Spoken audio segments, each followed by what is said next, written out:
Commissioner Finnegan?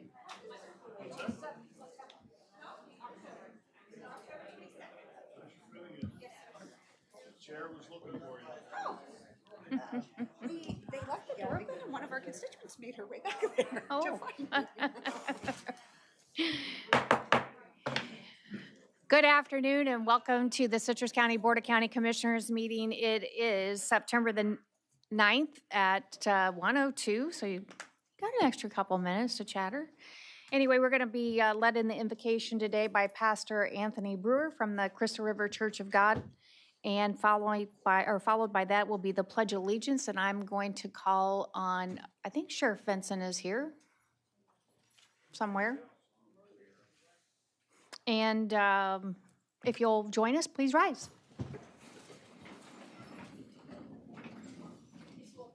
Let us pray. Lord, I thank you for this opportunity to be gathered here to handle the business of Citrus County. Lord, I thank you for those in charge. I thank you for those who are attending. I pray, Lord, that you would just preside over this. Let us honor you with our actions and our words, and that it be effective time. In Jesus' name I pray.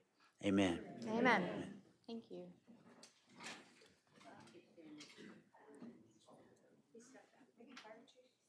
Fire Chief, could you please come forward and lead us in the pledge?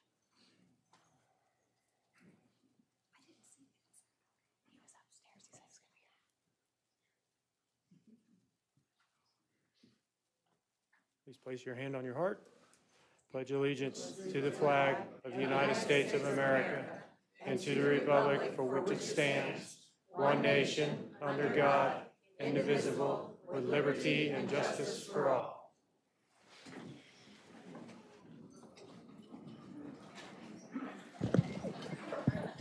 Next on our agenda is the roll call. This is a regular meeting of the Citrus County Board of County Commissioners this 9th day of September, 2025. In attendance are Chair Rebecca Bays, First Vice Chair Diana Finnegan, Second Vice Chair Janet Barrett, Commissioner Jeff Kennard, Commissioner Holly Davis, County Administrator Steve Howard, and County Attorney Denise A. Diamond-Lynn. Thank you, Madam Clerk. Next on our agenda is the approval of the agenda. Mr. Howard, do we have any additional information, additions, deletions? Yes, we do. Thank you. E13, accept warranty deed, South Kensington Avenue, Home Depot right-of-way.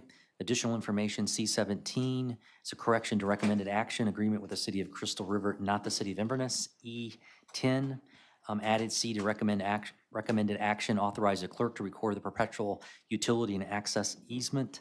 H1, objection letters were added.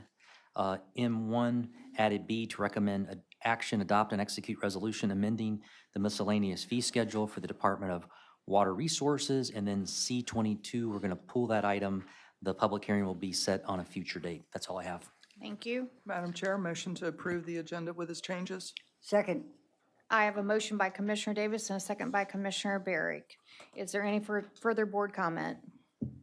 Seeing none, all in favor signify by saying aye. Aye. Any opposed? Motion carries 5-0. Madam Chair, Commissioner. Can I say something briefly just before we get started? Sure. It was just brought to my attention, literally 2 minutes before I walked in here, that there's some concern about the AirPods that I'm wearing in my ears.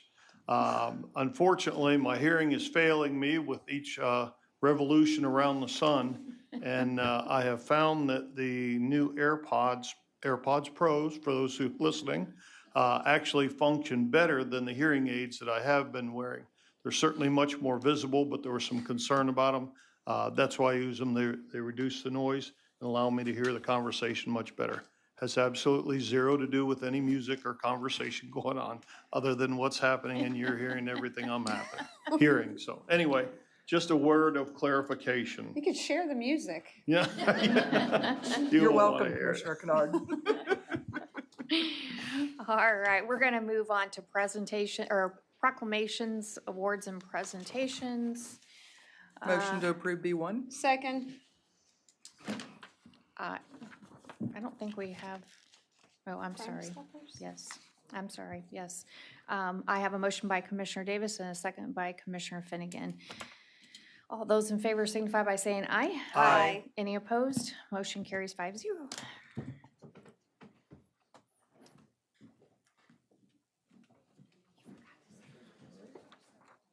Would those representing Crime Stoppers Awareness Month please make your way forward?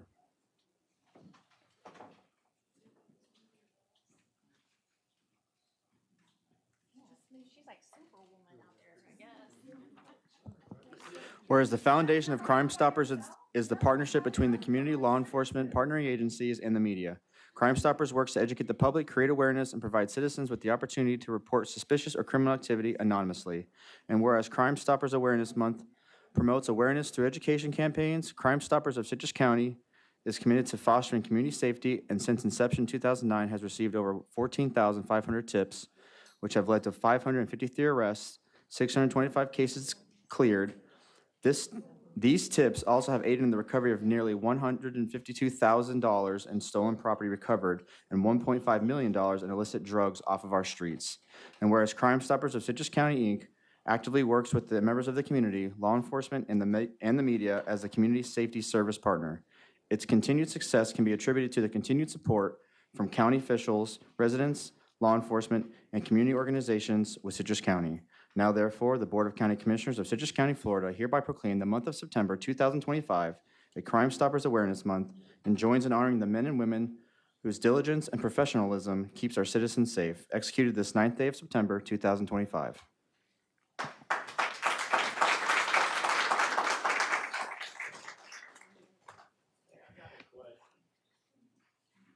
I just wanted to let everybody know that you're probably aware of the bank robbery in Crystal River about a month ago. That was solved as a result of tips coming into Crime Stoppers, and it was done in less than 8 hours. Just wanted to.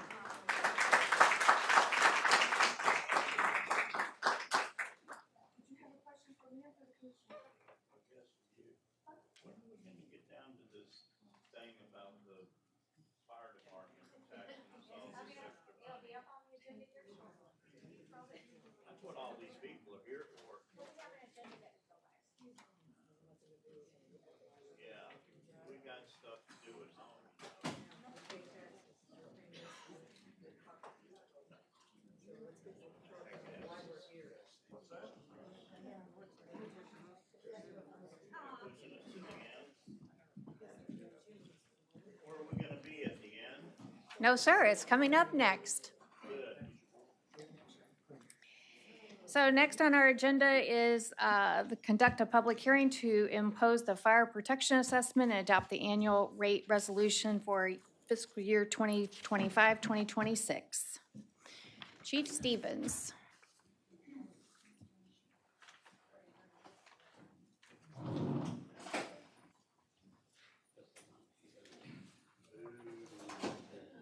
Now.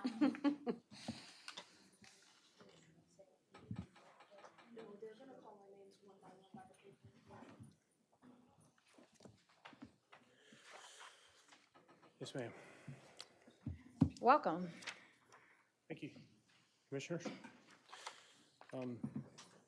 As you know, we're conducting a public hearing for the increase in the MSBU. The MSBU fee is currently at $79 per resident.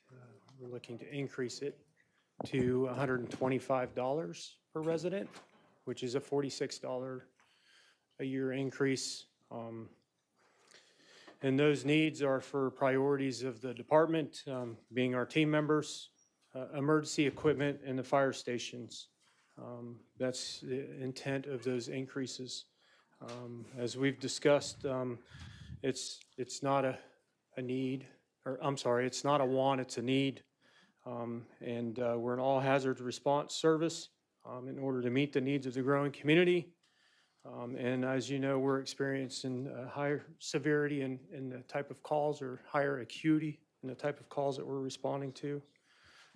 So we ask for your support in this.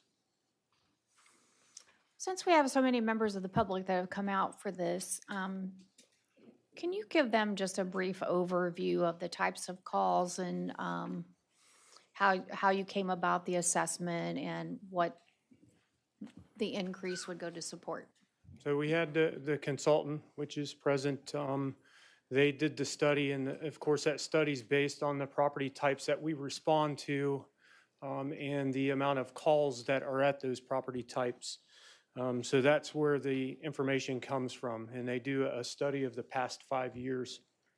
As far as the type of calls that we go from everything from a house fire to a large commercial fire, to dumpster fires, brush fires, power lines down, vehicle accidents, and then of course, those service calls that we need for our citizens. We go out and change out smoke detectors, change out smoke alarm batteries, citizen assist, illegal burns, and then of course, anything to assist the sheriff's office or any other organization. We provide special operations such as hazardous materials, and the hazardous materials team is not just for chemicals, it's also for weapons of mass destruction, for us to identify those threats in the community. For example, what we may see in a residential area may be an anthrax at a mailbox, and then of course that response we'd have to move the entire hazmat team and probably a couple engine crews to go do an investigation of that. And then we get into, the USAR team, or urban search and rescue. And those guys and girls are primarily out there to respond to disasters in which, we may have a storm, a tornado or a hurricane comes through. And when that comes through, you may have destruction in a neighborhood, such as the tornado that went through Crystal River. We were going door to door, looking to make sure that everybody was okay, on foot, no less. So we provide a multitude of services. Outside of that, we have our fire prevention office or fire marshal's office that goes out and does business inspections to make sure when family members are at a restaurant or at a business, that business meets the fire code requirements, and works with those business owners to make sure that they come into compliance if they're not. And then, of course, the public safety or public education events that we attend throughout the entire county, whether it be at the schools or at a community event. And then, of course, we work very closely with our school board to provide services for them for all of their football games, their tracks, and so forth. So. And then in your report, you talked about, you had your incident data. Could you talk about the incident data so that the public kind of understands what you're responding to? So you want specific incident data? Well, I think it's important that they understand that residential, the number of calls, commercial, industrial, warehouse, institutional, vacant land. I think it gives them a sense of. Yes, ma'am.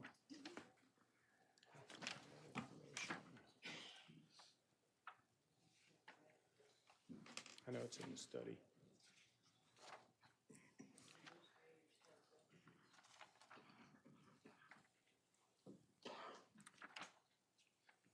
In your report, it said that you, in calendar year 2023, you had 15,908 total incidents in the unincorporated area of the county. Yeah, and so to kind of hit on that, about 74% of our calls are to residents. And then, of course, the other high percentage, which is like 12%, is vacant lots. Vacant lots because of brush fires or other emergencies that may occur there. As far as fires that we respond to, we see about 100 structure fires a year, so maybe a structure fire every third or fourth day in this county. And our goal is obviously to not only, save the people, but also do our best to save the property. It depends on when we receive the call and the outcome of that call. If there's smoke in the building, no fire visible, and by the time we get there, we have a good chance of changing the outcome of that call to where if we get the call when the home is fully involved, then obviously the outcome is not always what we want. But it happens. And then what's your staffing requirements? So when we respond to a structure fire, residential structure fire, what the recommendations are is to have a minimum of 15 people there. And then, of course, like currently we staff with like 24 or 25 firefighters, depending on how the staffing plays out for the day. And then we want to make sure that, 15 firefighters are at that house fire. And if we have another house fire, then obviously we're already out of resources at that point. Board members, you have any other questions for the chief? I do. Commissioner Davis? What did the consultant tell you was the fee level that Citrus County should go to? Wasn't it like They made several. 232 or something? Well, their recommendation as far as the maximum level would be $232 per year. Yes, ma'am. And what did your personal recommendation reduce that 232 to what? We recommended 150, and of course, we worked together to bring it down to $125. And there were three things that you said that the 150 would give us. What were those? Again, going back to our priorities is our personnel, the fire apparatus. 2 men to 3 men on the truck? Yes. In order to meet requirements, we want to make sure that we have 3 personnel on all of our trucks, and currently we do not have that for personnel for the team What members. is the national standard? It is a national recommendation. So if For we go 4 to, men on a truck? yes, correct. Okay. And then, of course, our fire apparatus, we buy our vehicles off a state bid. So there are state contracts out there that we utilize with some options that we add to our vehicles. And those vehicles, we've seen an increase of 57% over the past 4 years. And as you know, a big part of what we do is making sure that we have good vehicles out there on the road. And of course, an engine typically is frontline for about 10 to 12 years. And then, of course, we'll use it for a 5-year reserve life and then rotate those trucks through. Same thing falls suit with when we talk about brush trucks, tankers, and ladders, we look at like a 20-year shelf life for those. So we're utilizing those much longer than your regular engine. The engines obviously get the mileage on them, so we want to make sure that we replace those. And as I said, we've seen a 57% increase. When I bought an engine 2 years ago, it was $563,000. Today, we're looking at almost $900,000 for the engine that we purchased. And we don't have anything that's a Cadillac version of an engine. Again, it's state bid. And then, of course, the last priority was the fire stations. Our fire stations were built back in the 70s and the 80s. There's one of the stations that was built in the 90s. And they're not designed for career personnel. And as you know, we're a career department today. We call back all of our personnel when we have a storm situation or a major incident coming into the county. And most recently, in these past 2 storms, we couldn't even recall all of our personnel. We could only call back 2/3 of the personnel. Secondly, we want to make sure that the facilities that they're staying in are, they meet the requirements of the storm if a storm does come, and they're safe inside that structure when they have to get out of the area until the storm passes. So you recommended 150, but we all together, working together, came down to 125. Would you like to disabuse the myth that you have electric vehicles? We do not have electric vehicles. We have no electric vehicles in No the fire electric vehicles. department. Again, we buy our pickup trucks that we utilize for command staff or your state bid F-150s. And because of all the electronics that we have in those trucks, we have to plug them in because of our computer, the batteries, our TIC, all the stuff that we carry in those vehicles. We have That's to the make gear, sure. it's not the engine driving the truck. Correct. Yes. Just checking. Yes, ma'am. Thank you. You yield the floor. Yes. Commissioner Finnegan. Hi, Chief. Where are we with the SAFER grant? We have not heard anything back from the state. I have not seen anything come out from them yet. It was supposed to be the end of September. I wish I could answer that. I thought that we had that discussion, and I knew it was September, but that's why I asked now, but I thought by the end, you would know I something. wish I could give you an answer, but unfortunately, the federal government, they choose when they put that information out. And it's not always, they give you an approximate time period, and it doesn't always match up with what they say they're going to do. I see. Board, the reason I asked that is because when we talked about this before, I had mentioned if Chief got the SAFER grant, and then we just got an appropriation for a fire station, which is fantastic. So that takes care of one fire station. We've agreed to ask legislatively for more money for a fire station. Putting that all in, that's why last time I made the recommendation for the $100 instead of the $125, instead of the $150, because that gets you the 3 people on the truck, very good for our citizens. Gets you the equipment, the extra money with equipment that's needed. If you get the SAFER grant and we have all these money for the fire stations, we can come back in a year or two and we can bump it as needed, right? But somehow I see that if we vote in the higher amount and then the SAFER grant comes in and then we get another legislative appropriation, somehow I don't see it coming back down.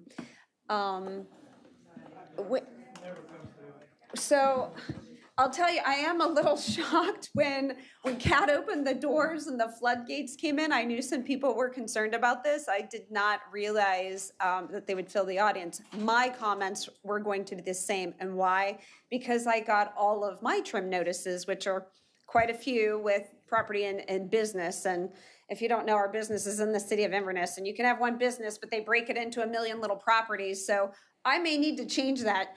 My taxes have went up thousands for us not changing the millage rate. So I understand, in a position with the business and life now, that we can take care of that. But I think you all know, and I don't know if maybe I get so sensitive to this and I become the angry taxpayer that wants to come to the podium, because I will never forget how, what life was like before, when I was a child, when I was a single mom. And it's hard to explain that to other people. I know every budget season, you kind of have to hear that, but I promised myself I would never forget. And a couple years ago, when we did a major tax increase for the millage, it was 3-2, it was narrow.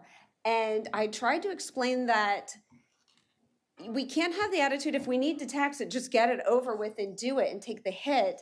Because although probably 5 of us can take the hit and absorb that into our budget, I lived that life, and I still know people, many people in our community can't take the hit that quickly.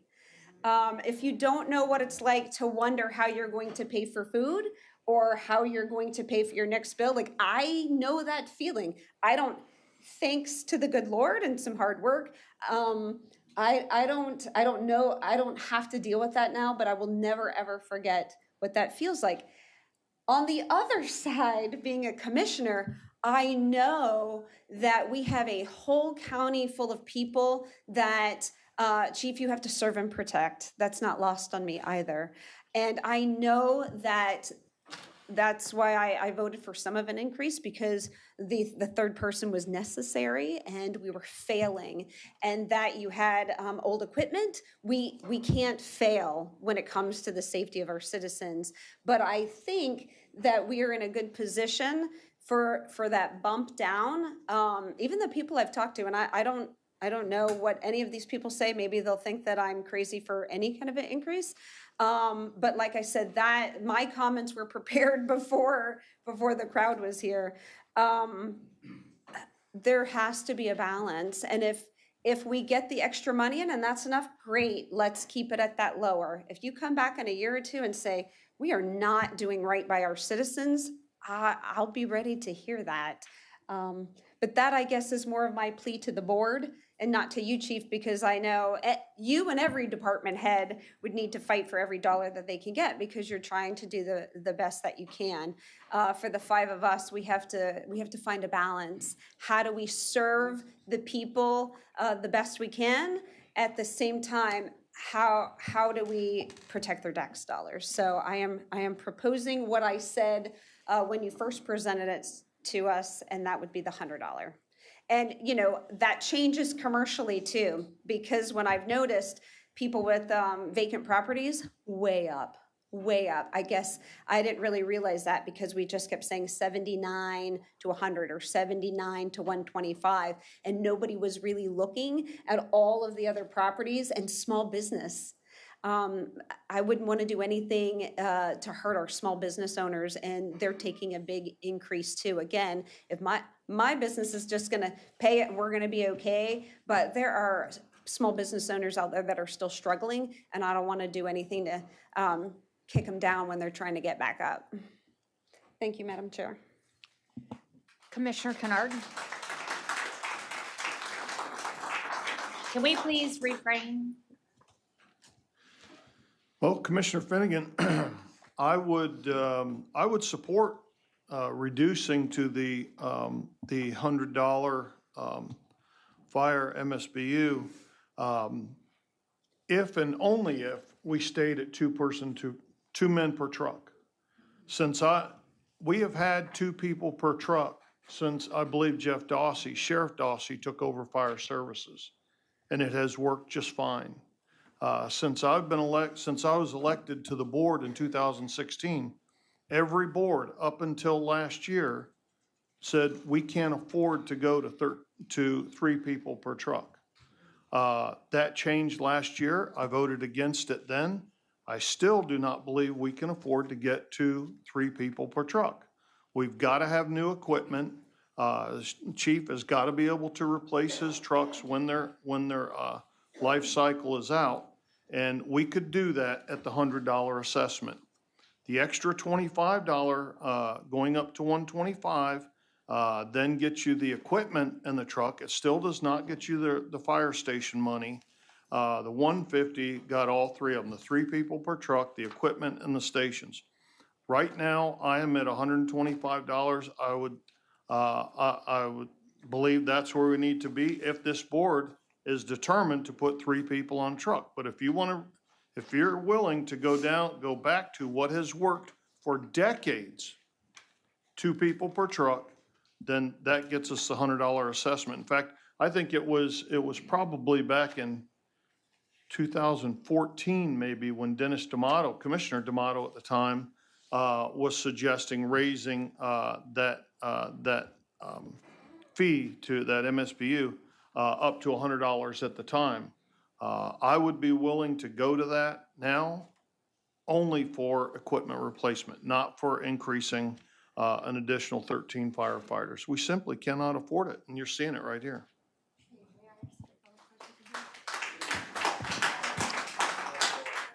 Commissioner Finnegan.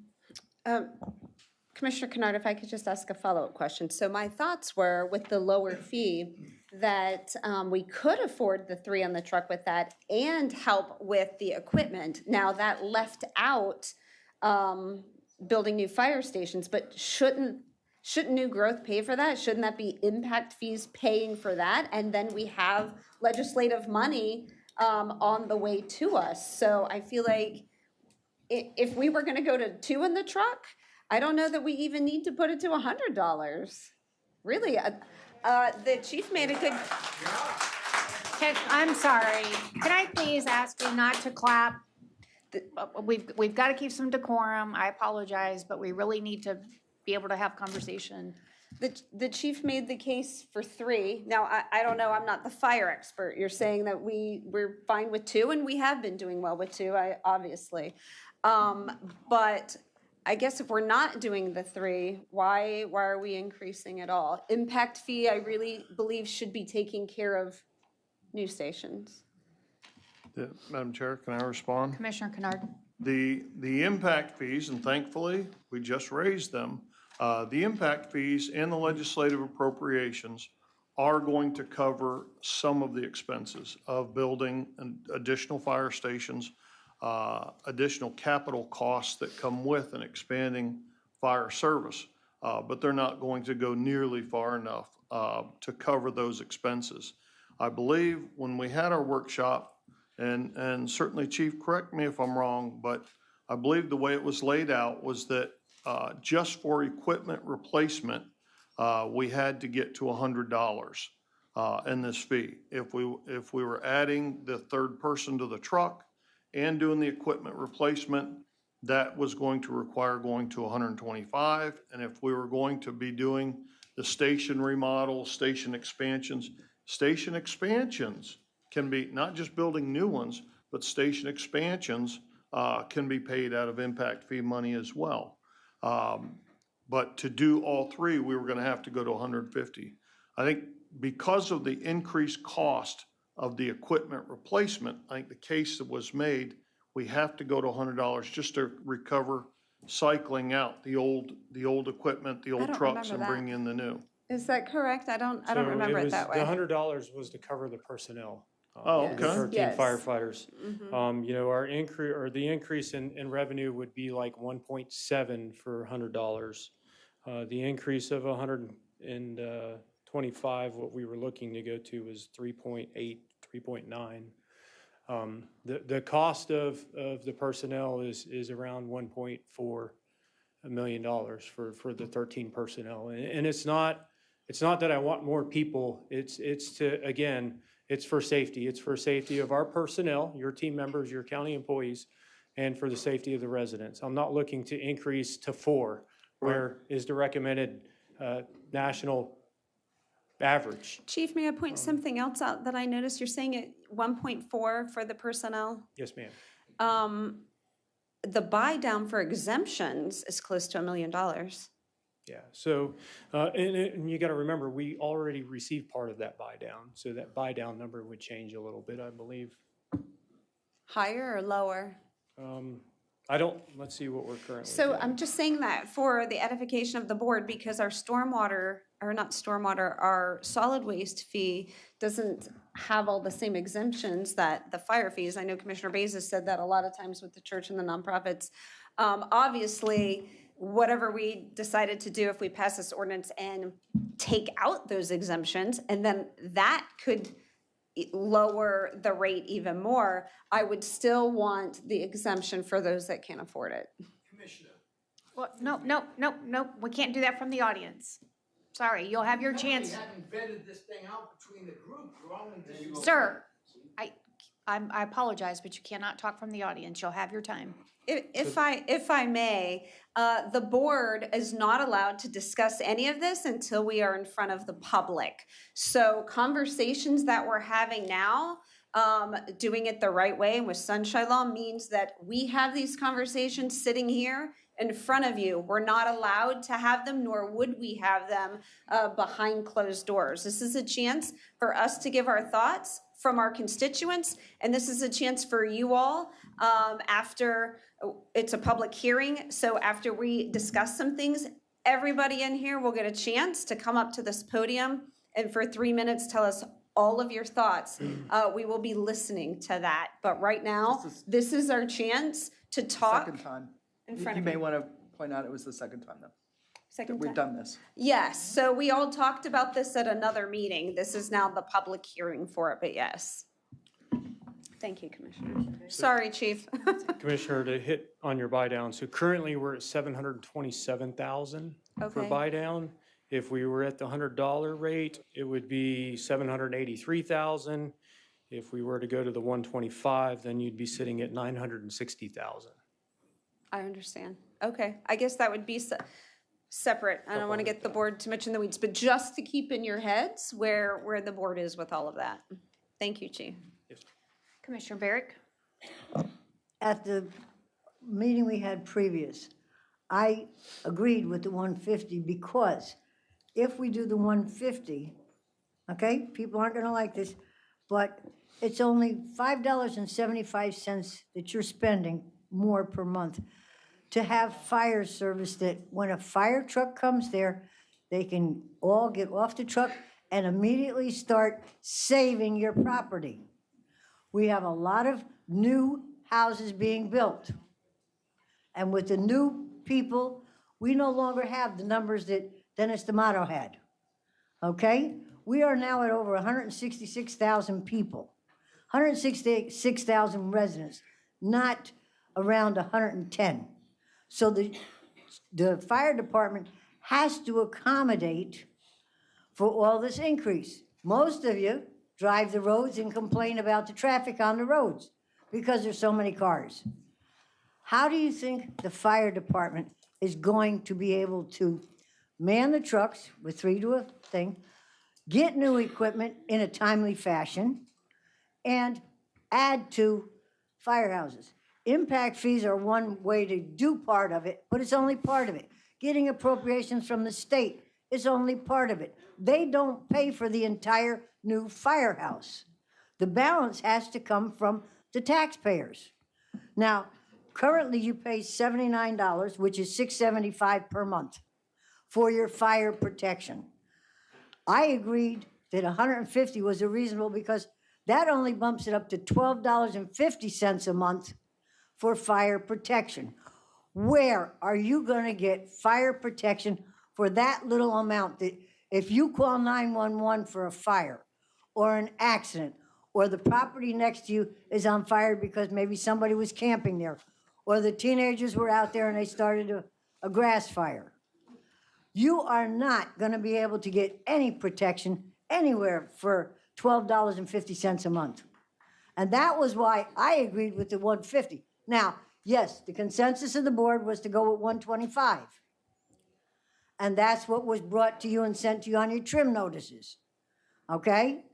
So if the board wants to go with the 125, I would have to agree at least 125. But I want you to understand where I was getting the 150 from, for when the chief said, well, we can replace this in less time, we can add to and rebuild in less time. And that, to me, is very, very important. Our county is growing in population, okay? The board up here has decided that this development's gonna be done and this development's gonna be done. Every time we turn around, there's more developments coming in. Tuscany Ranch is coming. That's 5,000 houses. Okay, so the thing is, there are things coming to this county that were not here 10 years ago. The fire department needs to try to keep up with the growth that the board has approved. Thank you.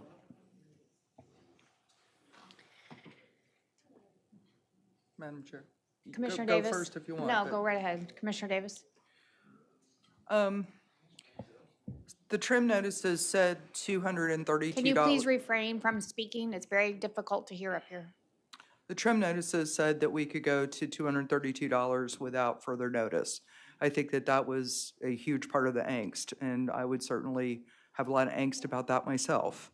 That's why I didn't support going to 150 either, because 125 felt like the right number for a frugal county that wants to remain. By the way, we rank exceptionally well in Florida Tax Watch, and we have remained exceptionally well ranked in Florida Tax Watch. Most of our constituents are fiscal conservatives. Our staff are fiscally conservative. We like to be frugal ourselves. There are exemptions for those for which this is a true hardship.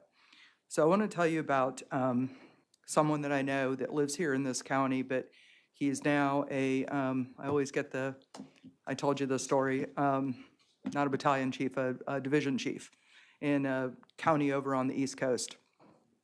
But he commutes over there, and I'm good friends with his person. And he got on the phone with me and he said, I want to thank you for moving it to 3 men on a truck. He said, our county used to be not frugal, but cheap, and we had 2 men on a truck. And he said, people died every year in that county.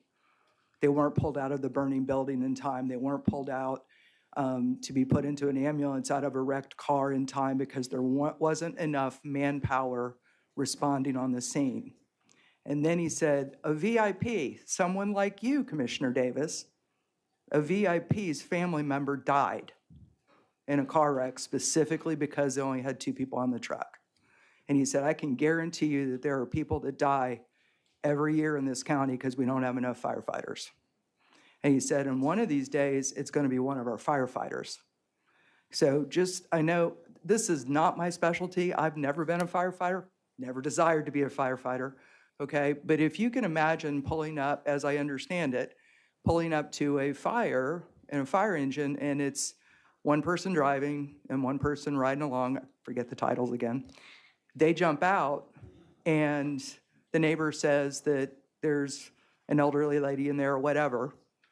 They can't get out of bed. They have no choice. They've got to both of them have to go into that building. And that whole time, they're praying to God the engine's water keeps going and nothing goes wrong. No one is monitoring the truck if the stuff hits the fan. So you better believe I'm frugal. I'm a single woman, and I get my trim notice too, and I go, oh dear God, I have a complaint to make to a commissioner. Oh God, that's me. And you think I'm joking, but I'm not. And to that point, when I was starting my first business, I had to go into the grocery store with $20 and figure out cash and figure out how to make it work. So I have been pretty broke myself too. So that's why we have those exemptions. I feel like 125 felt like the right amount for this county that I grew up in, by the way. And maybe we end up at 100 like Commissioner Finnegan wants. But it's certainly not going to be 232. It won't, in the future years, I'm certainly not going to vote for that. So you might want to talk about what the other counties are charging. It's a heck of a lot more than we are. Yeah, so if we look at the MSBU in Levy County's MSBU is at $129 per resident. I believe Marion County was at $199, and they actually are looking to increase it up close to $100. Sumter County's at like $355.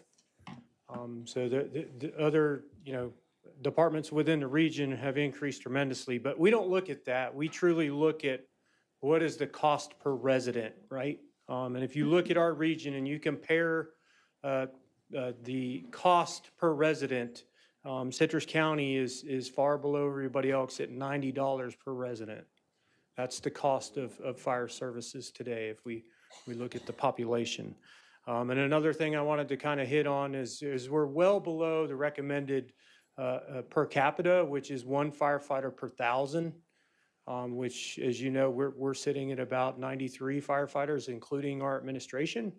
So we're well below the national or recommendations, not only just from NFPA, but from a normally run community or county or city. Hey, Chief, the comparison for other counties, with all due respect, because like I said, sometimes I'm the angry taxpayer at the podium. That's not really fair because we don't know if those other counties get as much money as you get from the general fund also. But we have their total budgets. Okay, well, I mean, this MSBU is not your full budget. Correct. You Correct. get a We lot get of ad money from valorem the general tax, fund too. very So, yeah, those comparisons, I don't think that's fair, really, because we don't know the other end of it. And I'm not fighting not to give you anything, but I feel like the 3 men on the truck And if isn't my math right? You get those and an extra $300,000 for your equipment if we do the 100, which that amount goes way up if you get the SAFER grant, and if you get, well, I guess the legislative would just help you with the firehouse. So not even including that, you would get three, I shouldn't say men, people on a truck, and $300,000 extra above your budget for equipment.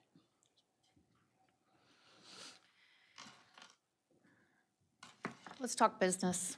So let's talk about staff retention, the unions, and ISO ratings. Our retention it's starting to become an issue, as you may or may not know. A lot of departments around us are going to 24/72s. Currently, we're at a 24/48 shift. But with those other large departments going to 24/72 and keeping their pay the same, as a firefighter, if I can have 3 days off instead of 2, that's a driving force for me to go work somewhere else. And if you work a 24-hour shift, it's not a big deal for these firefighters to travel, meaning they'll travel to Orlando from here or travel down to Tampa from here. So retention of certified, qualified personnel is becoming an issue.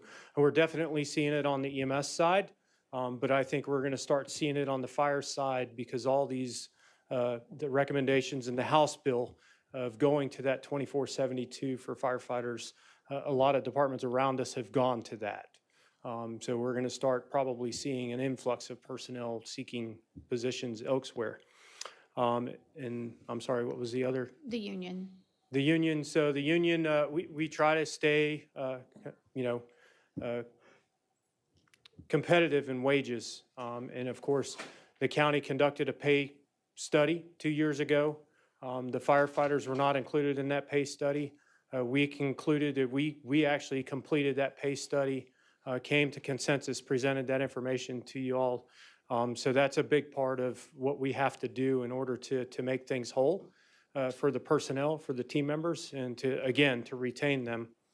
And then the other part? ISO. ISO. So a lot of people don't understand is the ISO rating that we recently went down to, which is a 3.3Y.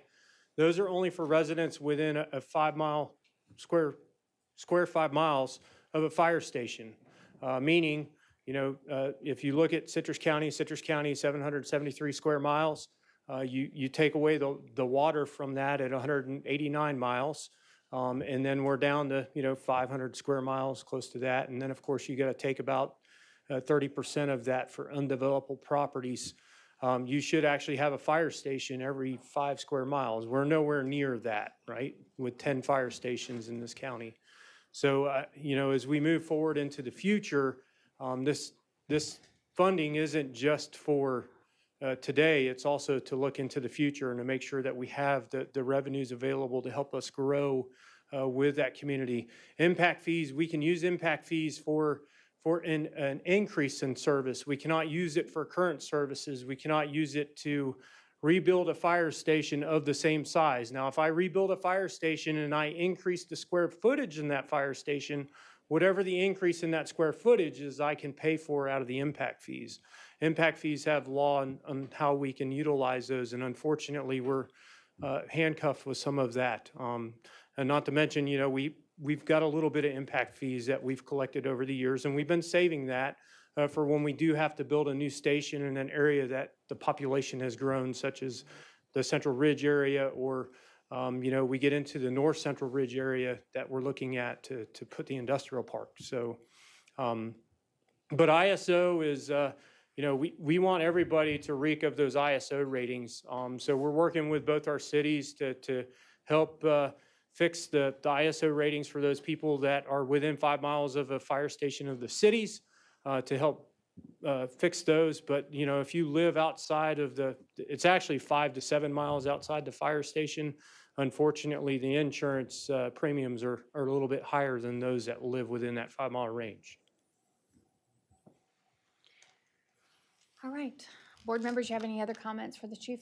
All right, we're going to go, we're going to open it up to the public now. This is a public hearing, and If you have a letter on file, you can give 5 minutes. If you do not have a letter on file, it's 3 minutes. You'll be asked to fill out a green card, turn it into the clerk, and when you come to the mic, please state your name and your address for the record.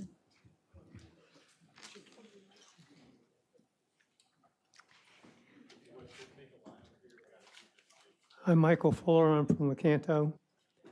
Well, here we go again. Just last year, the previous sheriff came to the commission with a bloated budget. If you can be quiet so we can hear the speaker, please. Now the fire chief comes to the board asking for a huge assessment increase. I kind of resent being forced to hand over additional taxes to support.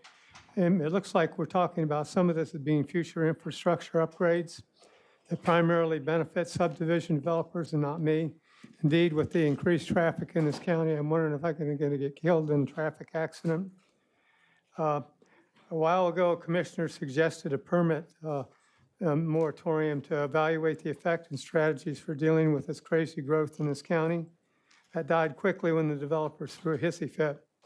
Please follow the example of Lakeland and Zephyr Hills and try and do something to change the rapid growth in this county. Necessitating these problems has caused problems with the fire system. We might look at changing some zoning, but I think the root cause of all of this is bigger than what's been discussed here. The root cause is that we're having too much rapid growth in this county. Thank you very much. Thank you, sir. Next, please. Hello. I wanted to read something to you guys that I had written, and Could we get your name and address, please? yeah, my name's Nina Harris. I live at 35 Truman in Beverly Hills. I'm here with my grandfather, and I'm speaking on behalf of my grandparents, who own their homes and who are on a limited income. Yeah. So, dear commissioners, I'm writing this to express my strong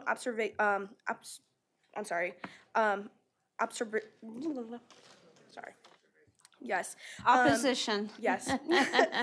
To the proposed increase in fire protection service fees in the Citrus County residents. While I understand that the importance of maintaining adequate emergency services, this increase places an additional financial burden on our community at the time when families and businesses are already struggling with the cost of living. As a taxpayer and a resident, I believe that there are alternative situations that we can be considering before implementing such a significant hike in fees. For example, budget, reviewing current expenditures and potential cost-saving measures, grants and state funding, looking into exploring state and federal funding, also community engagement, seeking public input and transparency before finalizing any decisions. The safety of our community is crucial, but so is the fiscal responsibility. Increasing fees without clear, detailed plans for accountability and efficient undermines the public trust. I understand the urge to reconsider. I respectfully urge you to reconsider the proposal and explore other strategies that do not disproportionate impact in residents. Thank you so much for considering this and giving us the time to speak about how we feel.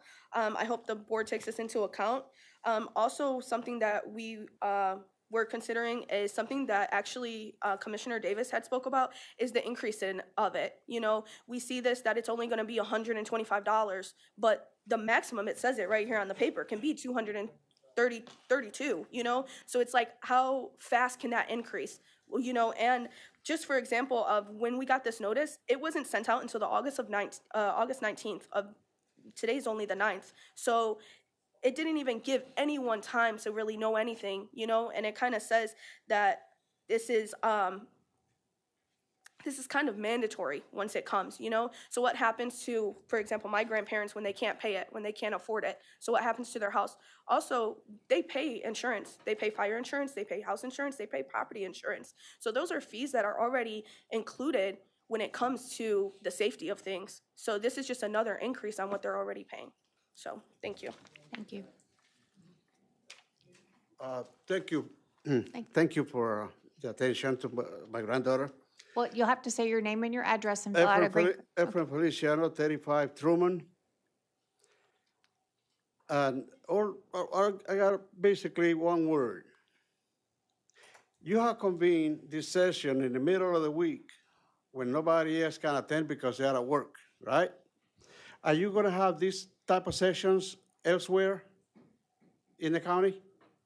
This No? is our scheduled Board of County Commissioner meeting. This is it? We'll How have a many- budget hearing on Thursday. How many residents in this county? 150, I think you said before, 150,000? And this is all that you're counting on? Nobody else has a right to vote on this? Seems to me like that's illegal because you are depriving 150,000 residents to vote on an important issue like this. But I have only one word, like I said. Referendum, countywide. Have everybody the opportunity to vote. Not just 4 or 5 people and maybe 30 or 40. That's not enough because that does not take into consideration that people like me, and there's quite a few of you guys here, we are in a fixed income. I get only one pay raise a year, maybe a 2.5%, and Medicare already has their hands on that. I cannot have you in my pocket just because you feel like it, having a brand new, beautiful, shiny fire station. No. You have to be more conscientious as to, like she said, the situation nowadays. All right? I'm sorry to tell you, ladies and gentlemen, you went about this the wrong way. First, you need to have the input of the people, and then you have your little powwow. Not the way you did it. That's wrong. Thank you. Thank you, sir. Referendum, countywide. Please fill out a green card for the clerk. Mine? Yeah. Yeah, she gave it to you. Next, please. Thank you, sir. Next, please.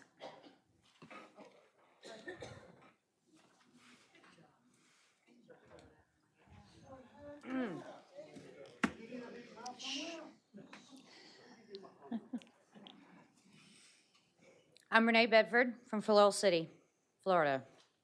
I stand here today to speak for the community, the residents that have suffered from the abuse of power, the community that is being forced to pay a tax or lose their home. That is not freedom of choice, that is extortion. It's an option, comply or not comply. Taxes and decisions that we, the people of this county, did not vote for. We did not consent to the overdevelopment of our rural land. In fact, we, the people of Citrus County, on several issues, voiced our disapproval of a proposed ordinance, amendment, or decision made that has directly affected our quality of life, the set standard of living that our property taxes are meant to pay for. The truth is, the revenue received from property owners is not being allocated in the way it is represented. Documents show funds are used to pay for new development or infrastructure for other parts of the county, not in maintaining the community that paid in. Our district has seen a rise in property taxes without the services benefit. Our utilities have doubled. We are required to pay for fire services in other sides of the county. Taxes are to align with services. This community is being taxed more than we can bear. Families have to work 3 jobs just to put food on the table.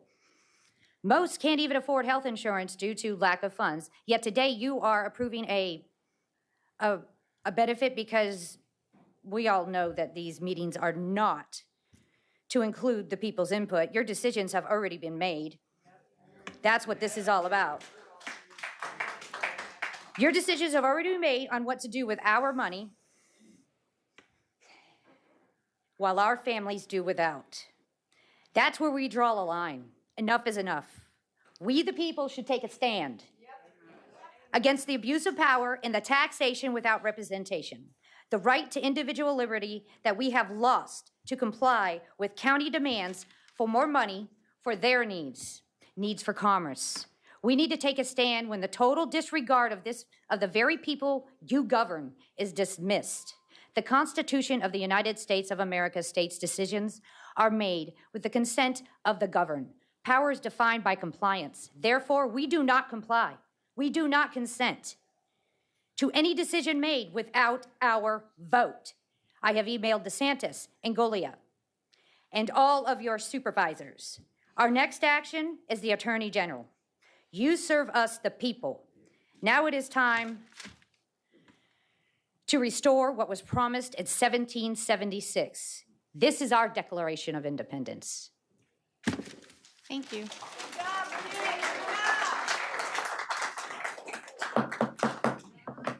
I've asked nice, please refrain. We've got a business meeting to conduct. No clapping, no speaking out, just let's please do business. Hi, my name's Raymond Hardy. I live at 3196 South Greymore Path. I'm here representing Lochraness Property Owners Association. I'm also the retired deputy fire chief from Citrus County. I retired back in 2007.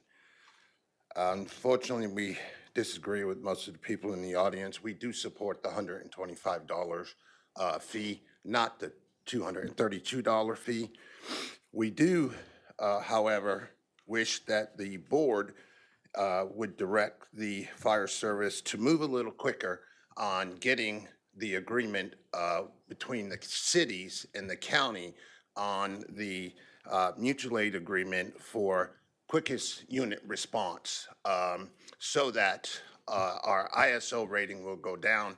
We have been hit either double, even triple higher with our insurance payments because when the cities are not responding outside of their zones.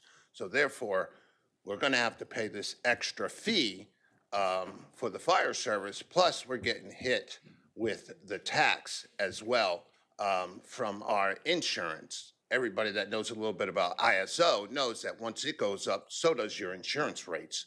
So therefore, we need to help with the ISO rating outside of where the county responds. So we ask you to please work with the cities, get that done. It should not, when I put in a records request, I seen that it's been worked on since September of 2024. It should not take that long. It should have been done within 2 weeks' time. So I ask you to please ask staff to get this done and get it done quicker, because there is no way it should take that long. I spent 22 years in the fire service. If I didn't have to go out on disability, I probably still would be there. I know they need these people. I know they need the equipment. I know they need the fire stations. I've been there. They need the 3 people. Please support them and please move forward. I ask you, please help them. Our community sat down and talked about this. We know what they need. So please get the mutual aid agreement done.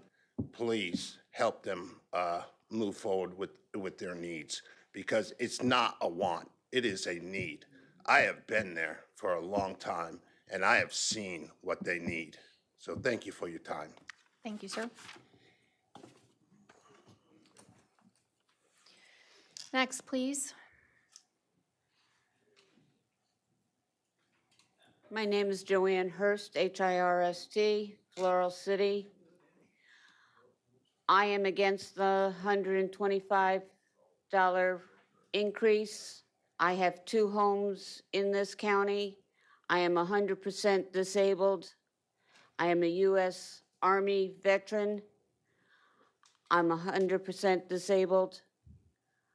I cannot afford to pay $250 for fire safety.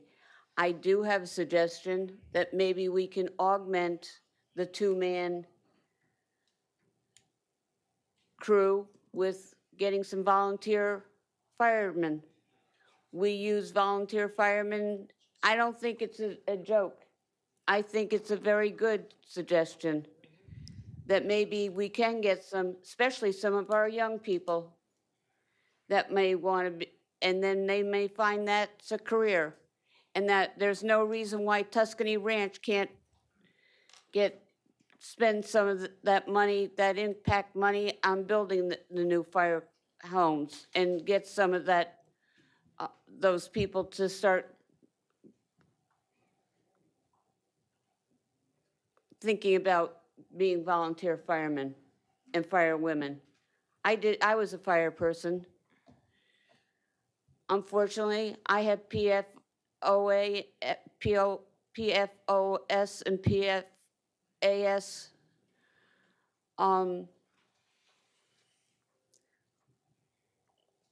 Because of it. But we need to think of other options that are not going to hit our pockets. We need to think outside the box. Thank you. Thank you, ma'am. Next, please. Good afternoon, Commissioners. I think some of you remember last year when I was here, and I drew you pictures of Nature Coast and urbanization, the perils of it, and the cost of it. And then I was told, Donna, we need this development, and we need the citizenship to save citrus and contribute to the tax base. So what are we doing now? Did your plan fail? Another thing, you may not like us, you may not respect us, and you may not trust us to help you. But personally, I don't feel the love, the respect, or trust either. Thank you. Could you give your name, please? for Oh, the I'm record? sorry. Donna Romo Inverness. Thought I you. did that.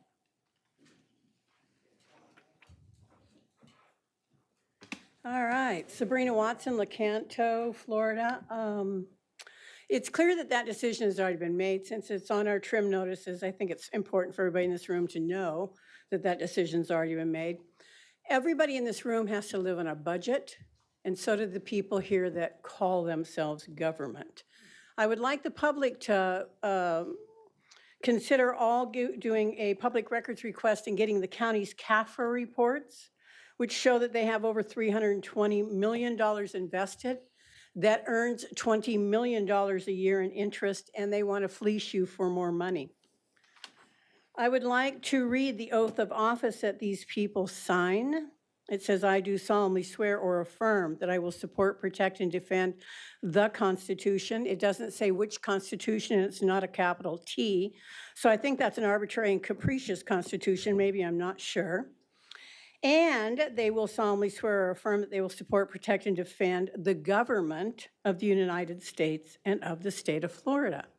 You cannot serve two masters. You cannot protect the people against government or tyranny if you're also protecting the government from the people. Most of us have all seen over the last year or so the propaganda play unfold on the news. We all know what the propaganda play is. Create a need, create a crisis, and then come in and fleece the people for the crisis. Have a great day.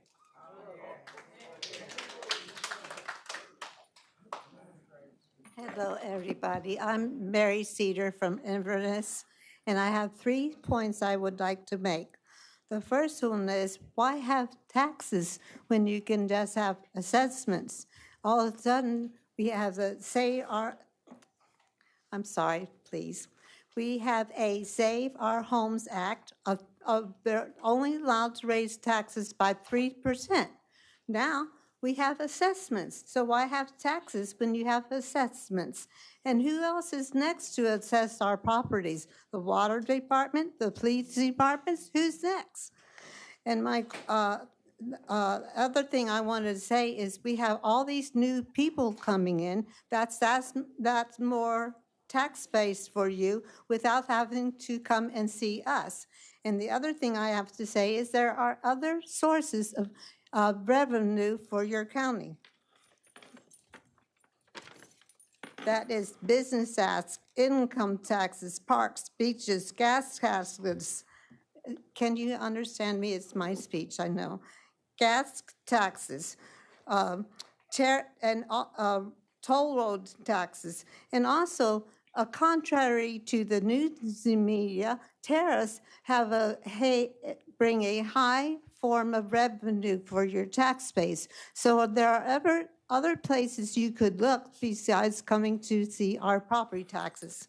And the third and last thing I want to make a point. You know, there are other places that they don't pay any taxes. Do you know that? And they are thriving communities. This would be Qatar and the Cayman Islands and the Bahamas. And they in the Qatar, they drive Land Rovers. They have so much money. I know because my son is in the military and my other son was a contractor with the military. And I also want to say this one last thing to you. You know, we're a rich county. You know why we're so rich? Because you are coming to see me to pay more taxes when I already paid taxes for books like The Lawn Boy in the library. You could cut the library taxes, and the lawnmower is pure sex child pornography. Right in our libraries in Citrus County. And if you don't believe me, Google it. So there's other services that you can look at besides our property. And thank you so much. Thank you. Next, please. Thank you. My name is Carl Marcolini. I live in 71 Lone Pine Street in Homosassa. My problem is this is like over a 40% increase. Any increase I get in my income is 1 or 2%. And you guys want over a 40% increase for this, okay? The second thing I want to say is I don't think fire engines wear out that often. They don't get a lot of miles put on them. If you take care of them, they'll last. And the last thing I want to say is you're trying to collect over $12 million, right? That's what it says in this letter. I'd like to know what you collected last year and where it went and how much is left over. We never get to know any of that. And I think there has to be an accounting, and I think this increase should be voted on by every person. Should be able to say yes or no, not just 5 people. Thank you.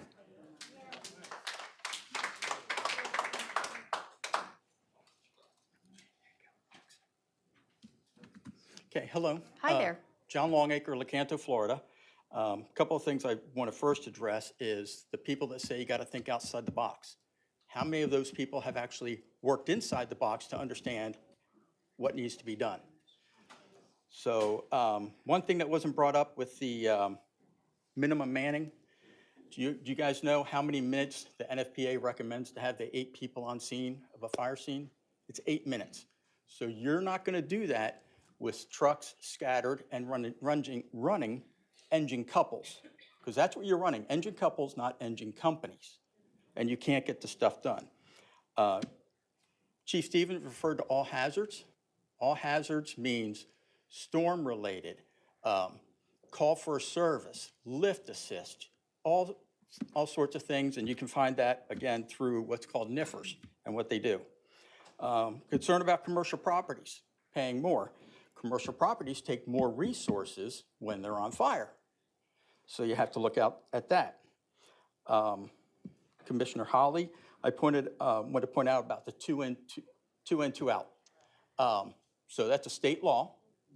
It is mandated that you have to have, if you have 2 people inside, you have to have 2 people outside, unless they want to risk their lives and go into what's called rescue mode. And then when the people are complaining about the trim notice saying $230-some, that's state law, it has to be put on there. And if people would follow how the government works, they may understand when the trim notices come out. With the SAFER grant, you're aware what happens at the end of the 5 years. Either they get fired or you have to pony up the money to pay for them. Dr. Kennard, just anecdotal. Do you like it when your patients do not do what you tell them to do? So my thing is, Here we have experts that are recommending what to do, and then you have people that are not experts trying to tell them what to do. And then also, if you guys could refer to the 5 monkeys analogy. If you've never heard of it, it's a great analogy. It explains why do we do it? I don't know, because we've always done it. So look up the 5 monkeys analogy. And then I also guarantee the first people that are going to complain in this audience are the ones that are griping the most about having to pay a little bit more money. Thank you. Next, please. Madam Chair, this is a great opportunity to tell everybody again that there's multiple speakers in the back and we don't take bathroom breaks. So thank you to the last speaker. And my name's John Collins. I live at 2448 South Waukulla Point in Homosassa, and I'm down here to complain about this. I mean, you went way up too quick, and what happened to suddenly? Let's move slow. All of a sudden, I come home, I open up this letter, wanted to tax me $200 more. I can see a burnt down house from my yard because the fire department didn't get there in time. I don't think I should have to pay this. I live on a private dead-end road, off a private dead-end road.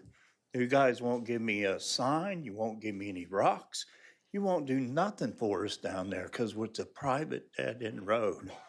People can't take the sticker shock, and then it's going to come out of their taxes. People are already making a choice. Do I buy my meds that I need, or do I buy some food that I can't go without? So it's tough on people here. I moved to this place because the taxes were low. I came from Hernando County. Before that, I was raised in Dunedin, Florida. And I know how much the cost of everything has gone on. I've heard people in here talk about they live in, Beverly Hills. I remember when them houses in Beverly Hills were $6,000 and $7,000. And these old folks that are living in there, they're living on a fixed income. They can't afford the sticker shock.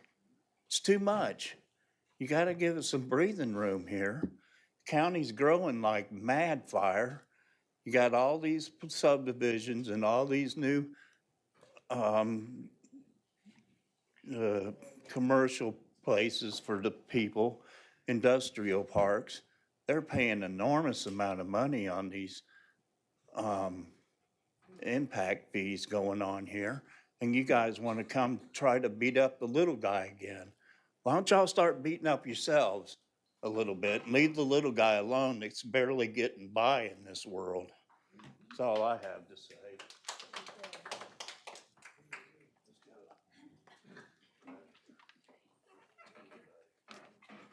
Hi, my name's Carissa Gandy. I live in Hernando, and I grew up in Inverness. Like many people, I came home from my second job to receive a letter telling me that the county wants me to pay even more money on my property tax. I took my notice of my proposed property tax and the fire protection notice and started doing math. I own 2 lots side by side and received notices for both properties. When I bought these lots in 2020, they were both appraised at $4,730. In 2024, the county appraised each lot's market value at $6,680. For 2025, it is $11,630 each. This is a 74% increase from last year, a 74% increase on vacant land.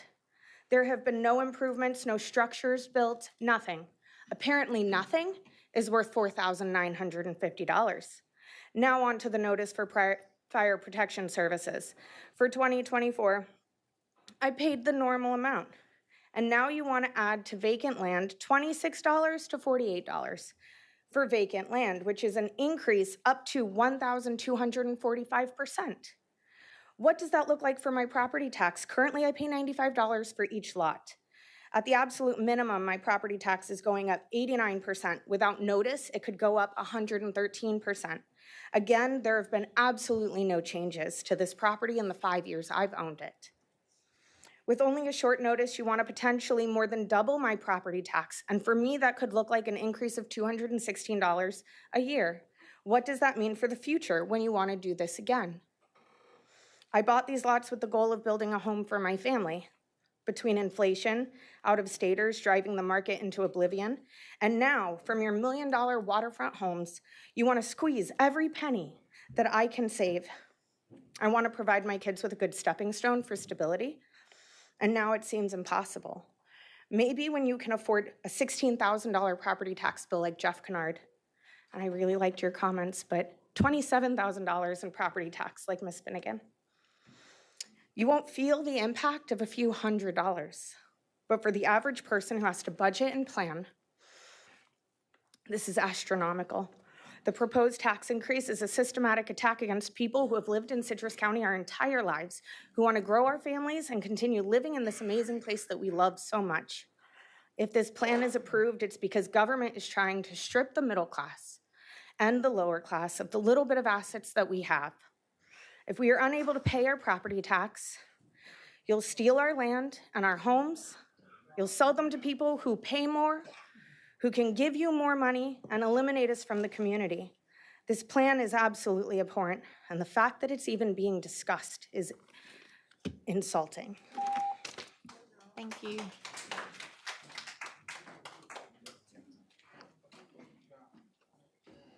Good afternoon. Hi, my name is Gina Howe, and I'm a nearly 28-year resident of this county and a taxpayer that whole entire time.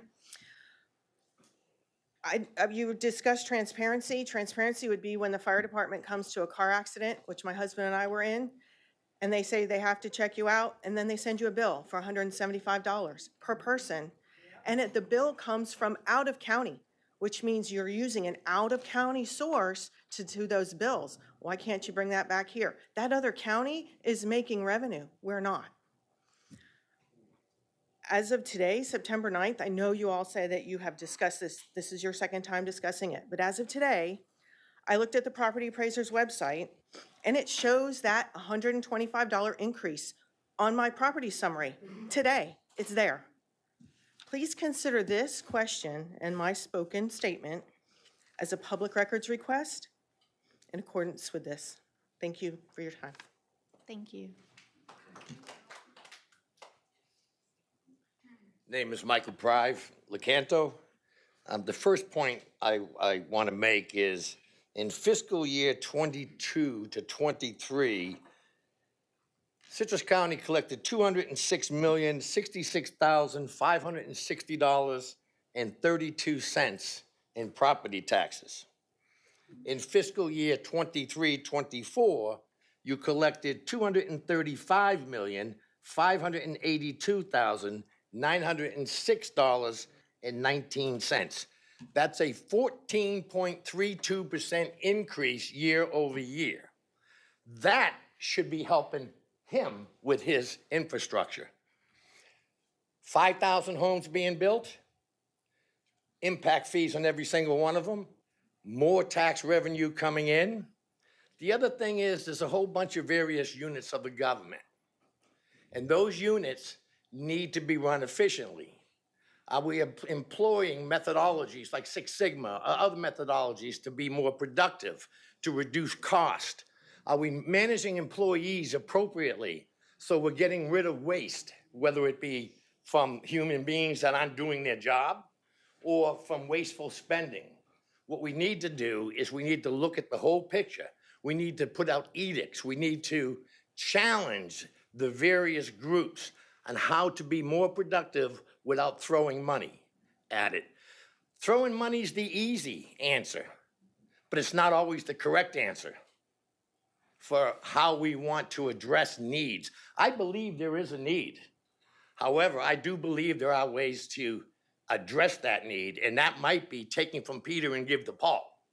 The other thing is, what are other counties doing? Our tourism tax is at 5%. Some counties are at 6%. Why don't we increase ours 5.5, add half a point, maybe a point? What about what Pinellas County did? Pinellas County put a referendum that said a 1% penny tax for the county, so the 6% State tax goes directly to the state. That 1% goes to Pinellas County. Do you know how much they've made to date? $160 million. And they've built fire stations, police stations, and they built a 911 operations center that is state-of-the-art. Combination for sheriff and police departments down there. And I toured those facilities, great. But there are ways, and it's not always just throwing money or asking these people for the money. Last couple of points, 37% of Citrus County is retired and living on fixed income. Another 25% are fast approaching the 64, 65, okay? So, my time is up, I guess. Your time is up. But anyway, thank you. Thank you, sir. I didn't get his name. I wanted to ask his name. What, sir, was your name Michael Preve? Thank you. Desiree Smith, Gospel Island Road, Inverness, Florida. I've been here almost 26 years.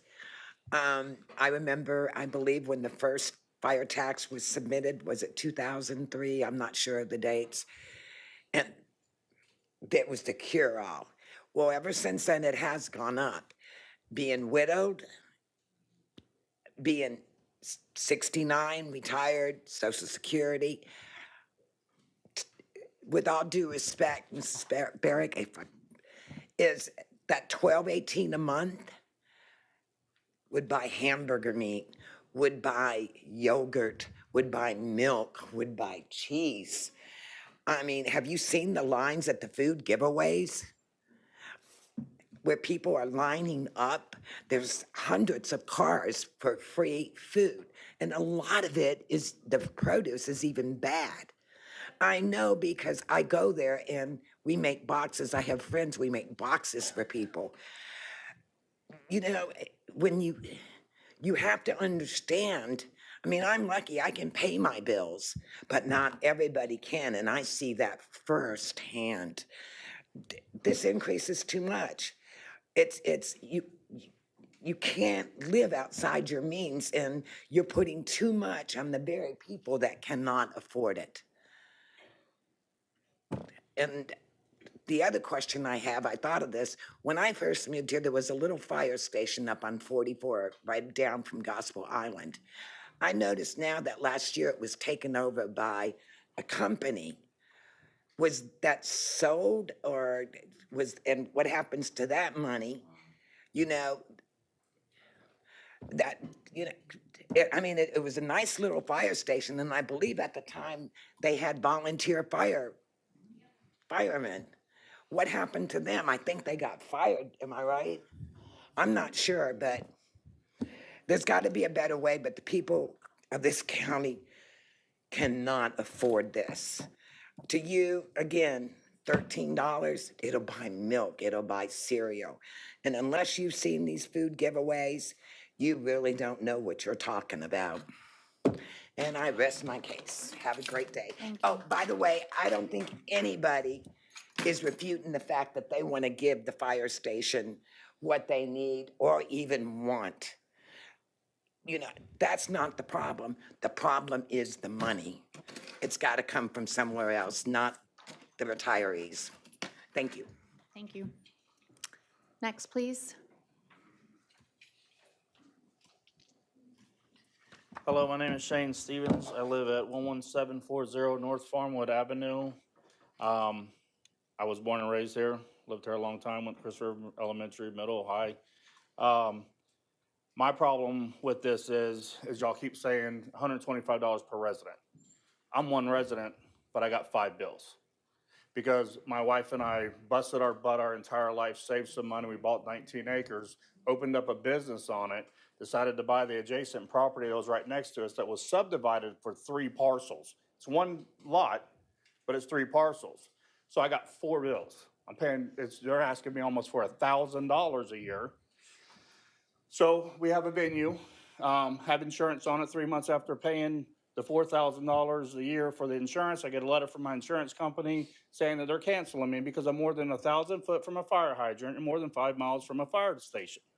The next insurance company that would insure me was $15,000 a year. So needless to say, my business does not have insurance. I'll be more than happy to pay you $1,000 a year for the fire department. If my place burns down, you're gonna rebuild it for me for free. So my thing is, and I was a volunteer firefighter for Citrus Springs. It was great, you know. I think we can utilize. I know there's some issues with it being union now, and they can't do this, but we need to fix something. If you need 3 men, there's a lot of young people that would love to do it. That you get trained. It ain't like you just go in there not knowing anything. I mean, they pay for you to go to training. You do training, and if you're working alongside other guys, you're going to learn it. And like the one gentleman said, it may give someone a career change. Say, hey, this is what I really want to do. So that gives you an extra person. As far as I own a farm, also, I don't get to change in my tractor every 10 years. And believe me, I put a lot more on my tractors than they do their fire trucks. Because when I was on the fire department, we washed them every single day. We waxed them a couple times a week. They were very well maintained, well taken care of. They can last longer than what the supposed, they're proposing that they last. But my thing is too, back to, just because I have more than one parcel, I'm getting billed more.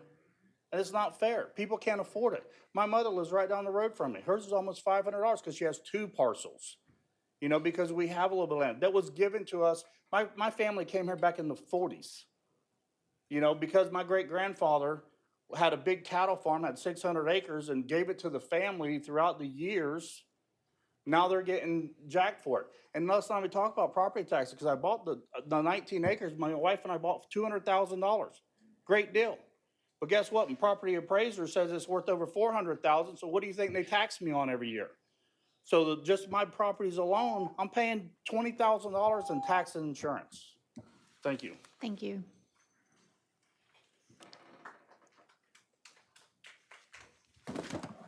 Oops.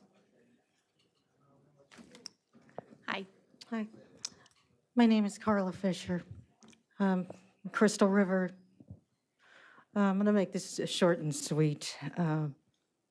3 years ago, my late husband and I moved to Florida, because of the economy and the taxes were lower. I personally can't afford it. I can't afford this. We have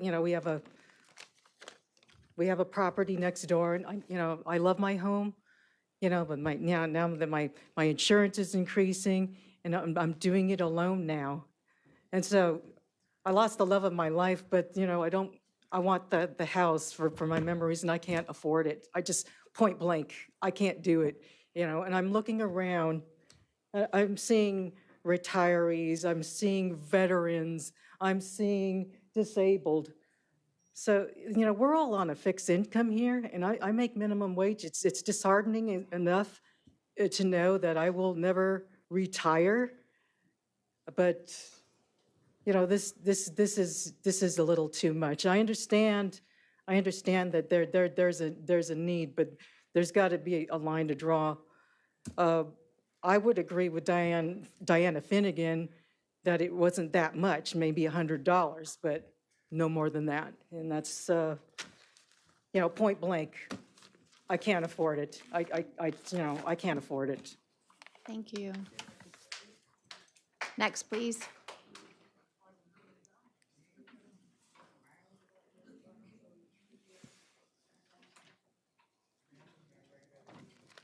Good afternoon, Commissioners. Hi. Diane Feisland, you're my commissioner. One thing that hasn't been spoken to about is the road getting into somebody's property. I live on a development that has 33 properties on development. It was built back in probably the 1970s. Okay, the people that built it didn't put the roads in to county code. Therefore, the county does not maintain my road. I moved there in 1987, and we did our own roads until we all got so old we couldn't do it.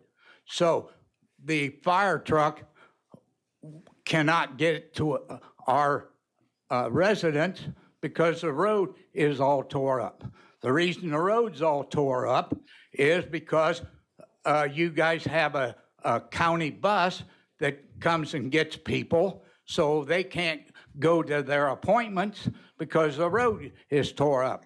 The garbage companies, we got 3 different garbage companies coming in, tearing our road up and everything, and the fire department can't get back there because the road's tore up.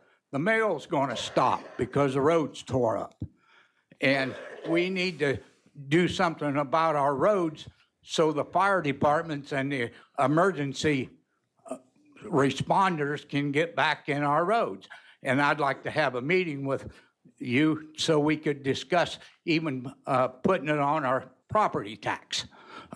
I've been there for a long time. I graduated from high school in Leesburg, Florida, but I've lived over here almost 70 years. And I'm a veteran and stuff, and I think that we need to address the road situation so emergency people can get back to their residence that they need to get back to. Sir, And- for the record, could we get your name, please? Oh, my name is Donald E. Moore. That's M-O-R-R. I live at 7431 South Mindy Point. That's M-I-N-D-Y Point, Homosassa, Florida, 34446. It's off of Cardinal Lane, close to the Suncoast Parkway, which is a very good thing.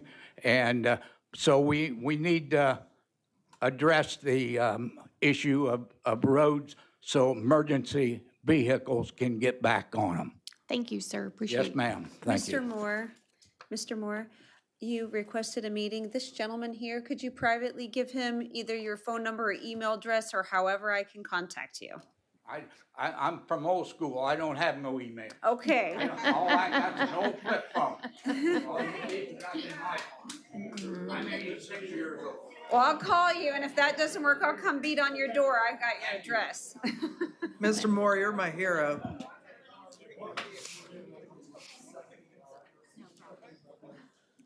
Hi there. Hi, I appreciate y'all's time, and I hope you truly listen to what's being said from a lot of folks. I'm going to try not to repeat what's already been stated.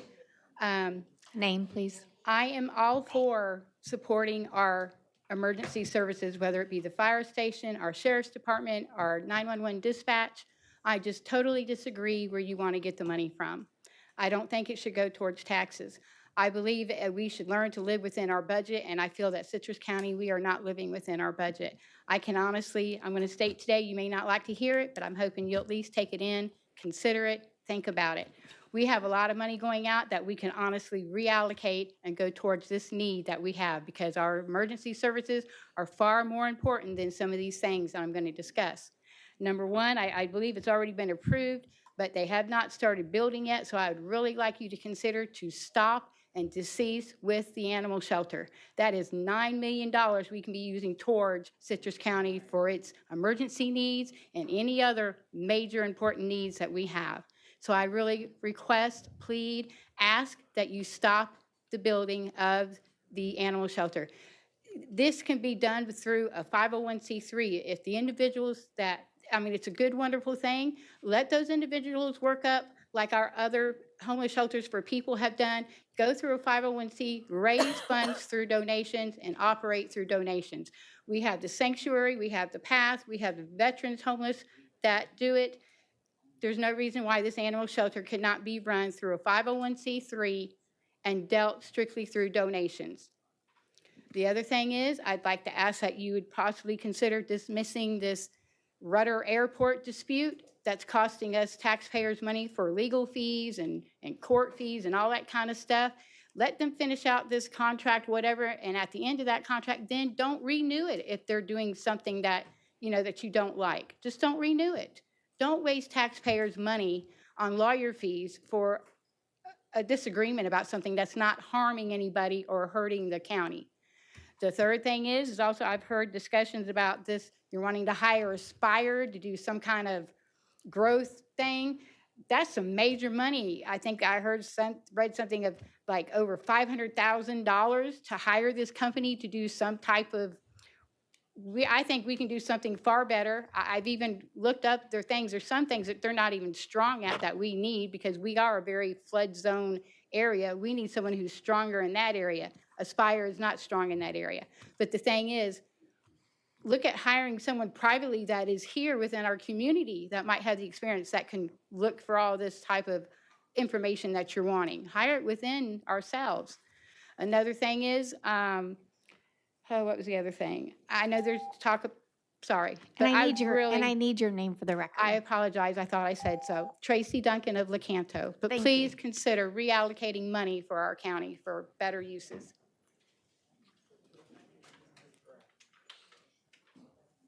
My name is William H. Lamphere. My address is 5720 South Utopia Terrace, Inverness, Florida, 34452.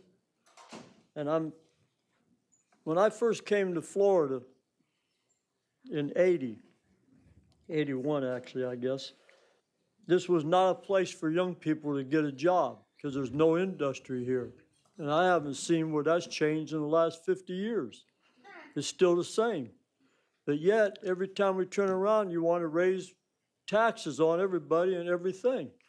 And you say today that you want more fire, we need more fire buildings and more fire stations. There's one on Pleasant Grove Road between Anna Joe and between Stagecoach. Stagecoach Trail that's just empty. Somebody's in there using it. They've had dog things in there or animal things in there before. Where you go get shots for your animals, but there's no fire department anymore, but everything's still there for the fire department. The big wire tower is still there. The building looks good. I don't see anything wrong with it. Another thing is I'm 83 years old. Well, come October, I'll be 83. And we can't afford to pay all these dang taxes all the time like this. It's ridiculous. What kind of paychecks do you people make? That's the thing you ought to ask yourself. Do I need a raise? I know we could use one. That's for sure. So all I have to say is, and by the way, I got this from a couple of my neighbors. I never received one.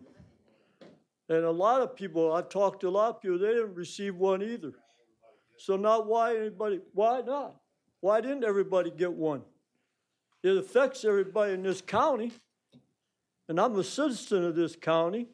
I paid taxes. I never complained before, but this year I am. With a vengeance.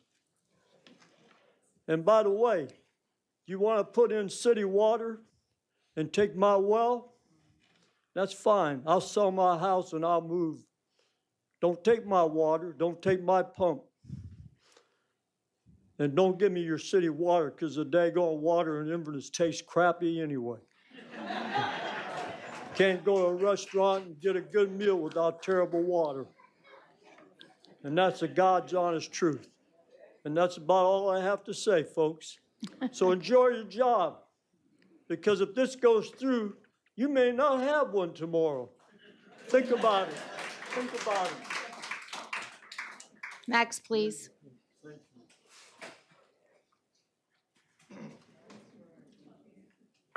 I'm Kenneth Dean from Beverly Hills. I'm sorry, could you say I didn't hear it. Kenneth Dean from Thank you. Beverly Hills.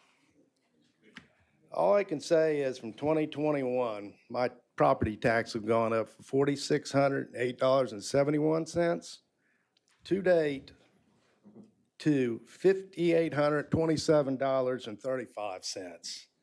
Then you're going to hit me with this additional $125 non-ad valorem tax. So now I'm at $6,000. It's not my property tax, it's a non-ad valorem tax. That's my understanding. So where has this 30% increase gone over the last 4 years? I don't see it in the county. And you keep wanting more money, more money. This is also a public safety issue, should be within your budget for the growth within the county, for the sheriff's department, and for the fire departments. If there's $235 million, you can't come up with $12 million out of that? That's my problem with it. I'm all for more sheriffs, more fire protection, but I want my money to be spent wisely. We all had to earn it. We're all living off the fruits of our labor. And it's just more and more and more. And who's gonna say this assessment's not gonna go up more? Because I look at Lake County, all the other counties, it's right, it's $300 some. And I expect my property taxes to go up again, even though the market value went down. So that's the problem I have. And I don't, I just think it's poor budgeting. And you need to look at your budget, find out what areas you can reduce to pay for this $13 million. That's it. Thank you.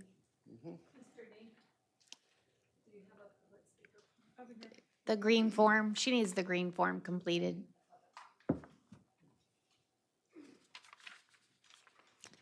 Next, please.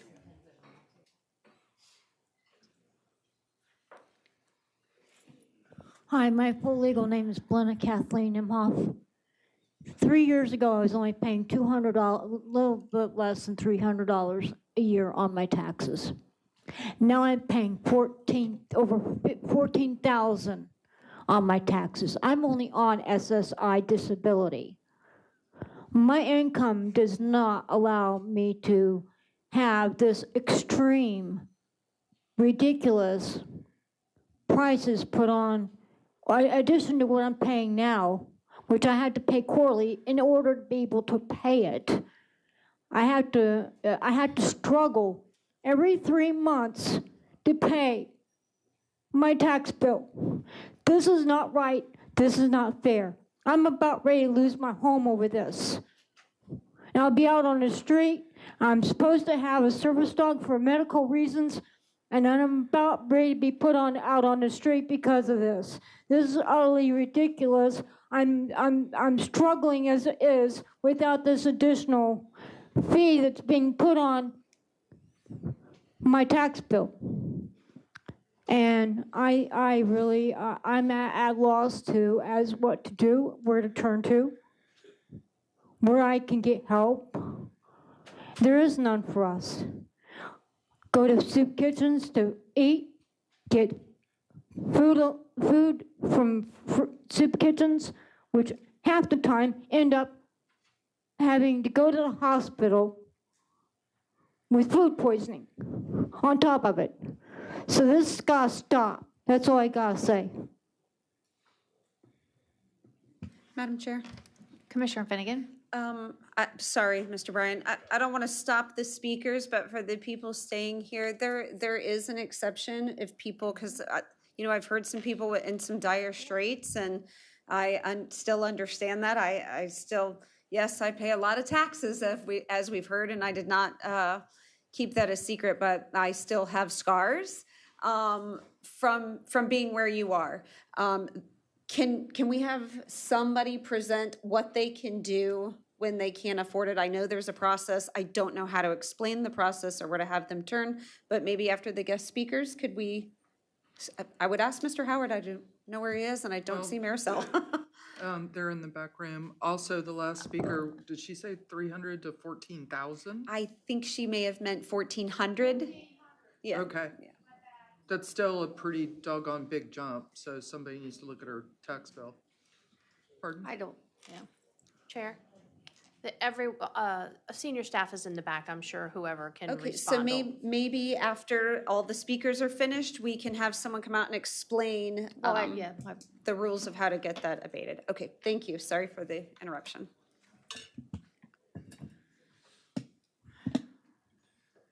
All right, Curtis Bryant, Lecanto. So I am a data-driven person, as many of you guys know. So I was doing research as this was going on here in the back of the room. I found a study by the National Institute of Standards and Technology, which says more crew equals more efficiency at the required task when they approach a fire. My brother-in-law is a firefighter up in Gwinnett County in Georgia, and I've had several conversations with him. I asked him one day, hey, would you come down to Citrus County, work at Citrus County? He just kind of laughed at me and said, Citrus County is a joke in terms of firefighting. But we're trying to address that and trying to make that a little bit better. A lot of that had to do with the staffing issues and things like that in the county. With fires, there's exponential fire growth. Every minute that a structure is on fire, that fire expands, that causes property damage, things like that. Some stats they put out there. When a fire crew arrives on scene, the time to put an advanced tack line out there, a 2-man crew takes 4 minutes, 53 seconds. A 3-man crew is 3 minutes, 56 seconds. And a 4-man crew is 3 minutes, 27 seconds for the initial arrival times there. Time to put water onto the fire itself. 2-man crew is 10 minutes, 16 seconds. A 3-man crew is 9 minutes, 15 seconds. And a 4-man crew is 8 minutes, 41 seconds. Between a 2- and a 3-man crew, it's 1 minute of fire that is going without water. Why is that important? Per 1,000 fires, based on 2020 data, if the fire is contained to the room of origin, out of 1,000 fires, there's 1.8 deaths, 23.8 injuries, and a $4,000 average loss for that home. If it leaves the room of, beyond the room of origin, that expands to 16.2 deaths, 76.3 injuries, and a $35,000 average loss as the fire grows. So it's important for the fire crews to get there to put water on the fire, and it's more efficient with a 3-man crew versus a 2-man crew by over a minute for that task. National Fire Protection Association, they recommend 4-man engine crews. We're still not even doing the 4-man engine crews that's on their recommendation. As far as the budget and stuff like that goes, I understand a lot of people here are concerned about that. I'm concerned about that as well. You guys have a budget hearing on Thursday. It's gonna be a very interesting conversation, I'm sure. I implore you guys, if you guys go through with this, and it sounds like you're going to, is to find ways in the budget to save some of those funds for that. Later on today, we're gonna hear about a $560,000 consultant. So things like that that people are concerned about. As far as additional revenue sources, you guys are going to be talking about the sales tax at some point. I don't know what those numbers are going to be, but that could be a conversation for public service, fire safety, things of that nature if you guys implement the sales tax, which I would then implore you guys to offset some of the millage rate and taxes on the county. And as far as the people saying about the audits and things like that, Citrus County has submitted stuff to DOJ for Florida. But more importantly, the county every single year does an audit. It's done by a third party headed by the clerk of courts, and they present that audit every year for that. So thank you. Thank you. Next, please.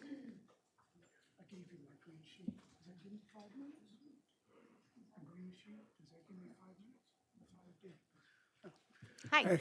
Hi, my name's Rick, and I just got a couple of things to say. I've watched every one of you, the expressions or the lack of an expression from these people. They need your help. They need your help. And if every one of you took a 50% pay cut, it wouldn't take care of everything, but it would make them happy to know that you guys are putting in your part for this whole thing, because none of you, I guarantee, are being affected by this tax hike. Zero, none of you. But I'm a retired firefighter, retired law enforcement, and 82nd Airborne Division soldier. I am lucky enough to have my own fire suppression at my house. I have 5 lots, 1 with a dwelling, and 4 just vacant land, which you guys put on your own paper you mailed me. But you want to tax me for vacant land. Wrong. Wrong. It's just wrong. And I don't think there's anybody out here that has this issue would disagree with me, okay? Needs to be fixed. There's just too many things to look at for just 5 people, as someone else stated also.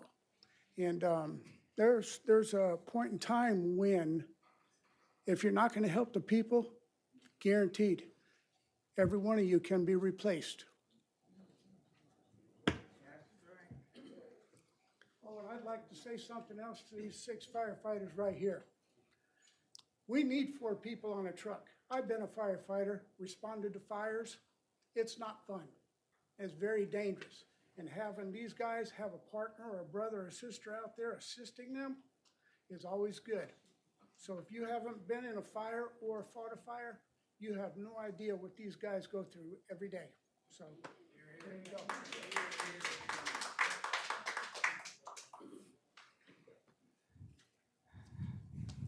My name is Carol Valley. I reside at 12220 East Deer Lane in Floral City. I live in a very small island community within the Withlapopka Isles. The fire department is not coming to my house. My house is going to burn to the ground if it catches on fire. Me being charged, or like the 40 people that are in the holding room in the back that signed this, are in the same position that I'm in, just like Mr. Moore, who came before you. Before we have all these developments that we're building and we've got to have all this equipment, how about the people that have lived here before that? How about their roads? I applaud this fire department. They saved my life. They have been out to my house twice. They've come to my neighbor and hauled him out of his house. But you know what they had to do? They had to walk over 150 yards to get in because they're not allowed to bring their truck. They're not even allowed, and they couldn't even get across this little bridge because we maintain the road ourselves. And I have a letter on file. I hand-delivered it today, speaking to this issue. But before you charge people $125, maybe you better find out if they have any service to begin with. If you can't serve them now, what's going to happen when we do pay you $125 or $232, or next year is it going to be $350? There's no stopping. So they do a great job, and yes, they need help. And believe me, there was another gentleman that came up here and talked about Pinellas County and the sales tax. A 1% sales tax increase in this county would probably go a long way, and they wouldn't notice it, and the snowbirds would sure pay a lot toward it. I don't understand why some other ideas to come up with this much needed money, but you know, before you start, you're talking about impact fees, and you need all these trucks, and you need all this support. You need to serve the people that have been here since Christ was a child. I'm sorry. I've put more limestone on my road than Carter's got liver pills, okay? So we need your help. And yes, we need the money in this county, but how you're coming up with it, I think, needs to be handled differently. And please look at that. Thank you for your time. I appreciate being able to come before you, and they did this in the back, and I was a member to it, and I'll give it to the clerk. Thank you.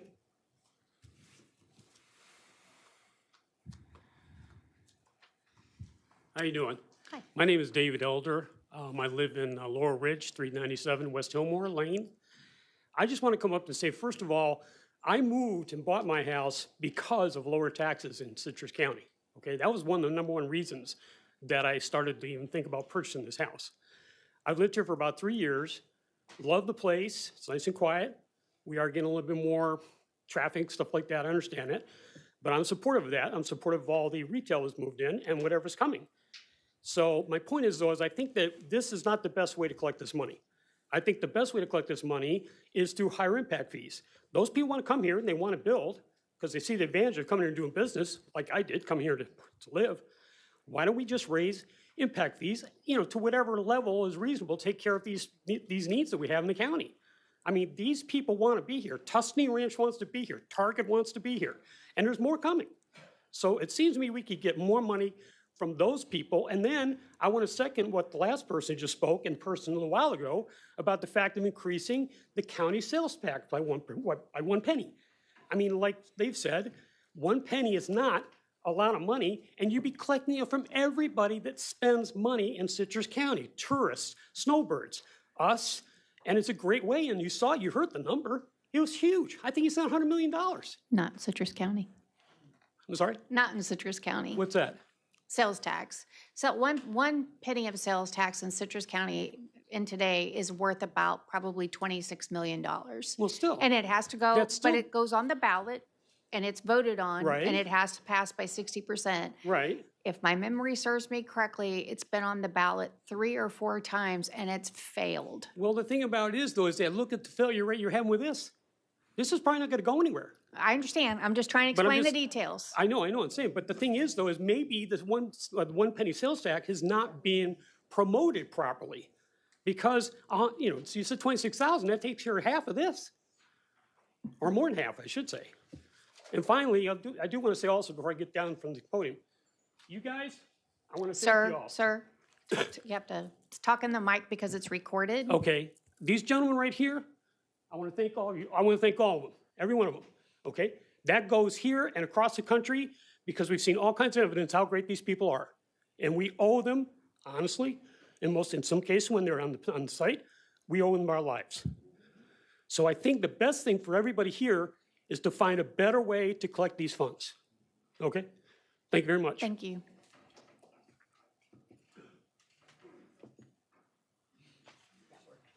Hi. Hello, Tammy Fields, LaCanto.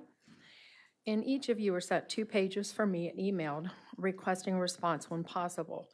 You're inquiring about the need for additional funding from us citizens and the reasons we oppose is in my letter as well. Florida is the 4th oldest county's population. And why is it already on our taxes, this increase? Please decline the request to collect fire protection funds prior to property taxes. Last year, homeowners' taxes were increased. And now we're sent a letter on August 19th this year to commencing collecting from us $125 to $232 per unit, commencing in November.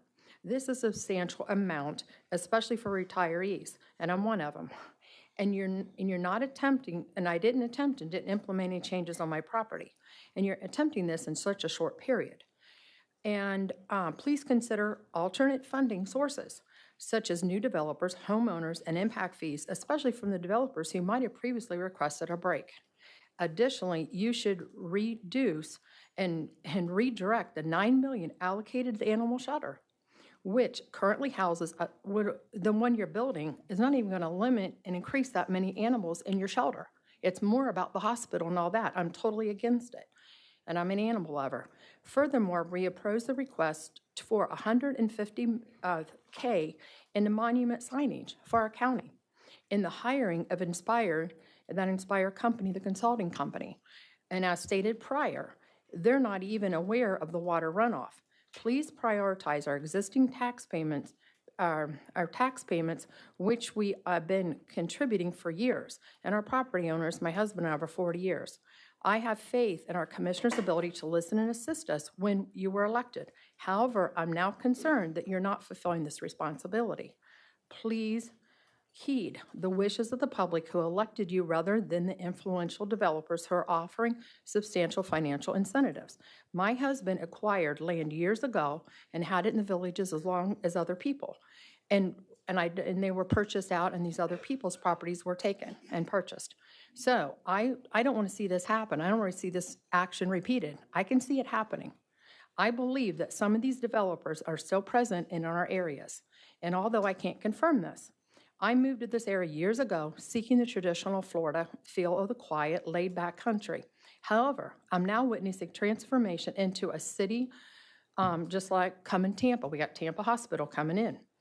And our hospital coming, and as far as Orlando, the villages, and soon to be Miami if this continues, all of which we are undergoing rapid development.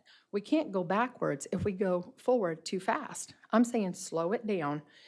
And if the developers are wanting to do this, and they're coming in and buying up the land, has it been 5 minutes since I submitted a letter? I thought it was 5 if I submitted a letter prior, which was Sunday. I have a letter. I submitted my letter. For For who? all the commissioners. You all got a commissioner. I want 2 more minutes if I can. I don't think, is it just, are you representing an organization or just individuals? Just individuals. Yeah, that's just 3 Oh. minutes. I'm sorry. Okay. All right, thank you. Thank you.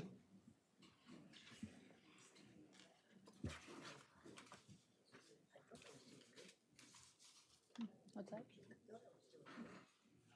Hi there. Commissioner Chair and Commissioners. I attended a. Your name first? Chuck Hutterly in Venice. Thank you. I attended a consultant meeting some time ago. It was PFM Group Consulting. They pointed out to you that in fiscal 29 and 30, your revenues are not going to keep up with expenses. And a lot of shock. I watched, and you disagreed, you argued. So they pointed out the carry forward budget.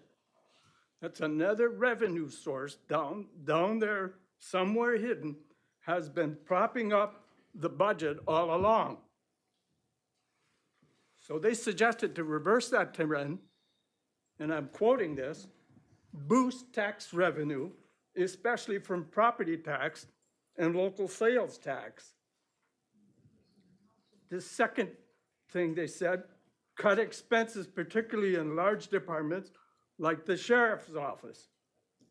The third one was plan for surpluses by spending what the county actually brings in, the future needs. And the fourth one was focus on the most important projects, ensuring the spending aligns with the county's top priorities. Maybe I would suggest some of the things that I have a problem with is Pirates Cove, $1.2 million. Get out of real estate. We'll get into real estate. You don't need to be in real estate. Thank you. Thank you, sir. Next, please.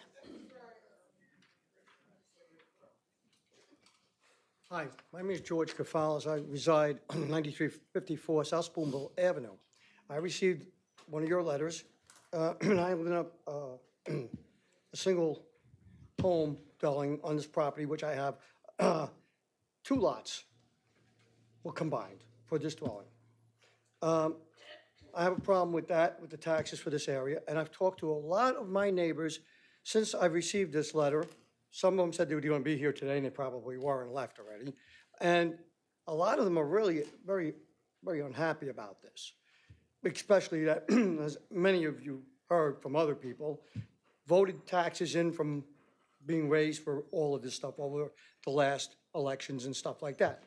I believe there is a better way to actually collect this money. I know everybody's saying sales tax, and I heard you, what you said.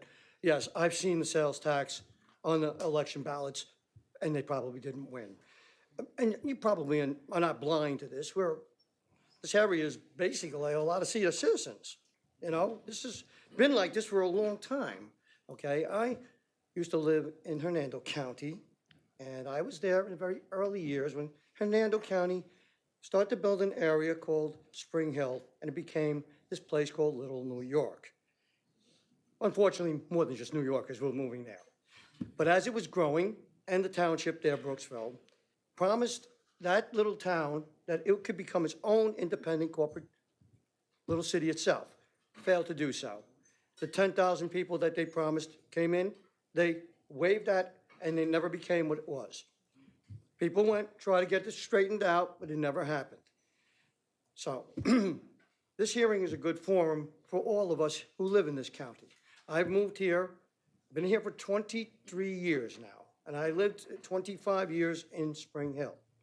I've seen how counties and towns and cities have grown. I also lived in St. Pete at one point in my life, where it used to be a retirement community as well. Look what's happened to that beautiful little area back in the 70s and before that. Growth is a wonderful thing, but also growth can be a terrible thing. When it's not handled properly, it smothers people. It takes existence away. Just like when we grow and we take down trees and we take away the livable property for the wild animals that live in the wilderness, and nature preserves are made to protect these animals, and they get torn down eventually because, why? Human needs need to be taken care of first.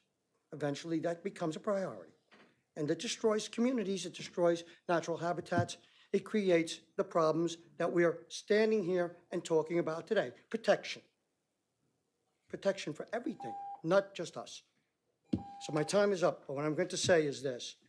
There's better ways of making money, better ways from getting money from your community, better ways to get people together to help make this money come about. Thank you. Please do this.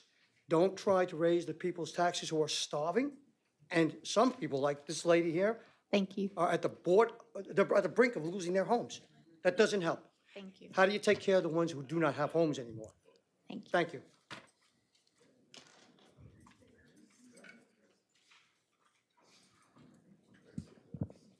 My name's Sandra Flynn, 13088 South Point Avenue, right on the Hernando line. My husband and I moved here after touring the area when we came up to Leesburg every motorcycle fest and found the area and we loved it. And found Citrus County because it was not developed very much. And this is just in the course of 3 years. We moved here in 2022, and since we got here, I've seen nothing but growth and developments and city council approving the development going on. And I'm like, oh, this is happening way too fast. There's gonna be a problem. And of course, when I got my notice, I'm like, okay, it's already starting to happen. You know, every year the taxes are going up, and I hear these people and totally agree with the gentleman that just spoke. I was a retired firefighter. We need the fire department. They need to be staffed with minimum manning, which is 3 to 4 in a truck. I totally agree with that. I agree that we need a raise. But what happened all along? How come it wasn't being raised incrementally? How do you go from $79 from these guys to $125? The fire department has a 5-year plan, a 10-year plan, a 20-year plan. They know what equipment they need that they're going to be needing. Why was this just all of a sudden handed to these people? I don't understand it. They do need more than 2 people. When you have 2 people on a truck, 1 truck doesn't go anywhere. That means 2 trucks have to come just to have enough people. Okay, so on an accident scene or a fire, you have to have 8 or 9 trucks. So if you had more people on a truck, it's less wear and tear on your trucks. You don't have to send as many trucks to get the personnel you need on a scene. So that would save money. You're saying the $125 won't give them the personnel they need. But if it lessens the cost of maintenance on their trucks, it would. It's a balance. If you have 2 firefighters, you can't even send an EMS truck. That's 1 person to do CPR. Who's going to start the IVs? Who's going to do everything else? Or if you have a fire, that's a driver and an officer. Who's going to be the grunt and pull the hose and do everything? And then you have to wait for other trucks to come. So yeah, people pay more for insurance. I live on the Hernando line. They're far away. The response time to my house is going to burn down. You know, I've taken measures to put it out myself, you know, if I have to wait. I mean, like the gentleman that spoke earlier about mutual aid. Well, that's all fine and dandy if they come and they're not on another call, but we need the people. And it's just too much too fast. You got to find other sources. Thank you. Thank you. Next, please. Good afternoon. I'm Rick Talk. I live in Homosassa, Florida. You've heard a lot of arguments against this. I am also against it. I believe in the fire department, but why can we not have a referendum? This meeting here doesn't allow, maybe 1/10 of the people who really want to express their desire in this. And if you vote on this based on what limited audience we have, I don't think it's fair. It's not representative of how all the people feel. Okay, I've been here for 45 years. I came to complain about the fact that I have a lot that's a swamp. You never build it. I got it for a good deal and I left it alone. But you're wanting to assess me for a lot that I'll never use. It's perennially underwater.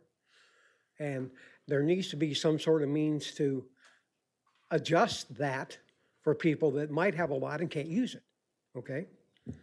And I want to encourage everybody out here, we all need to stand up. Even though all the arguments have been made, stand up and voice your opinion. That's the only way that all of you will understand how we feel, okay? Where I live, I'm in a swamp, okay? I lost my homeowner's insurance back in the 90s. They canceled us, said, well, you have one option. To this date, I have no homeowner's insurance. It's too much to pay for. And I just opted, I'm going to take my chances, okay? But taxes keep going up. You see what's happening to the economy. So I understand your point that you need more money, but this economy is not going to get better. It's going to hurt people even more. So I ask for your consideration of, think about us, okay? Think about a referendum. Let people vote on it, and then you will truly know how people feel about this. There may be a lot of people say, yeah, I can do it. We need to look at the developers. If these developers keep coming in and buying up all this acreage, make them pay. They want to put up houses in a community, say, okay, you're going to be responsible for putting up a firehouse or paying for extra fire services or emergency EMT services. Let them absorb it because they can absorb it a lot more. They're just going to pass it on to the people that buy the lots. We can't. So I appreciate your time. I'm not sure which one of you is the commissioner for the west side of Citrus County. You said Homosassa? Yes. I didn't meet you, but when my road got washed out and the post office came to us and said, we can't deliver your mail anymore, I called the county commission. And I mean, it was like within 2 days, they came, brought asphalt, fixed my road, and it's great. And I thank you for that. Okay? Thank you very much. Yeah, people, you all need to stand up and speak. Hi there. Hi, how are you? Carlene Semper, Inverness Village 4, which I'm not going to talk about. I just want to state that I do support the MSBU for fire. However, there are several people that's probably a huge impact to. Fire, emergency services is where it's at. It's very important. We all know that. I come from government myself. I'm a contract worker. Where I think places could be cut back is in the general fund.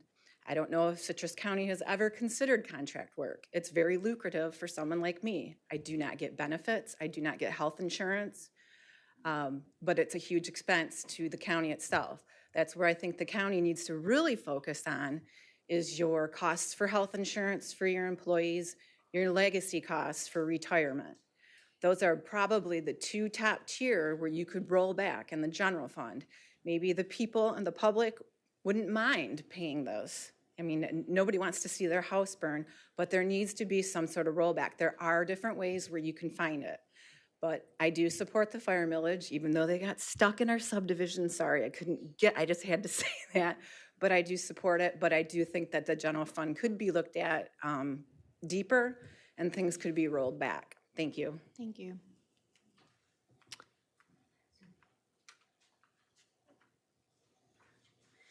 Good afternoon, Commissioners. Dr. Carmen Kubitschek, Inverness Village 4, 4512 East Maryland Street. Commissioner Bays, I'm in total agreement with Commissioner Finnegan. I was totally opposed to any type of assessment increase, but I think $100 is reasonable. I don't agree with Commissioner Barrick of going up to $232 or $250. I think that's outrageous. She does have a salary that she can pay those taxes, but a lot of people, unfortunately, are in fixed income, just like you heard. A lot of them are making tough choices on whether they eat or pay their medication, and I think that's very sad. And at the same time, how can I say it? It's almost an embarrassment for this county to have residents come up here and tell them the tough choices they have to make. The other thing I want to say is that you all are for development, and I know Commissioner Kennard is one of those.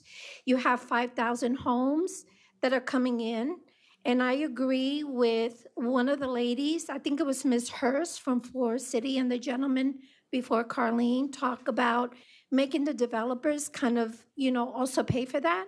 And I think if you're going to have a big development like that, I think schools should be considered as well as the fire department, especially when you have 5,000 homes coming into a community.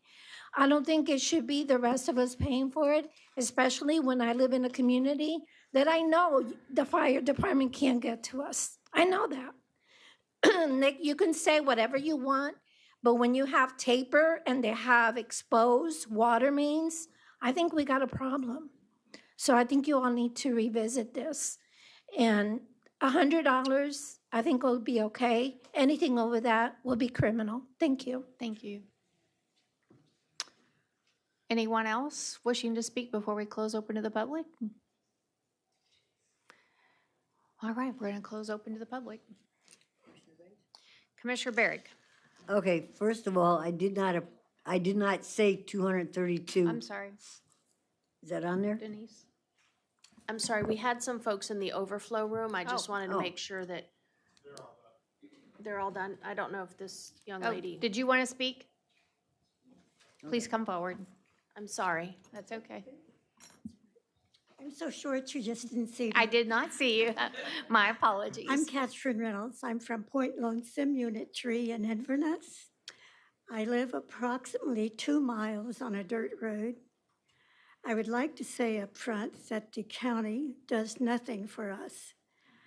We are more than 5 miles from a fire department, and big insurance companies will not insure us because I'm on a dirt road. I'm more than 5 miles from a fire department, and yet our assessments are like the cities. I don't feel that's fair. There's over 75 homes in our unit, and I'm speaking for most of my neighbors. I feel like it's unfair that we are taxed. We have no city water, we have no city sewer, no street lights, no sidewalks, none of the amenities. And I feel like the assessment is not proper for what we get service for. Thank you so much for listening. Thank you. Ma'am, could we get your green card?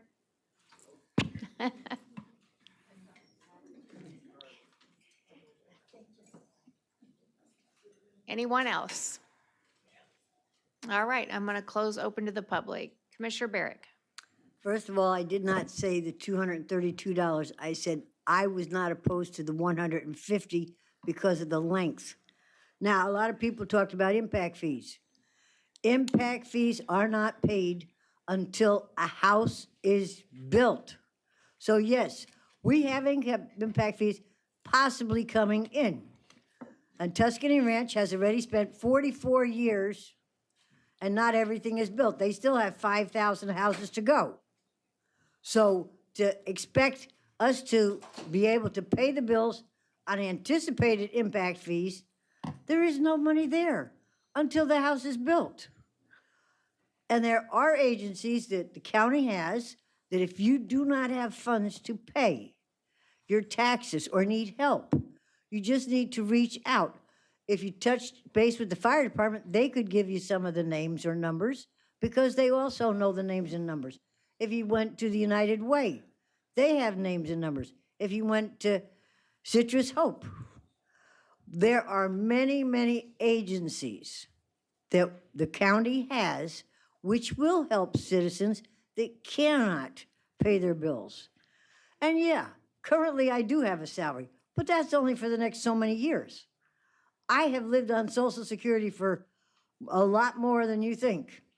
Okay, so I know what it's like when I had to go out and try and find a fire insurance company that would insure my house without me having to put a roof on because I couldn't afford to get a new roof because I was told no fire insurance unless you put a new roof on. So believe me, I am one of the citizens that knows what it's like to go to the store and you look for the BOGOs, and that's exactly where you go.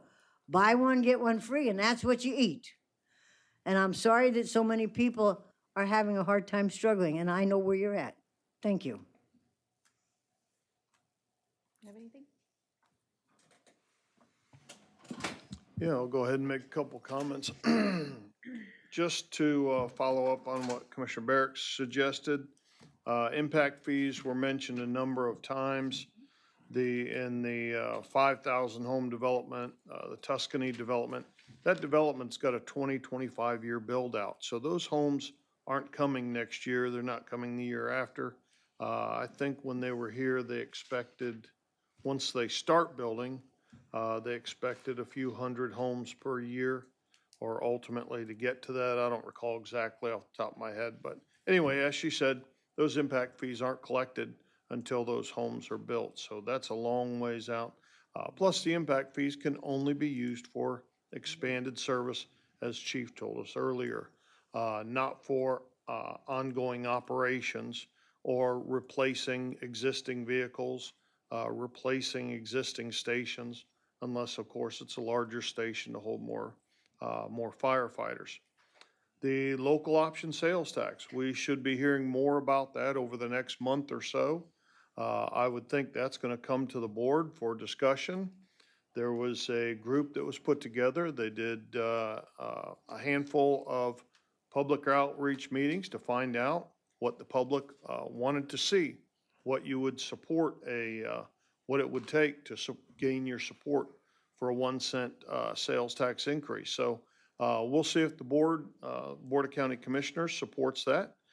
If we do, that will go on the ballot in 26, and you'll have the opportunity to go out and vote for it and support it, so that the tourists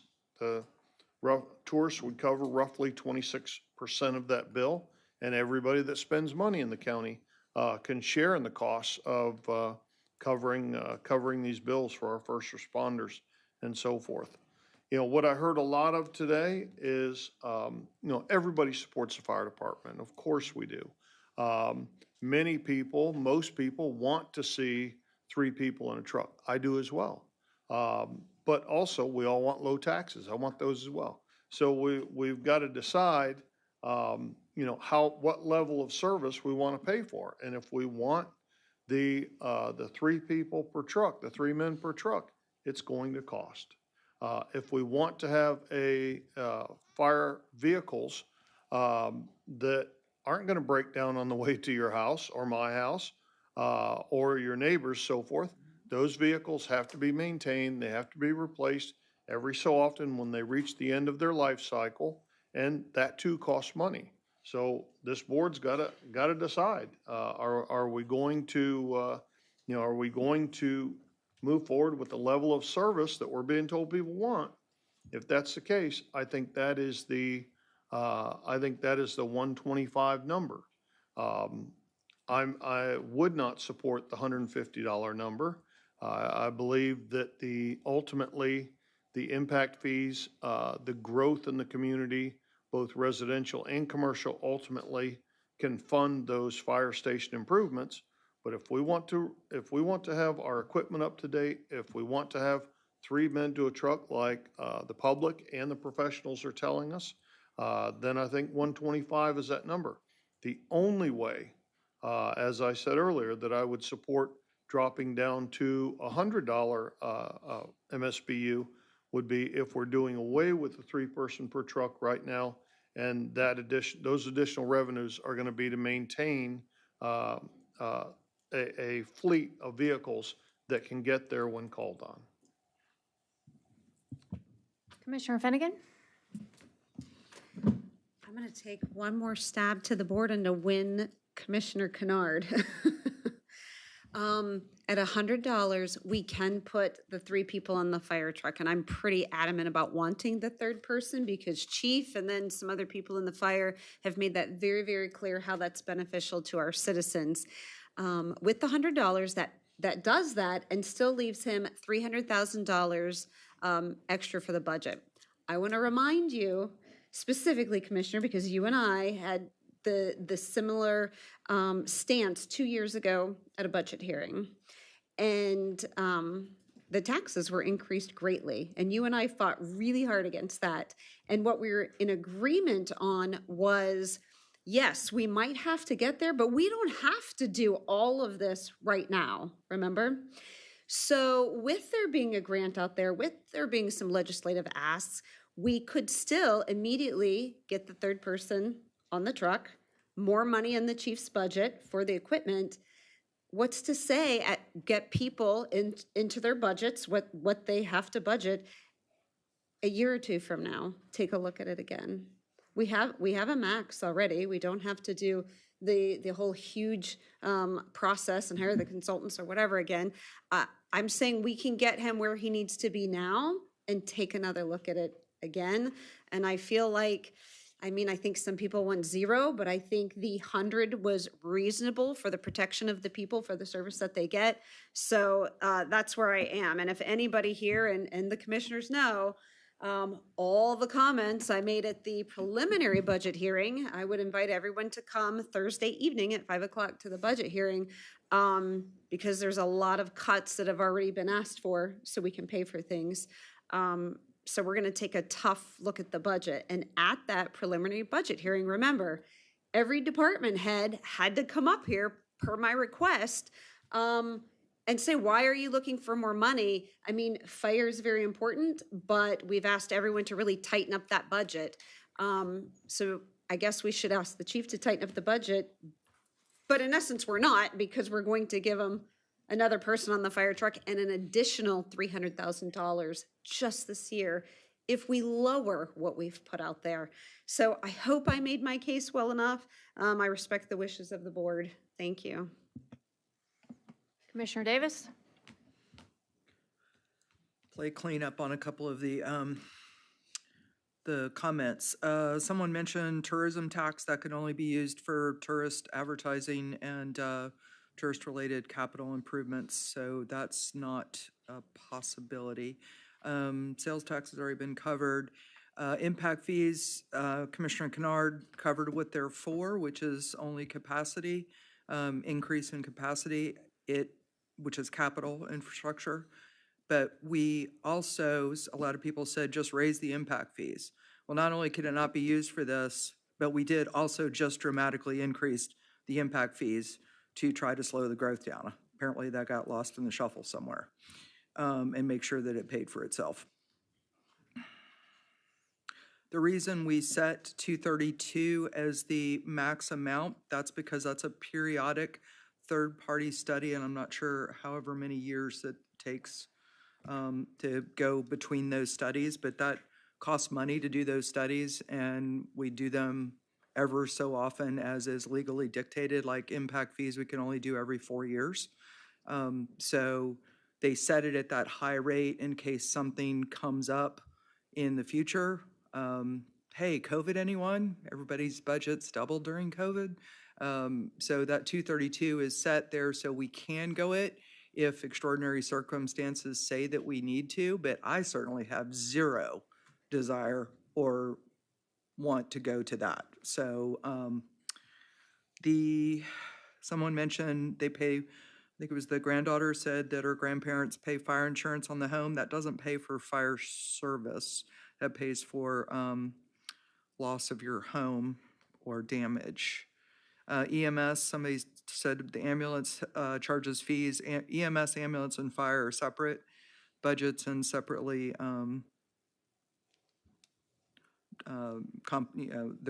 their revenues are separate. Property appraiser sets your values, not us. So sorry, when the property appraiser doubles your lot value, that is not on us, and that is because it's not homesteaded. If it's homesteaded, it should only be 3% max. Somebody mentioned the 125 is already on the property appraiser site, and I believe that was a comment that this ship has sailed, and this is what we're absolutely going to vote in today. That is part and parcel of the trim notice, which is to be absolutely abundantly transparently clear to the entire populace of this county, residents of this county, that this is what it could go up to. This is the maximum that we could be voting on. So please come shout at us if you don't like it. I think y'all got that memo really well. But think about someone that is actually looking to buy property right now. They need to know what the taxes are on that property. So of course it goes on the property appraiser the moment we vote in that this is the max we'll set it at. Does that make sense? So if, for example, Commissioner Finnegan gets her way and we do vote in 100 today, guess what? Property appraiser website will be immediately updated to $100. So this is an incredibly complex job.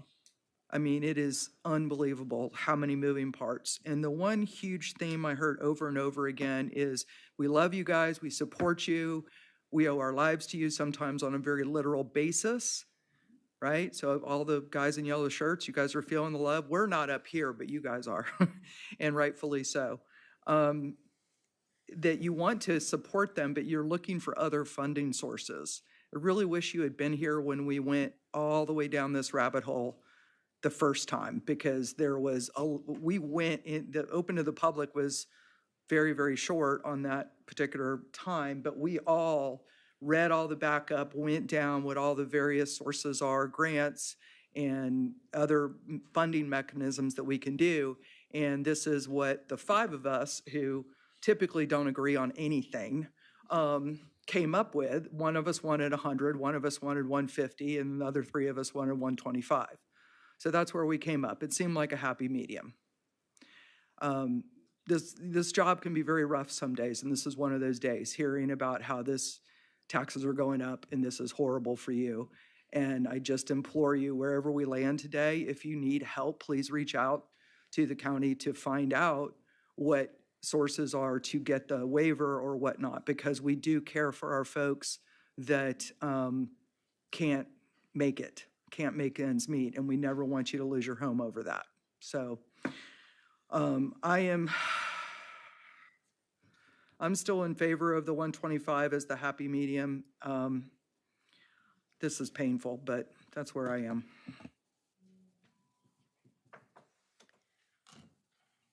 Where's the chief? And Madam Chair, just a reminder, if we could have asked Mr. Howard if he's prepared for staff to let people know, like the people that are in dire straits, there's an exclusion. Yeah, I think it's Chief. If there's Chief right there, if he could come forward.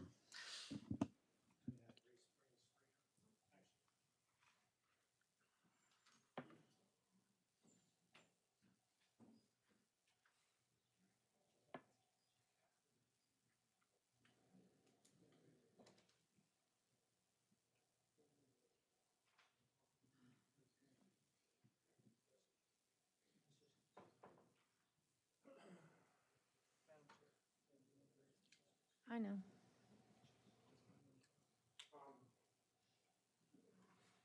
So residents can go to the Citrus County BOCC site.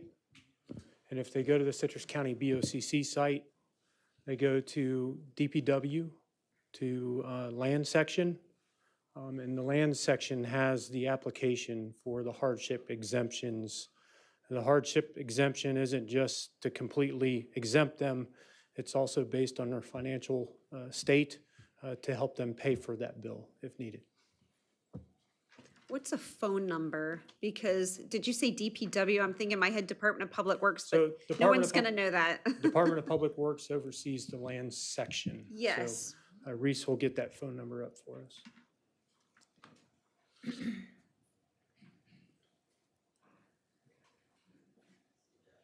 So the phone number is 352-527-5458.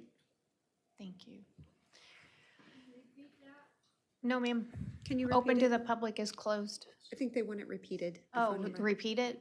Yeah, the phone number is 352-527-5458.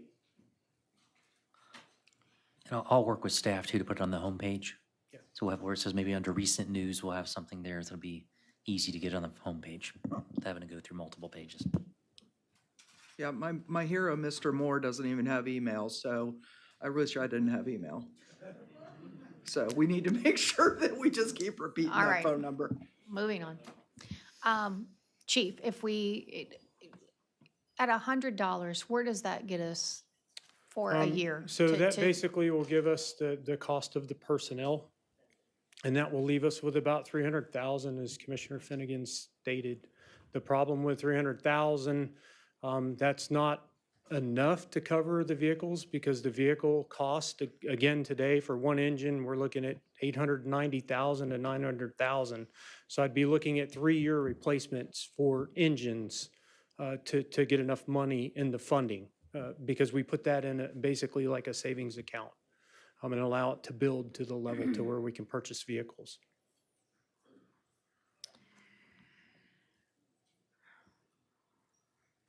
So you would be rolling that into to the fourth year then, if we Correct. postpone We have a that. vehicle trust fund that we put it in, and that fund stays there as we move forward into the current budget years. It was established actually with Commissioner Kennard initially. So let's go back to the conversation. There was a lot of talk about volunteers. And there was a lot of talk about the various fire stations, which I know that were sold prior to this board being seated. I'm not sure when those were sold, but over the years they've been sold. And I know particularly one was brought up on 581, which is private now. It's not a fire station any Correct. longer. A lot of the fire stations, if you go back to the early days, we actually had, I think there was 22 fire stations throughout the county. So you had fire districts back then, and the fire districts had like 2 or 3 stations, and those 2 or 3 extra stations were substations. So the one off of 581, for example, was a substation for the Highlands. It was usually, you had 2 or 3 volunteers that might have run out of it. But of course, the volunteers obviously have decreased over the years. The cost of maintaining those facilities, the condition that those facilities were in, led us to where we're at today, to where we have 10 fire stations at this point. Those fire stations were beyond, some of them were beyond rehab for our use. However, as you've seen, some of the business owners have purchased some of them and have turned them around. And then what happens? Are you even able to use or create volunteers at this point? So we still have volunteers, and we still recruit for volunteers. However, the recruitment for volunteerism today isn't what, it used to be going back even 10 years ago. People have 2 or 3 jobs. And then secondly, most people, when they volunteer in the fire service, they volunteer with us to come in and become a career firefighter. If you look in the crowd, quite a few of our personnel were volunteers, and then they became career personnel over time. So that's kind of the process. We still have volunteers that work in our logistics. They work with fire prevention to go out and do the fire safety house for public education. But the volunteerism is not what it used to be today. And what does it cost you to train a volunteer? So we put them through fire school. If we have to put them through fire school, the cost of that course is $4,000. And then, of course, the bunker gear and stuff that we would have to supply them with is about, $3,000 to $4,000 on top of that. Uniforms, you're probably looking at about $500. So, and then, of course, once they become certified, we call them volunteers, but they're paid on call. So they're paid for when they do standbys or when they run calls. Okay.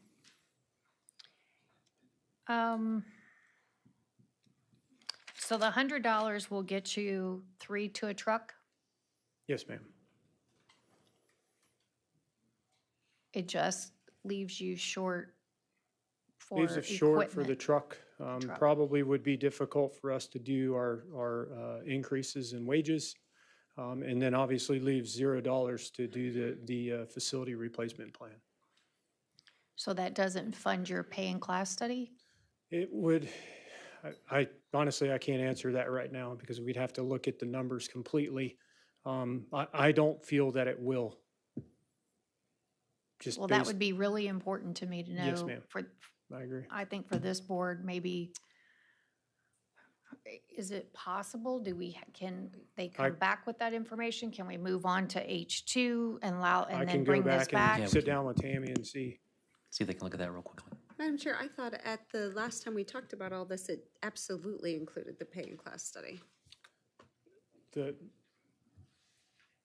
We don't know if the $100 will cover the personnel, the pay study, and then putting money into the vehicle replacement. Well, we know it won't do the vehicle replacement, but I'm interested in knowing if it gets you 3 men Covers on a the truck. wages and the wages. personnel. Okay. We can That's look what at- I'm interested in. The reason I thought it did is because I had the same conversation at the first time, based on the pay and class study, based on the third person in the truck. And that's where I came up with covering all of that plus an additional $300,000 to start putting towards the equipment. So I just want to follow up on a couple of things that were brought up. There was a lot talked about growth, about developments coming in, specifically Tuscany Ranch. They will be doing a fire station and they will be doing a school. Impact fees were raised to help slow growth. We also have a tree ordinance where people, and I'm going to say it out loud, if you're planning on building your permit, you must have a permit in hand before you start clearing your lot. That has been a big deal lately. We put the tree ordinance in place to keep people from clear cutting pieces of property. So if you're out there and you are a builder, I'm saying it for the public, and it's been put up on the website now to make you completely 100% aware that if you're going to build, you must have a permit in hand before you start clearing your lot. Sales tax. If we are going to do a sales tax referendum, and there would seem to be some support here, the sales tax referendum has to be decided on for a time frame. It has to be decided specific for what it's going to be used for, and it has to have a sunset date. And then that goes on the ballot, and it has to be 60% before it passes. So that's a takeaway on that. We talked about the tourism a lot, and I do want to clear up, and maybe Mr. Howard, while Tammy is out here, I do want to clear up, there were some numbers thrown around about ad valorem taxes.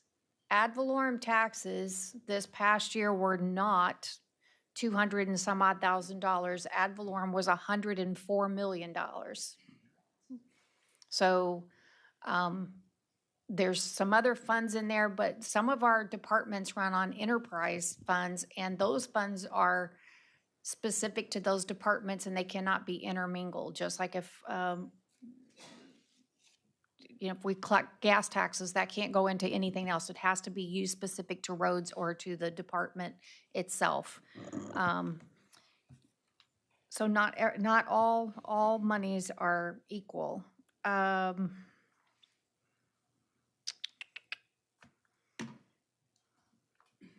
Aspire, what's up? We talked about, that was brought up earlier. That's our comp plan review. We are required by law. That is due in 2027. And we are required by law to update our comp plan.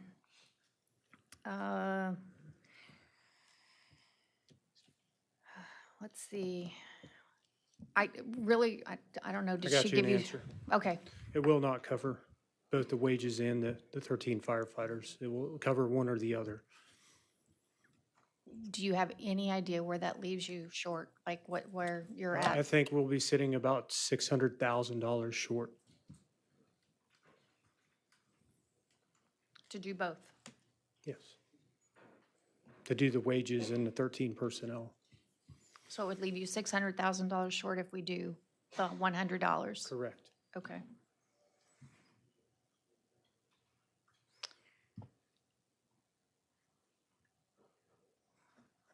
Okay. Madam Chair? Commissioner Kennard. I just, I want to take exception to one comment that you made regarding the impact fees being raised to squell growth. No, I meant slow growth. And that might have been why you voted for them. I did not. I voted for the raise because I wanted growth to at least get closer to paying for itself. Not necessarily to slow, maybe that's the effect, is slowing it down. We don't know that yet. But the growth, we need to get closer to growth paying for itself. I don't know if we can ever get there or not. And it's, maybe splitting hairs. But anyway, that just caught my attention. I don't know if there's 3 votes on this board to support the $100 fee. I will not support the $100 fee unless we stay at 2 men per truck. I'm not gonna vote for it. If the board has decided to go to 3 men per truck, which I believe the board has, then we have got to have the backbone to fund it. And the only way it gets funded is at $125. If we want to stay at 2 men per truck, I'm all in on the $100 fee, on the lower fee. Commissioner Finnegan? It's not exactly true. That's not the only way that we could do it. If we did the $100 and then decide, I am still going to vote for three people on a truck. I think that it's important. I think they need it. I think our citizens need it. Just like all of these people made their case, this fee does not make the entire fire budget. They have general fund revenue also. I think that we should support the 3 people on the truck. Now, if we support the paying class and have them redo all of that, that's something maybe we need to look at in our budget. And I get a budget briefing tomorrow. I am hoping that at least the $8.3 million that I said needed to be slashed out of there is slashed. I don't know where that is. But we needed that information before today for that extra amount. And if we can incorporate that extra amount on Thursday, then fine. But today, we have to do what's right with the 3 people, but we also have to do what's right in listening to our constituents, because that is the whole purpose of this body of government. I know I give my history lesson all the time on government. I'll spare everybody of that, but that to me does both. We're looking out for their best interest. We're looking out for our firefighters. We're supporting people, their homes, so the fire doesn't go too rapidly with the extra person. And at the same time, we're listening to the people with their money. So I'm going to stick with the 100. We'll see where this shakes out. Commissioner Barrick? I have a couple of questions. When it comes to the impact fees, you can only use that on a firehouse to improve because of growth. So if you were to be rebuilding or whatever, the firehouse initial would have to be from the budget, and only the additional can be paid for from the impact fees, correct? Yes, ma'am. We've been explained that the extra square footage that we add to the building minus the current It's only square the footage, it extra will pay square for the extra footage. square That's what I want, footage. because I think people misunderstood that. The impact fees can't build the building. It's only the extra above and beyond. Unless we build a new fire station brand new and one. add services. So if we were to build an 11th station, then we can And use you would impact need fees. how many million to build a brand new one in impact fees? I would love to give you a number. About I would 11 say million, close- 12 close- million? Yeah, I mean, if you add the Somewhere up there? personnel and the apparatus, you're up there. I mean, Okay, so to acquire 11 or 12 million in impact fees is not going to take 1 or 2 years. Yeah. So the county is growing in population constantly on a daily basis. The people coming in are expecting services.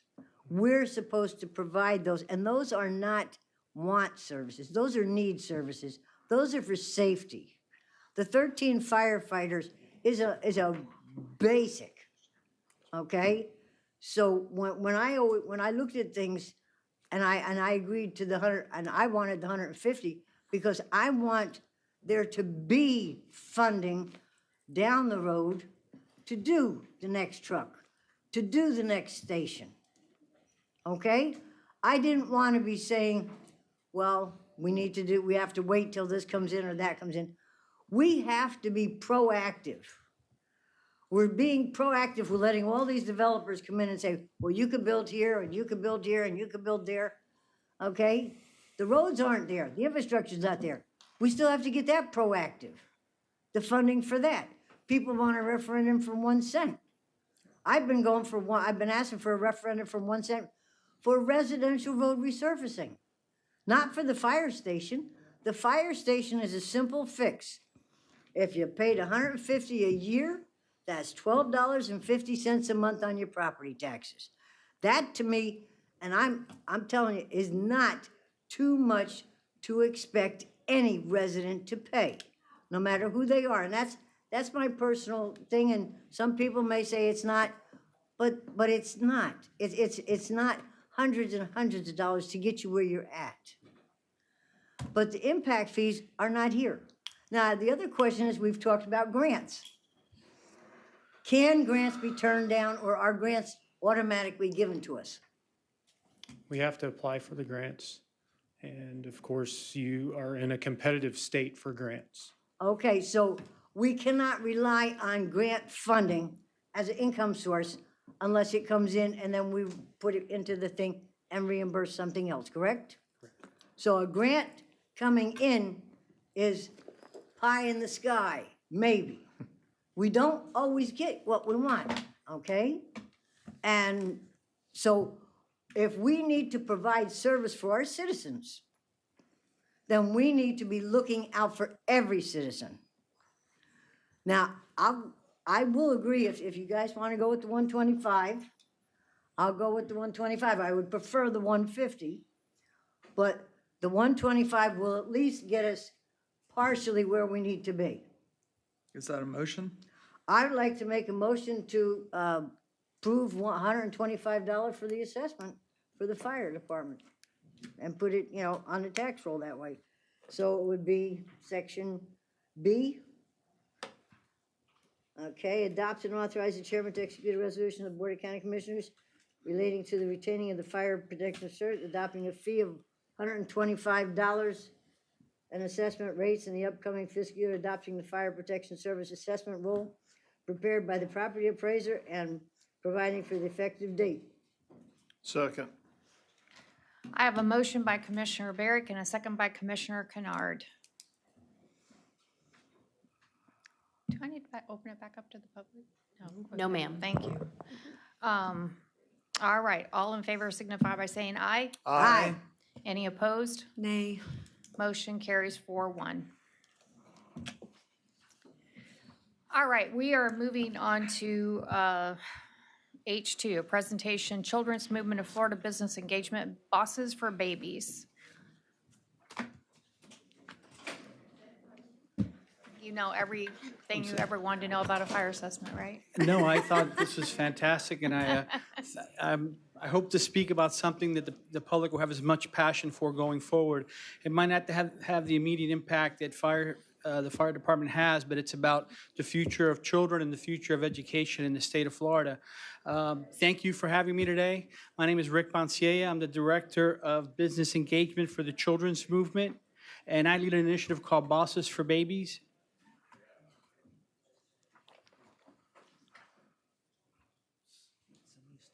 They may have taken it by mistake, thinking it was, oh, beautiful, sorry. I'm sorry. And like I said, I'm with the Children's Movement of Florida. We're a nonpartisan, non-party affiliated, not-for-profit. We are all about making sure that every child in the state of Florida from birth to 5 has the same opportunities. We're about 20 years old. We work across the entire state. My job is literally to visit as many chambers, commissions, anybody that I can to speak about what we're doing and going forward. Within Citrus County, we're also Reading Pals, where we're going to have an event tomorrow, which we're very excited about, which is about bringing education to the schools and reading to children as a mentoring program. Why do we do this? People don't realize that by the time a child's 3 years old, 85% of their brain is developed.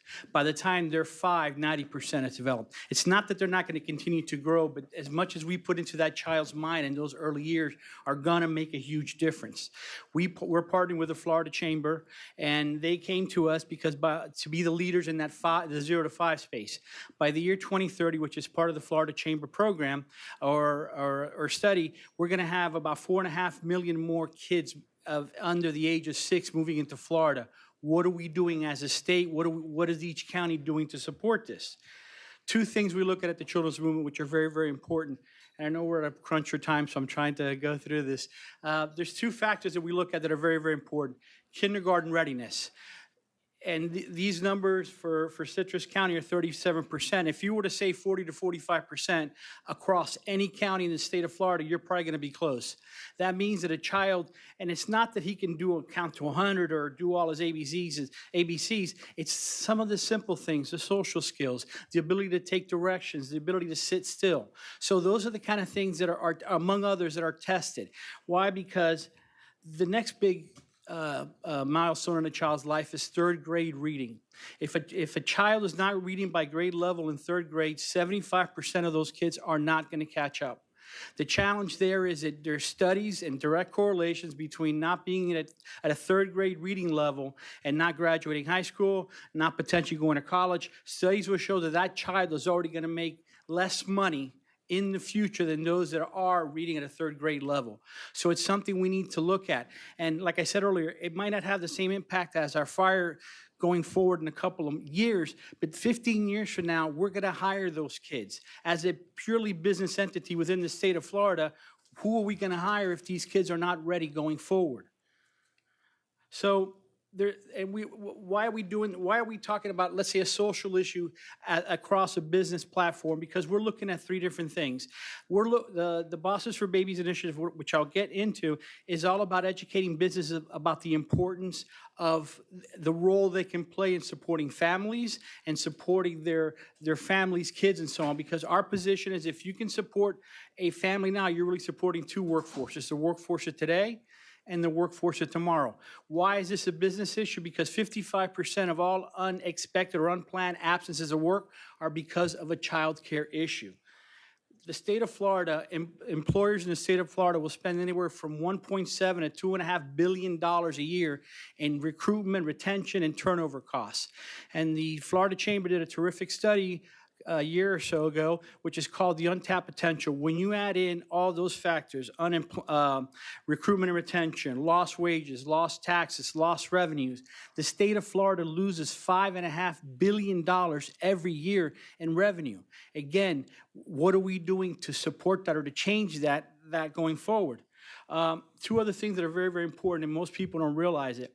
In the state of Florida right now, it is cheaper, or less expensive, I should say, to send a kid to college in a state school than for a parent to take care of a 3 or 4-year-old. There's many counties that through their community college programs, you can get an AA degree for free. What is a parent of a 3 or 4-year-old doing? They're spending huge amounts, 12, 13% of their monthly salary on childcare issues. The other thing that's really interesting, and the Florida Chamber has, for the last 5 years, been pitching the great migration of wealth to Florida, which is great. We've had a lot of people moving in here and development. For the first time, they're actually reporting that the 25 to 34-year-olds are moving out. Why is that? Cost of living is one of them. The other two, in most cases, especially among that age group, is taking care of a child. What are we doing to support those parents to keep them in the workforce? Now, like I said earlier in the cost of living, right now in Citrus County, 26% of your community spends at least 30% of their gross salaries on child care. When you, on house care, on home expenses, When you couple that with the 13.7%, you're talking about 40, I'm not a math major, about 40% of the gross revenue or the gross income of a family is going to two things: home expenses and taking care of a child. So what are we doing to support these families? What are we doing to try to resolve this issue? Now, the Bosses for Babies initiative was formed a couple years back, and what I do is, like I said, I travel around and we're trying to educate businesses, especially some of the smaller ones, that it's not about spending money when you look at the Bosses, when you talk about family-friendly policies. Yes, insurance and benefits would be great, but it's something as simple as what your United Way office does here with George Schmaltek, where he created a room in his office as an area for one of his employees to have a child. It's the ability to create or just do simple things. It's listening to your employees. We're about trying to educate those businesses that it's not, I have to spend this. No, it's something really, really, really simple. And I love using Josh Wooten, who's your chamber president, who actually takes care of his grandson and sometimes takes him to meeting, and you will see him at the commission meetings. Why? Because he's trying to support his family. It's little things like that that we want to encourage and educate businesses on, that it's not about spending this or spending that. So what we do is we look at 5 areas. We look at, of course, paid leave. What are we doing to support our young, our young families and recent births and so on? Flexible scheduling. After COVID, we all realize that we've heard about working from home, But it's not just that. It's something as simple as if you have a part-time employee, is giving them a fixed schedule so that 2 weeks from now, they know what they're working and not have to worry about their schedule, because that way they can plan their babysitter or they can plan doctor's appointments. It's childcare. That's the biggest issue affecting the state of Florida right now and the country, to be honest with you. How are we supporting our families, our workers, and so on? Health and wellness benefits, of course, and also accommodation and support. In some cases, it's something as simple as converting a room in the back of your office to a lactation room, somewhere clean, safe, where a mother can go and do what she has to do. A stat that I love to throw out, and it's kind of a question, but it's one of these things where if I were to ask you right now in the state of Florida and also nationally, in college, what do you have more of, men or women? Women. Graduate school. More graduate degrees were given to women last year. Postgraduate school. Who were the first ones to leave the workforce and have a child? So what are we doing as a state, as a business, as whatever you want to call us, to support our, our most trained, most educated workers? That's a huge brain drain on our system, and something that as a business, it's not going to pay off in the long run. So what are we doing to support our employers? What are we doing to support them so they can in turn support their employees? And like I said, through the initiative, we're trying to educate businesses that by doing these simple things, you're going to create a more loyal, more supportive, more productive worker. And we have those numbers to back it up. And again, this is not about, within the initiative, it's not about asking somebody, oh, you want to be a boss for babies, it's going to cost you X. No, it's about creating advocates and creating people to go out and sell our message and talk about what we're trying to do. Because in the long run, it's the most important thing for the state of Florida. We all came about a few years ago when Lawton Childs was governor, about over 25, when he put a commission of Floridians together to say, what's the most important thing for Florida's future? And everybody was talking about tax benefits or this or that. This commission, led by a man by the name of Dave Lawrence, and the folks from Publix were on it, and Tony Jennings, who was a former lieutenant governor, were on it. They came back and said that the most important thing for Florida's future is early education. We do a great job in the state between Bright Futures, between all these wonderful programs for the college kids.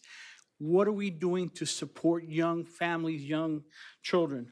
And like I said, with the Bosses program and through this initiative, we're trying to show that it's a win for businesses because you're creating a more loyal, more involved employee. For families, of course, but like I said, because by supporting them today, you're really supporting two workforces. And for Florida, it's a win because we're trying to bring all these people in. We're trying to, drive revenue to the state. What if we, by backing that up and saying, look, we're the family-friendliest state, we're the most supportive, we're doing all these things to support you as a young family, we're going to hopefully bring more people into the state. So the initiative right now, we've grown at about 300%. We have 100 bosses across the state. And like I said, this is not about asking for money. It's just about creating advocates and people to spread the message and talk about what we're doing. And hopefully, and I joke about I want to be out of a job in a couple of years because everybody will understand the importance of family-friendly policies that they can play with their employers, with their employees. And like I said, Josh is a wonderful supporter, and I thank you for the opportunity to be here because we think that if the business leaders and the community leaders get behind this and understand the importance of this, it could be huge and an incredible success for the state. So here's, like I said, there are two bosses from the area, which we're very excited about. I love talking about everything that George is doing and everything that Josh is doing. And like I said, we also have this downloadable guide that it helps businesses if they want to find ways to either create or expand or bring in new family policies. It has surveys. It has a bunch of different things that they can do to hopefully create these within their organizations and so on. So I thank you. I hope I was in my allotted time. Like I said, thank you.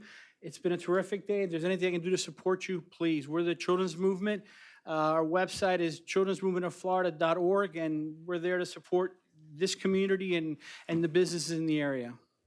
Thank you. Wonderful presentation. We'll tell you that, gosh, this is dating myself, but when I had my business, that baby is now 16 years old, and so we had a place in my office for that baby, and my husband does that now as well.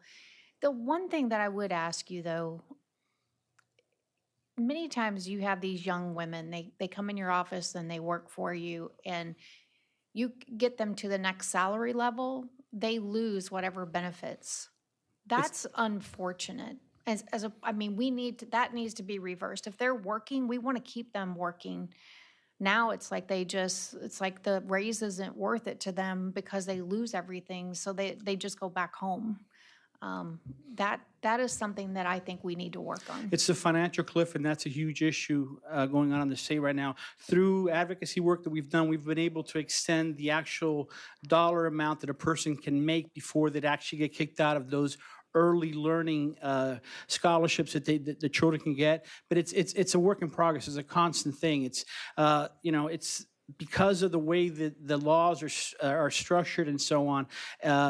It's sometimes an employee or a person who can get a raise or promotion doesn't take it because it puts them over a certain dollar amount, the poverty line or the fiscal poverty line and so on. So yeah, they don't take that, and because of it, they're not growing, they're not developing, and so on. And like I said earlier, sometimes people just leaving the workforce. It's the biggest issue we have right now is people leaving the workforce because it's cheaper to stay home than it is to try to pay for childcare or pay for whatever the case is. But you're absolutely right, ma'am. Thank you. Thank you so much.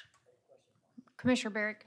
Have you been reaching out to the businesses up, I hate to say these words, up north, where there is industry and factories? The factories have childcare facilities on the premises, and they found it works really good because then the employee dropped the kid off, they went and did their job, and they were round, they had the 12-hour, 24-hour service, and they didn't charge them.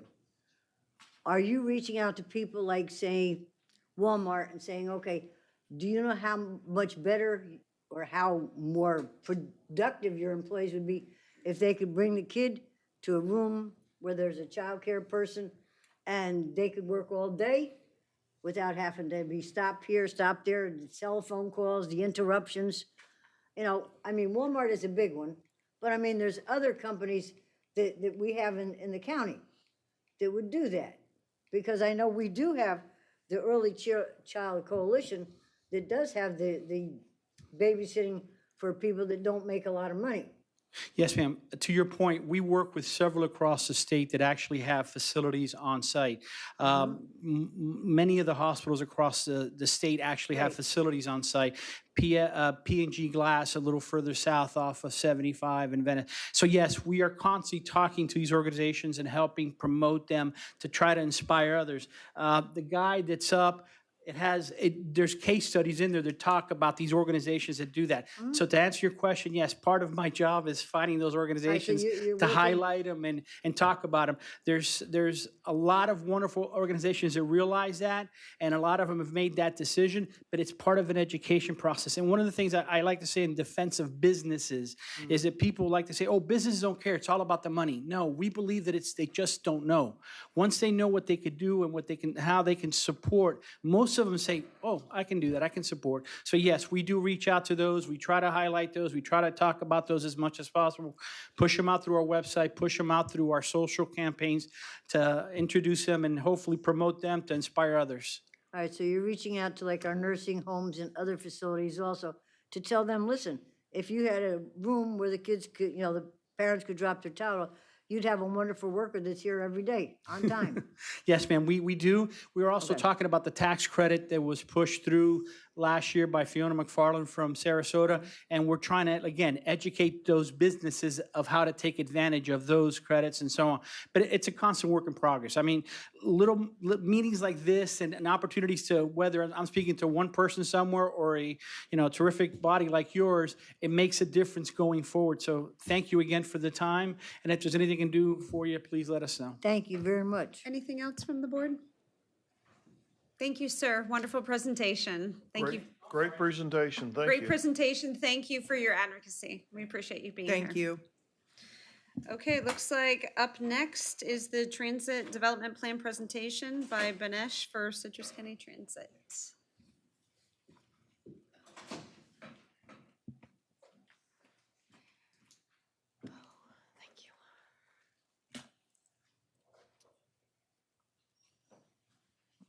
Good afternoon, Commissioners. Joanne Granger, Citrus County Transit Services Director.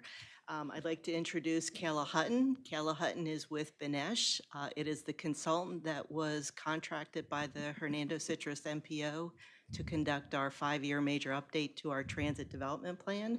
She's going to do a presentation on that. This is the funding. This plan is required by our grant funding in order to continue receiving block grant funding to reduce our county cash match. Thank you so much, Joanne, and thank you guys for having me today. Like she said, I'm Kayla Hutton with Benesh, and I'm here to talk to you guys about the Transit Development Plan. So today we'll go over what a TDP is, the outreach that we did to conduct it, the 10-year needs plan that came out of it, how we prioritized it, how much we're thinking it may cost, and when that's going to happen. So I'm sure you guys may know what a TDP is or may have been through the process before, but I'm going to talk a little bit about what a TDP is not first. It is not a budget. It is not a capital improvement program, and it is definitely not a binding agreement. Everyone knows right now the situation is very fluid and it can change on a dime. This is simply a strategic plan. It's a roadmap to help guide as your county continues to grow. And it will continue to be the discretion of the board of how things are implemented, if they are implemented, when they're implemented.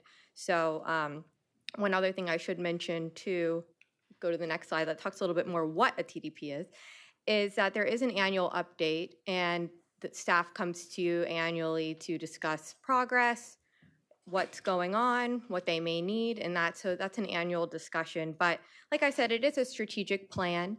It is a 10-year plan, but it's updated every 5 years. And like Ms. Granger said, it is an FDOT requirement for funding. So let's talk a little bit about the existing service right now. We've got 5 routes, cover the county pretty well. There's also door-to-door service, which we'll talk a little bit about a little bit more later. But right now for the fixed route, which is what this grant, you need to have a fixed route to support this grant. It covers the county from 6 a.m. to 5 p.m. every 2 hours on the weekday, Monday through Friday. So with that, let's talk a little bit more about the numbers. And we're going to have a slide for the deviated fixed route, and then we also have one for the door-to-door. So just to give you a little bit of a preview. As you can see in the last 2 years and I should preface this with the NTD, which is the National Transit Database, only has numbers up until 2023, and 2024 numbers were provided to us by Citrus County Transit. So in those last 2 years that we have data, there's been a 77% increase in ridership, and in that same time frame, there's been a little under 10% growth in terms of population, 9.7% according to the census. So it's a well-used service going with the growth. And as you can see, it's about $35.86 per trip, but of that, an $8.97 contribution is from the county. There's 5 vehicles that serve those 5 routes, and while the top destinations are mainly retail and grocery, such as Publix, Winn-Dixie, there's also some other resource centers that people frequently go to using the service. So when talking about door-to-door, in that same time frame, like I said, there's been about a little bit under 10% population increase, and in that there's been a 20% increase in the door-to-door service. And with that, about $70, a little bit more than $70 per trip with a little bit more than 10% contribution from the county. But let's talk a little bit about who's using the service. When we talk about that, a little bit more than a quarter of those trips are supporting employment, and about 1 in 4 of those trips are supporting nutritional trips, which of that, almost all of it, a little bit more than 92% are supporting those that are over 6 years old and that are going to dining services. And a little less than 1 in 4 of those trips rounding out that is medical. And about a third of those users for the door-to-door service are wheelchair or they're using the lift to access the vehicle. So now let's talk about the great outreach that we did. Pretty extensive program. We talked throughout people throughout the county. Our first public workshop was in Beverly Hills, and then we had another workshop, the second phase in Inverness. So with that, we talked to 17 stakeholders. We had 54 people show up to the workshops and engage with us. And we had 2 surveys of which we got 370 responses. And I have to really brag about Citrus County Transit staff. They did a really great job with grassroots outreach, and they talked to more than 670 people through multiple events throughout this whole process. And as you know, someone always has an opinion, and there was more than 50 people that gave comment or liked or shared on social media. So when we ask the public, we're trying to get a sense for who is using the service or who would maybe possibly be interested in using the service.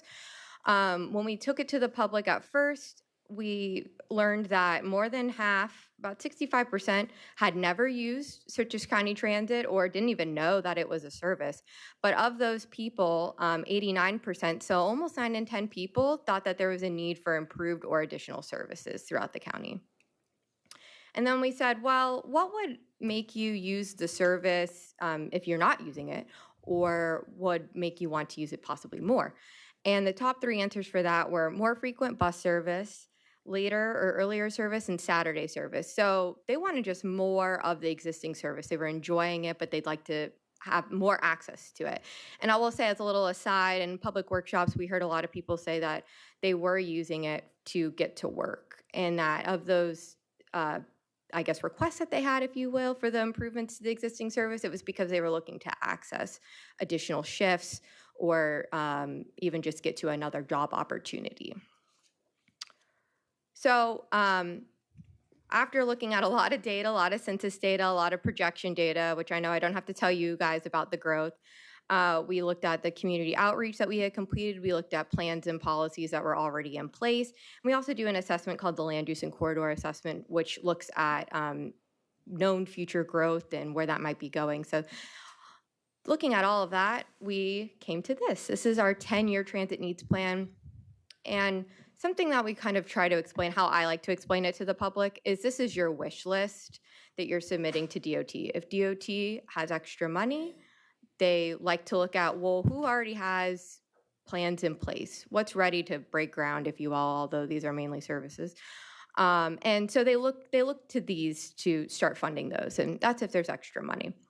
And so with that, we have those 3 improvements to the existing service. So 60-minute service, increasing the frequency, adding limited Saturday service from 9 to 3 p.m., as well as extending the hours from 6 to 9 p.m. So that's just improving the service. And you will see the Beverly Hills route looks a little bit different. It's also going to that little arm that goes up to Citrus Springs that would also serve that area. That would be a cost neutral improvement. So no change there, but just something to put in here. But for new services, there was proposed a cross-county shuttle that would reach from Inverness to Crystal River and also hit the Black Diamond Shopping Center. That's very popular now. The Jobs Express, which would reach from Lecanto to the Holder Industrial Site when that is ready, as well as the Ocala Express, as that was the top regional destination that was requested in our survey data. And for capital to support that, looking at a mobile app, people like to see when that next bus is coming. It helps with planning and when to know to need to get to the bus stop, as well as continuing to put bus stop infrastructure where it is popular, where people need maybe to sit, get out of the shade, out of the rain. And then as well as marketing, as you saw, 10% of the people that we talked to just didn't know that there was a service, and maybe they would like to use it if they knew it. So continue to expand awareness and buy some vehicles if there is a service expansion. That's on the needs list for that. So when we took that to the public, the top 3 priorities here, although they were all well received, were the 60-minute service, the Saturday service, as well as expanding the service to run until 9 p.m. But as you can see, pretty favorable support throughout. So then it was time to evaluate it so we could prioritize the list of projects that we just talked about. We looked at connectivity, whether that be local or regional. Is this going to help connect people to different activity centers? We looked at ridership productivity, which is using it's called TBEST. It's an FDOT rider estimation tool, and it takes in a bunch of different factors and spits out ridership estimates. And so we use that to look at productivity in that regard. We looked at, is it feasible?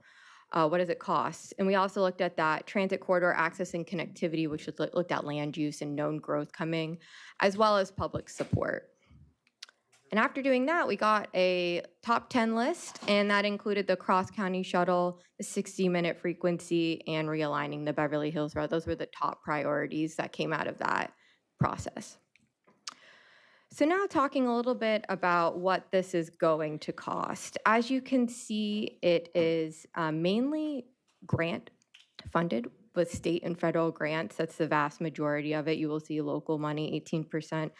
But I also want to point out that these costs, although they can look a little daunting and scary, it takes into account very high inflation. The costs are assumed at 5% increase year over year. Now, will that happen? We just don't know. But I just want to remind you that the buck stops with you, and that any changes that come or are proposed to be implemented have to come before you before they are implemented. So talking a little bit about when we are proposing this may happen. We're hoping to adopt the TDP today, and then realigning the Beverly Hills Route and the Cross County Shuttle next year. A little bit later on, the Ocala Express, and then those local service improvements, including extending the weekday service until 9 and Saturday service a little bit later on, because they are pretty expensive. So making sure that they're feasible and needed at that time, as this is a constantly fluid situation. So one thing I should add as well is, so next steps is to submit the TDP to FDOT. They have to review it, and they'll give us back any comments, and we will revise anything if necessary.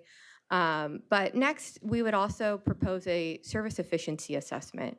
Now, this would review the service as it is now and see if there's any inefficiencies, and essentially come back to you guys with a report of any findings. So any questions or comments?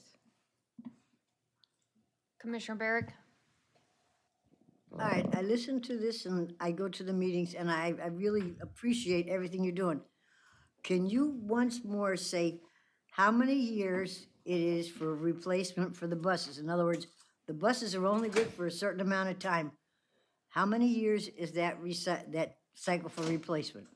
It's funny, Joanne and I were just talking about this. I know in the state recommends, I believe it's 10 for the smaller buses, and then 12 for the big buses that you might see in Tampa. So there is a plan. Yes. And there is money set aside to do this on a yearly basis.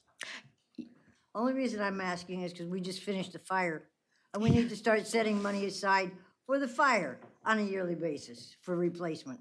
So buses are used by a lot of our citizens, and it is definitely a needed service, and I thank you for bringing all of this to the people so they could hear it. I appreciate that. And I may add that the buses are fully funded by state grants, so all good there. Yep, it's a grant money. Yes, correct. Commissioner Kennard? Yeah, I've got a few comments to make, but I guess once we finish up with our questions here, because there was a tremendous amount of conversation about this at the MPO meeting. Very enlightening. In fact, the last two MPO meetings, when we first saw this presentation, there was a lot of comments about it, and then just this past week, thankfully, we got a whole lot more explanation, and that was very helpful. So my question would be, on the fixed routes, our current fee for the fixed route is $1, correct? I believe so, yes. Yeah, and Hernando County's fee for their fixed route is $1.25. Mm-hmm. Is this the point where if we wanted to raise ours to $1.25, and I'm going to get to why I think that's important in a little bit, is this the point where we would do that, or we're just submitting a plan at this point, and we would have to address the fee at a later time? So yes, this is for a vision plan. It's strategic, but we do fair evaluations all the time where it takes into account, like you're saying, raising it by a quarter. There's a lot of different factors that go into it, but there's formulas and a bunch of other things that go into looking at possibly maybe you need to raise it to $2. Maybe it gets, cost benefit analysis type deal, because there's a rule of thumb, and I'm not sure it necessarily applies to this area without doing additional research, but I think it's every $1 increase in fare reduces ridership by like 3%, if I'm not mistaken. Don't quote me on that, but it's kind of a fact ringing around in my head. But there's a lot of pros and cons, essentially, and at the end of the report, it explains and there's a recommendation on what may be best for your area. Okay. Madam Chair, I guess I'll go ahead and go into my concern here.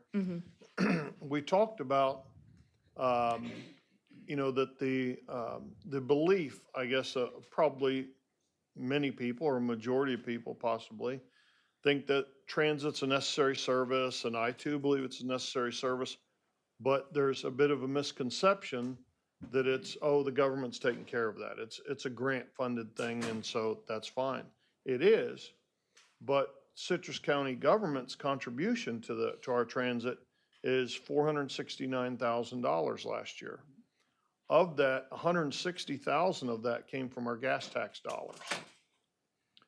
Down in Hernando County, now the services differ, but down in Hernando County, by the way, the other $300,000 comes out of ad valorem taxes. Down in Hernando County, they have zero that comes out of ad valorem taxes, but they have $244,000 comes out of their gas tax money, okay? The gas tax for Citrus County is $160,000 that is going straight towards transit. That's the 9th cent, I believe. What we learned at the MPO meeting last week is that the 9th cent in Citrus County is set to expire in 2035 or sunset, okay? So that 9th cent is going away. I think it's imperative that the county commission start looking at, is a quarter going to make a difference? No, not for 1 year, it's not going to. But given that 9th cent is going away in 10 years, I think we need to take a hard look at how are we going to slowly start replacing that revenue that's going to be lost in 2035. Now, I'm not going to go through the whole explanation. I would butcher it anyway that Joanne did for us down there. But the fees come off the top, so it's not a direct one-to-one savings. But that dollar fee, I believe, needs to go up gradually to make up for that lost revenue. Otherwise, that lost revenue is going to have to, we're either going to have to cut transit services, or that remaining amount that's coming out of gas taxes now is going to have to come out of ad valorem taxes. That's going to put a lot of pressure on a future board down the road. Interesting note, last Monday, Steve, is that when we learned about mobility fees? Yes, correct. And I won't expand this conversation at all, but interesting enough, what counties that replace transportation impact fees with mobility fees, one of the benefits of doing that is that mobility fees can be used for transit and some of the operational expenses of transit. So that might also be another avenue we want to take a look at. That's one of the benefits of trading out where transportation impact fees can just be used for expansion of the roadways. Replacing the mobility fees gives you some of that funding source if you want to take away from building roads to use it towards your transit services or operational expenses of transit. So I don't know if this is the right time. Obviously, it doesn't sound like it's the right time to be looking at raising that fee, but we need to be looking at it. 2035, that 9th cent is going away, sunsetting. One of my concerns is the implementation timeline for expanding services. I mean, you're talking 9 years, 8, 9 years. I mean, they need it now, not 8, 9 years from now. So that I have a problem with that. If that's really what we're trying to change. I mean, this is the mechanism that's helping get people employed and get them to a job and earn a living. They probably need that service now, not 9 years from now. Second of all, you give numbers on the ridership, like it's the door-to-door is 28,000 trips and fixed route is 27,000 trips. How many of those people are not paying already? And on how many actual people is that? How many people do we have? As opposed to just that number, I'd like to know how many people are actually using this service. Right. I'll tackle the first part of your question, and then I'll slide it to Joanne to take out the second question. But I agree. I mean, totally, the Saturday and extended weekday service is definitely needed sooner rather than later. In an ideal world, it would be tomorrow. But it's frankly, it's just not fiscally feasible. I can tell you I have a little bit of notes here. Extending the weekday service until 9 p.m. is a little bit under $500,000 a year, and that's just for all routes. Now, when I say that, I'm talking about all 5 routes. Now, maybe I'm just going to make something up, the Crystal River and the Beverly Hills route, which I believe are the top 2 routes. Maybe you would only use it for that, and that would be completely a little bit less than that. But Saturday service is around $203,000 a year annually. So it's just a fiscal feasibility question, not a is it needed right now question. And then I'll slide it to Joanne to talk about the ridership. Okay, first, I'm going to say there are some things in the pipeline for this coming year, starting October 1st. We can implement a cross-county shuttle. We also have the grant that will fund 5 transit vans or minivans that will assist with peak morning and late afternoon service. So we can implement some of that as soon as we can get the vehicles and the drivers hired. As far as numbers, the fixed route is a little hard. We can track how many people have the free bus passes from Commission for Transportation Disadvantaged. That was 256 unduplicated clients that did 17,488 of those fixed route trips. Those bus passes get reimbursed at $35 a month per person, regardless of how many times they've ridden the bus. We've had 735 unduplicated clients for the door-to-door service.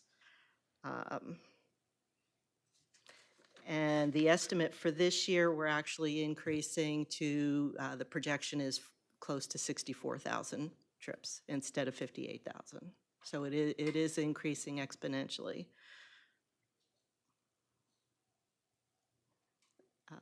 Did I miss a question?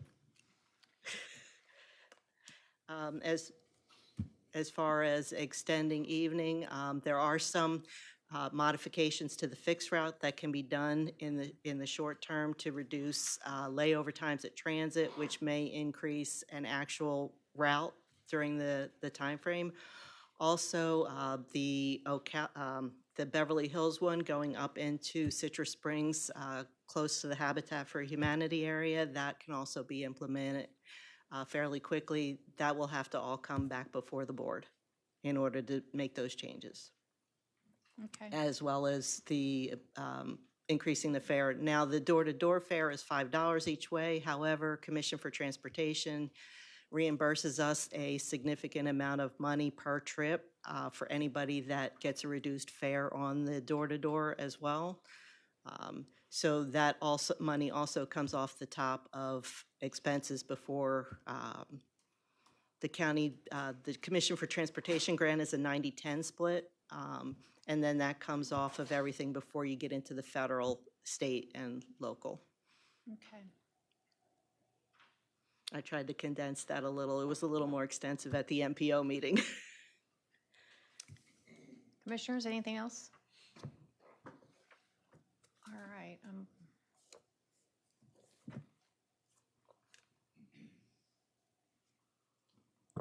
Motion and vote to approve. Yep. So I need a motion.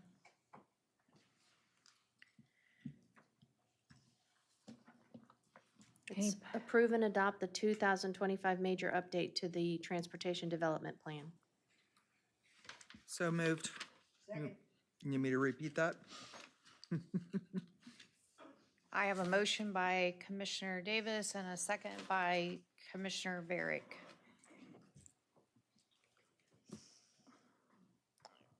Open it up to the public, right?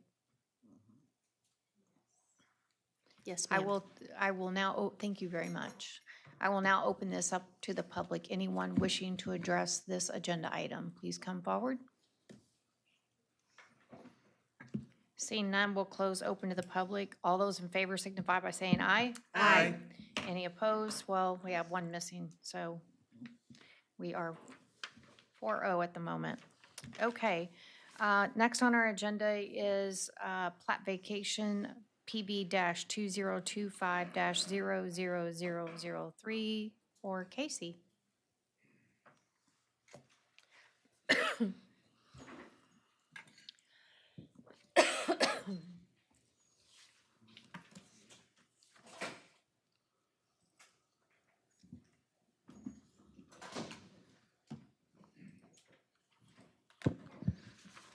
Did you want to get Commissioner Oh, Kennard while Commissioner we're waiting? Kennard. That was easy. All right, this is an application to vacate some drainage and utility easements lying in Crystal Manor, Unit 3. This is on Olive Tree Lane.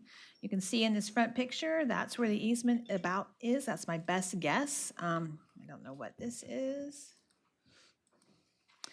There you can see it on the aerial. The applicant owns both lots. They are adjacent and they're vacant. You can see in the, actually in the application, I thought they were very eloquent with their request. They're looking for an uninterrupted fence line and strategic selection of a home site. Basically, this will allow them to put a house there and not have the easement in the way. So this is what you can see there. You would have no idea there actually is a platted drainage and utility easement there. And this is looking along the roadway. It is a pretty vacant area. County staff did review this. Utility companies had no concern, and county and state staff recommend approval. And Mr. Casey was not able to be here today, so we don't have an applicant presentation. All right, board, do you have any questions? Seeing none, we'll open it up to the public. Anyone wishing to address this agenda item? Seeing none, board? Motion to Motion to approve approve. Plat Vacation PV 2025-00003 Casey. Second. I have a motion by Commissioner Finnegan and a second by Commissioner Davis. All those in favor signify by saying aye. Aye. Any opposed? Motion carries 5-0. Next on the agenda, H5, Plat Vacation PV-2025-00004 for Everidge. You're going to be a boss for babies? You're going to be a boss for babies? Okay. I'm sorry, All right. Madam Chair, I'm sorry. Madam Clerk, is that last motion okay to authorize the clerk and the chair? Okay, thank you. That is up to you. If you want all the verbiage stated, otherwise they can just say for. Well, we've got to authorize the chairman and the clerk to execute the resolution. A and B. Okay, thank you. And Mr. Everett, did you have any presentation or no? All right, this is an application to vacate 10-foot utility easements. These are actually on between Gulf to Lake Highway and Thomas Street. So you'll see here this area, this is an old plat. This is Inverness Highlands Unit 1 back in Plat Book 2. So these easements are up and down this area, and all the development has had to come through this. Dunkin' Donuts right there on the other side of Stoneway also did come through this process.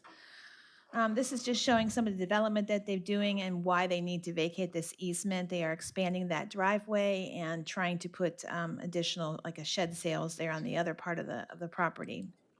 So this is about where the easement is, looking from one direction. Again, you would not know that an easement is here.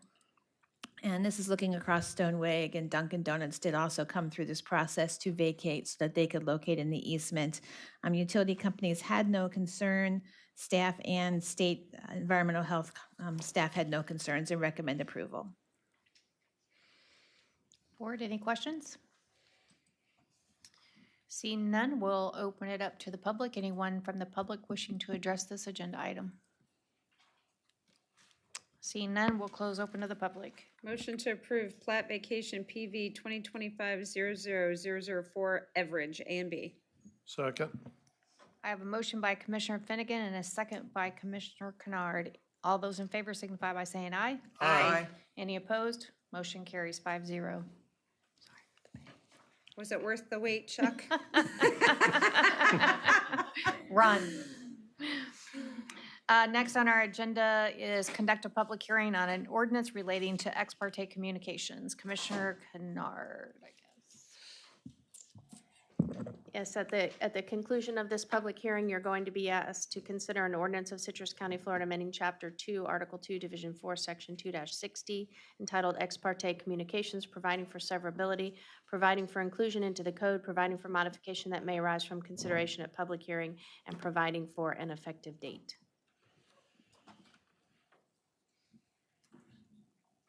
So you're going to conduct a public hearing. I'm still trying to get used to having my agenda online. We'll open it up to the public. Anyone wishing to address this, please come forward. Well, except for him. Just kidding.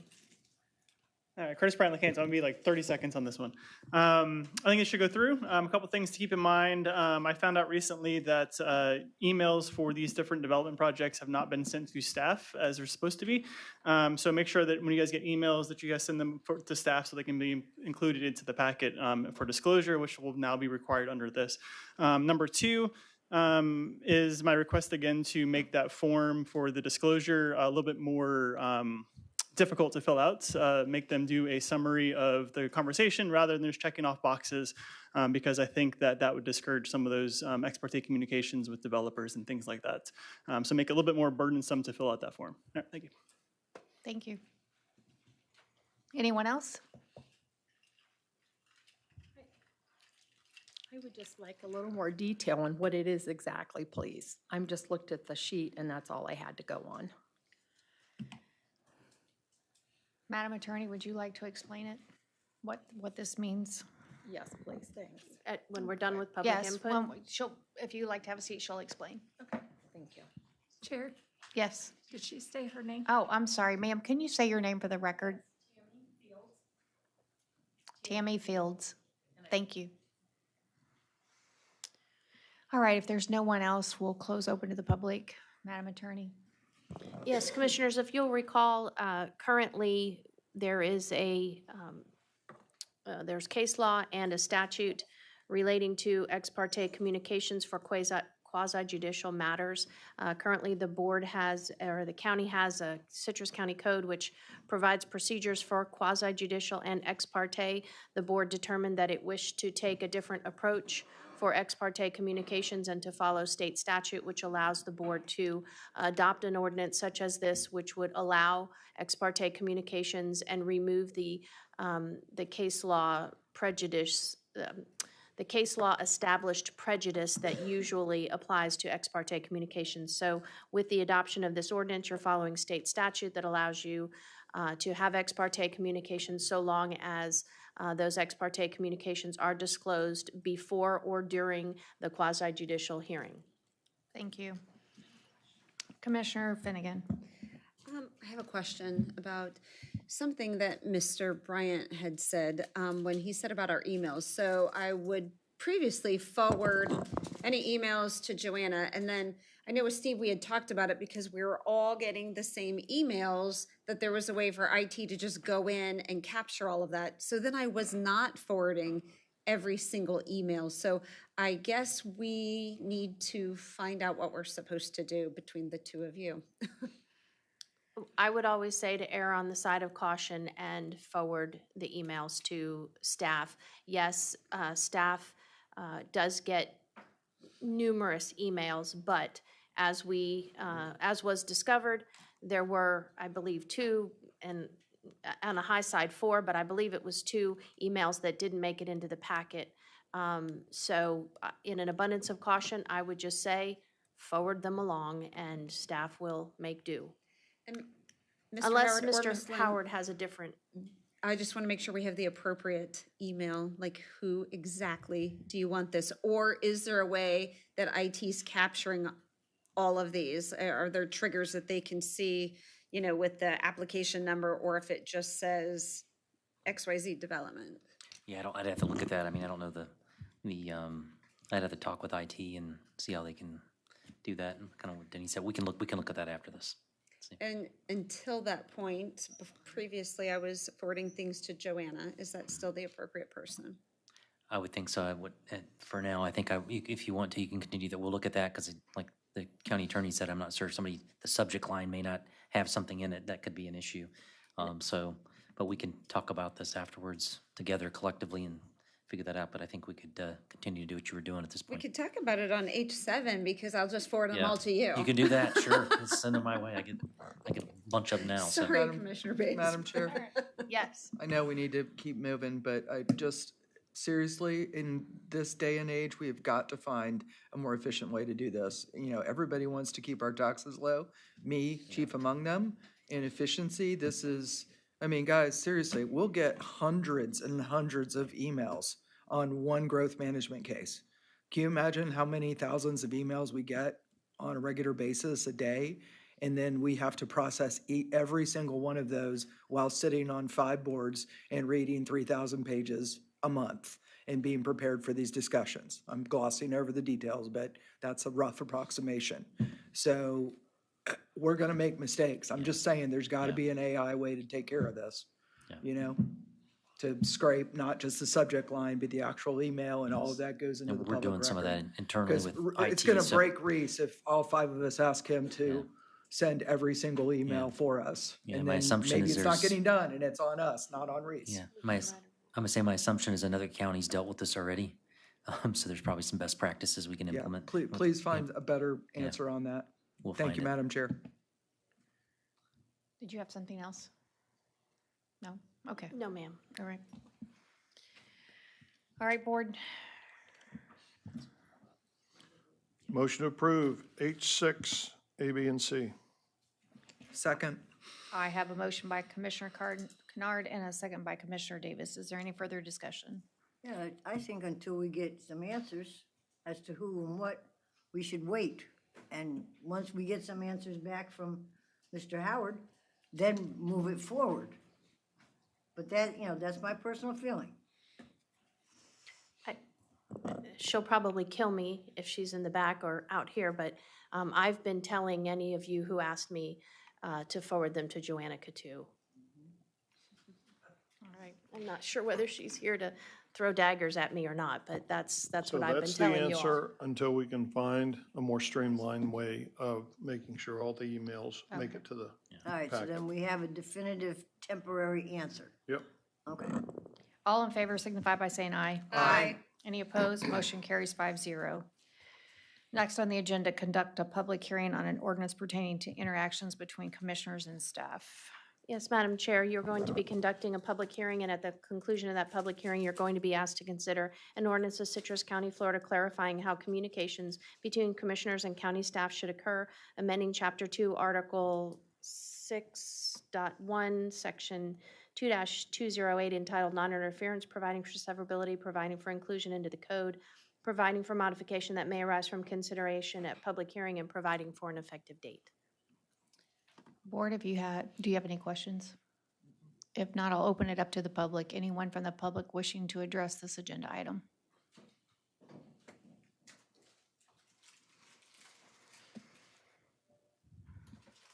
Josh, I'll just speak as an individual on this, just to warn y'all that this is really boxing yourselves in from the standpoint, you talking about efficiency.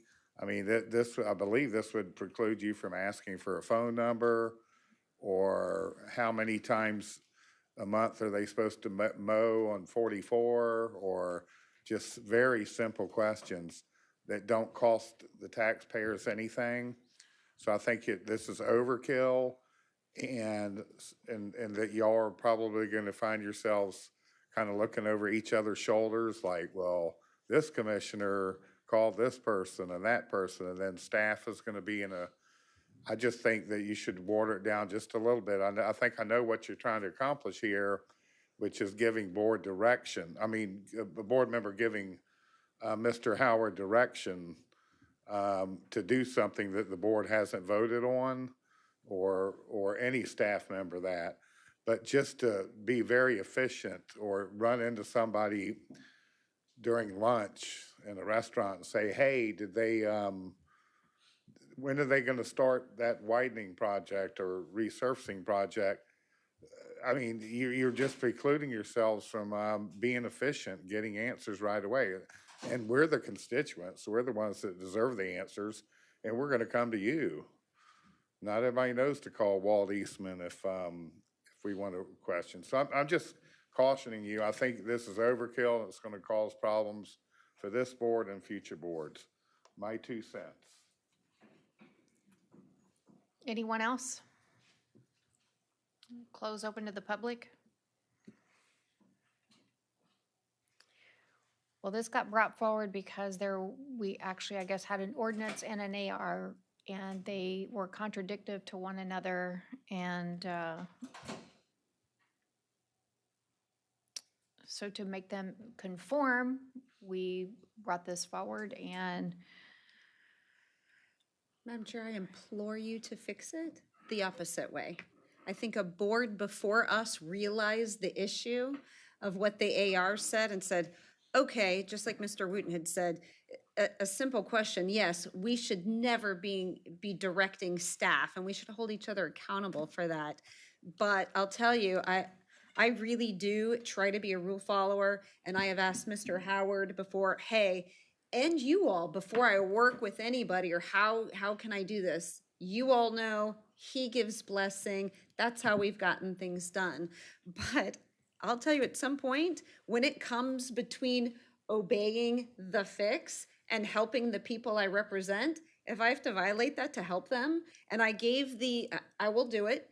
I give the perfect example of, I had a real constituent concern. Water was gushing out from one of our water pipes. Am I going to, he's in meetings or doing something with one of you, does that wait? Or do I do what he has asked me to do? If you're reaching out to staff, just copy me. Kencheek immediately. Water is reported to be gushing out. Here's the situation. And it was. And that's better for everybody in the county to fix things like that. I think that we would make our administrator a glorified assistant. He will not be able to do an effective job running the county because he's going to be too busy playing an assistant than doing the real work that he's supposed to do. So I implore this board to take a look at it. I am 100% on board if you want to double down and put wording in that commissioners are not to give staff direction, and direction only goes to our 2 employees. You may want to add that we have an assistant, because the way this is written, I guess we're not allowed to ask Reese to do anything for us either. We can fix this, but some common sense. I think the public's sick of government inefficiency. So am I. Let's try to do it the right way. Mr. Howard's permission before we work with staff. Mr. Howard's asked what he's asked of all of us. Just copy me. If there's something urgent that comes up and you're passing it to staff, pass it to me too. It's an efficient way for him to do his job, efficient way for us to help our constituents in a timely manner. Madam Chair, Commissioner Davis. I agree with every single one of Commissioner Finnegan's points on this matter. And, you know, I think it's pretty clear, because it's all public record, it's pretty clear if we send an email to Eric Landon for a question on code compliance or something like that versus, Mr. Landon, I need this on my desk right now, or I want a completely new initiative or whatever, right? So being a bad commissioner versus being an efficient, good commissioner. And it's all a matter of public record, and we will be hoisted on that petard if we do not make good decisions, pretty sure. So, but as long as the county administrator is copied on it, so he is tracking everything. And that's why I've always done that. If it's just a pass it along, and I know exactly who it needs to go to, goes to that person, and I copy Steve and Marisol. And then they handle it, because they can track it. Commissioner Barrick. Okay, as I read it, we're gonna make what we need to do done right, the way it should be done. So I think we should adopt the thing A and B as it's written. Because, you know, if I see a water main that's running, I call in a water main. I don't call the chief of the department, I call the water main. If I see something else, you know, like a code compliance, I call the code compliance person. I don't have to call the head of that department to get help. And to me, that's what we're supposed to be doing as citizens. Okay, just a plain old citizen. You see a water main break. So I agree that this should be, I approve A and B, and I'd like to Madam make Chair. a motion to adopt it. Commissioner Barrick, you are no longer a citizen.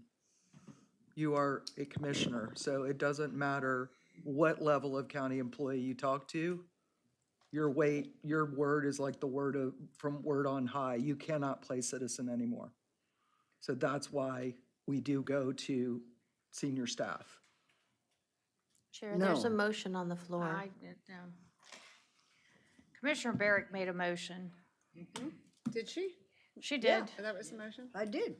Well, I just want to say before someone seconds that, your argument is literally against the motion you made because you said you would call the staff and you're literally making a motion to vote to not do what you just said you do. No, I'm not calling the manager. That's I'm not call- what this says. That's the point. That's not what this says. Staff, any staff. So what you say you want to do, you're making a Fine, motion so I'll you have can't do my that. husband call and say that there's a water main break. Because he's not an elected official. Okay, Chair. so the thing So you is, see how absurd this is. Yeah, sorry, you need to, if, you need to do something with that motion, I'm sorry to interrupt. Either it dies for a lack of a second, or there's a second. That's my proactive, legal interjection. This is under me, so I have to admit, I think it's, as long as the administrator is, and the staff, we're not to give them direction, but if we can copy you or Steve on emails and then just ask questions or send it over to another staff member, I guess where I get it, I don't know how to fix this, to be honest with you, because I think it gets muddled somewhere in the middle. I know how to fix So it. does that motion die for a lack of a second? I think it does. Okay, thank you. So in response to your question, ma'am, there are two words in the so this was set out to fix the inconsistency between the administrative regulation, which is board policy, and the code. As you know, board policy can be waived by the board. The code cannot, because that's law. So when you look at the two discrepancies, the policy says requests from the county commissioners for reports or action. Those are the only two words that it uses. That is where the conflict is, because the code says all direction from the Board of County Commissioners. So we changed the code to say inquiries for information, reports, actions, or direction. So we made it so it was all encompassing. If you would prefer to make the code match the policy, I'm sorry, I'm going between two documents, you would change the policy to match the code.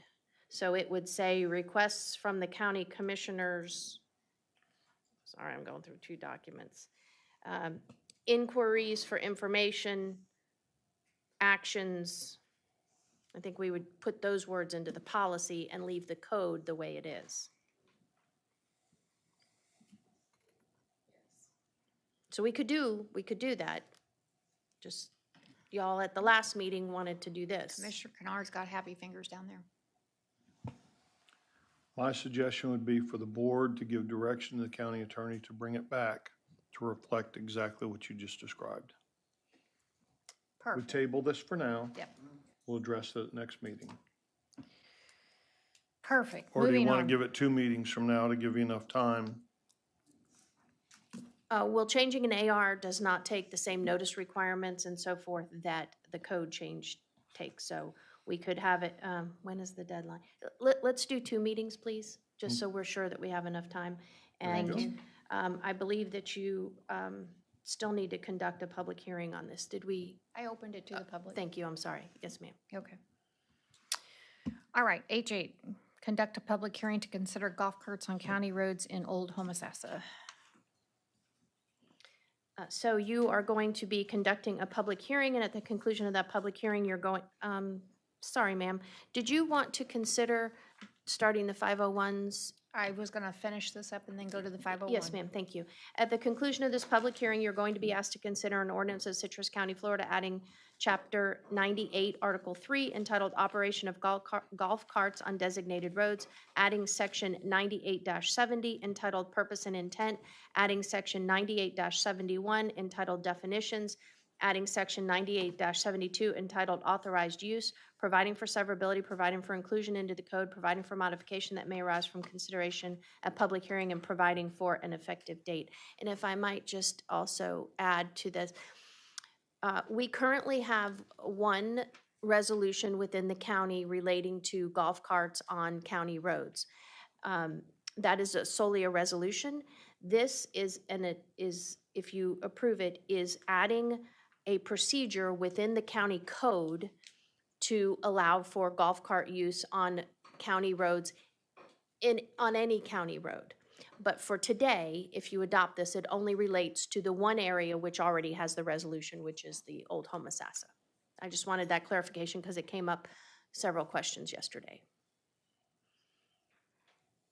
So what you're telling me then in the future, the county could change?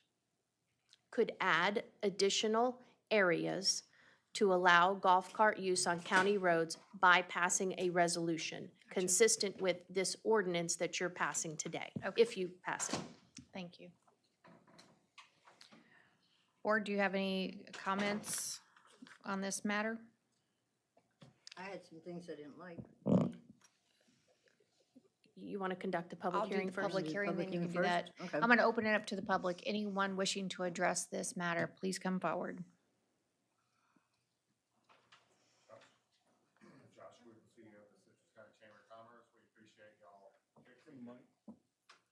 It's on now. We appreciate y'all fixing the glitches on this, and we support it. Thank you. Madam Chair, I noticed our sheriff, there he is.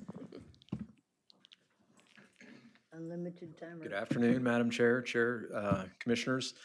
Just a quick 2 minutes on this. I just first want to thank staff for, this first came on our plate the 1st of August. I got with Commissioner Finnegan, put some plans in place, and staff, I felt with the wheels of motion were very quick. Here we are a month later looking at a county ordinance. So just history real quick. You go back to 2015, the board at the time adopted the resolution. I think what was missing at that time is they didn't follow up with a county ordinance that actually put regulations about what that use looked like. So here we are today, we, with the assistance of the county attorney, drafted an ordinance to really put so what are the rules of the road in Old Homosassa? Because what I learned very quickly is kind of a free-for-all down there. There was a resolution passed and the gates opened and said, hey, we can just do whatever we want any time of the day or night with golf carts. So what you have in front of you today, I believe is a good starting point to say, hey, what are the rules of the road when it comes to golf cart use in Old Homosassa in the area that you guys have the resolution for? It gives our deputies clear direction on what is acceptable and what is not. It also puts in requirements of the vehicle that you're operating down there. If it is after sunset, it has to have certain safety features and all of those things. So for myself, I think it's a good starting point to make sure that we're educating the public. And ultimately, our goal is for our citizens to be safe if they're operating a golf cart down there. They're doing it now anyway, and this just puts the rules in place to manage that.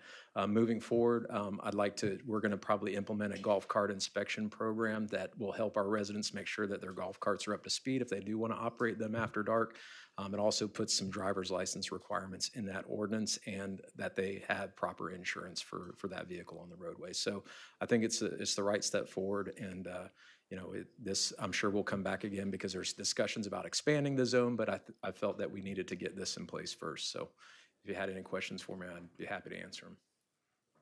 Board? Thank you. Thank you. Appreciate you being here. I just wanted to thank Sheriff again. I mean, he did get with me right away and literally had this wonderful ordinance put together that only needed minor tweaking. So appreciate the hard work that he put in on this. Donna Rummel, Inverness. This is going to be comical, and I hope you can take it for what it's worth.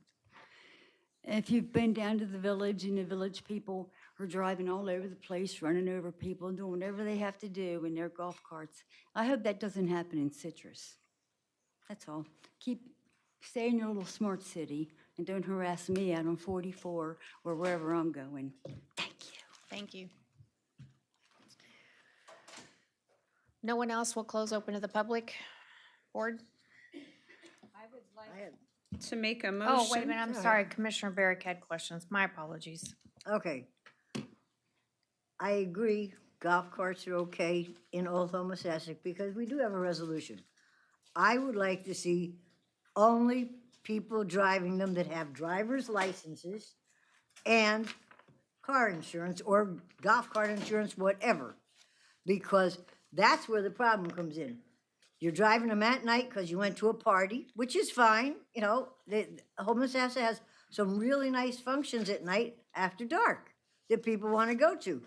But it should be by driving the golf cart by a person with a driver's license only, not somebody that has a permit, okay? Because that person, you know, who's gonna say, that, you know, what's going on? If you got a permit, you're not covered under the car insurance. At least a lot of them don't cover them. And I would like it to be, everybody's gotta be over 18. Okay, so that was the two major things that I could see that needed some change, okay? And other than that, you know, I don't see any problem with allowing the golf carts after dark to any of the functions. I mean, it's a beautiful place to do things at night. You do realize that because of the sheriff's efforts, that you do have to be over 18 and you do have to have a driver's license to drive But at he night. also said, or a driver's permit. And Not I at don't night. want a driver's permit. I want a driver's license with insurance. And and he had said this was just a starting point when he said that, you know, about the driver's license. To me, that is a starting point, and that should be the ending point, because if there's a traffic violation and there's an accident, who's gonna pay? Who's gonna be at fault? It has to be a person that has a driver's license and insurance that covers whatever happens. Madam Attorney, do you want to clarify? I don't think she hears me, so, about the driving at night. I think Commissioner Barrick is clear on, I've had discussions with Commissioner Barrick about it, so I know that, you know, during the day, it is anyone 18, under 18 with a driver's license or a learner's permit, or anyone over 18, even if they don't have a driver's license. At night, it is only those over 18, I guess over 18 with a learner's permit or over 18 with just a valid ID. I'm going to go ahead and make a motion to approve and authorize the chairman to execute the ordinance relating to golf carts and county roads in Old Homosassa. Second. I have a motion by Commissioner Finnegan and a second by Commissioner Davis. All in favor, signify by saying aye. Aye. Any opposed? Aye. Motion carries 4-1. All right, we're gonna jump on over to T1. The 501AA-2025-00003 RF Construction Builders LLC. Thank you, Madam Chair. You're going to be asked to consider an ordinance of Citrus County, Florida, a political subdivision of the state of Florida, amending the Citrus County Land Use Atlas Map and the master plan for Citrus Springs Unit 20 on approximately 0.3 acres from the planned development residential multifamily designation to planned development residential, oh, we have a typo there, residential duplex designation, providing for applicability, providing for severability, providing for inclusion, providing for scrivener's errors, providing for modification that may arise from consideration at public hearing, and providing for an effective date.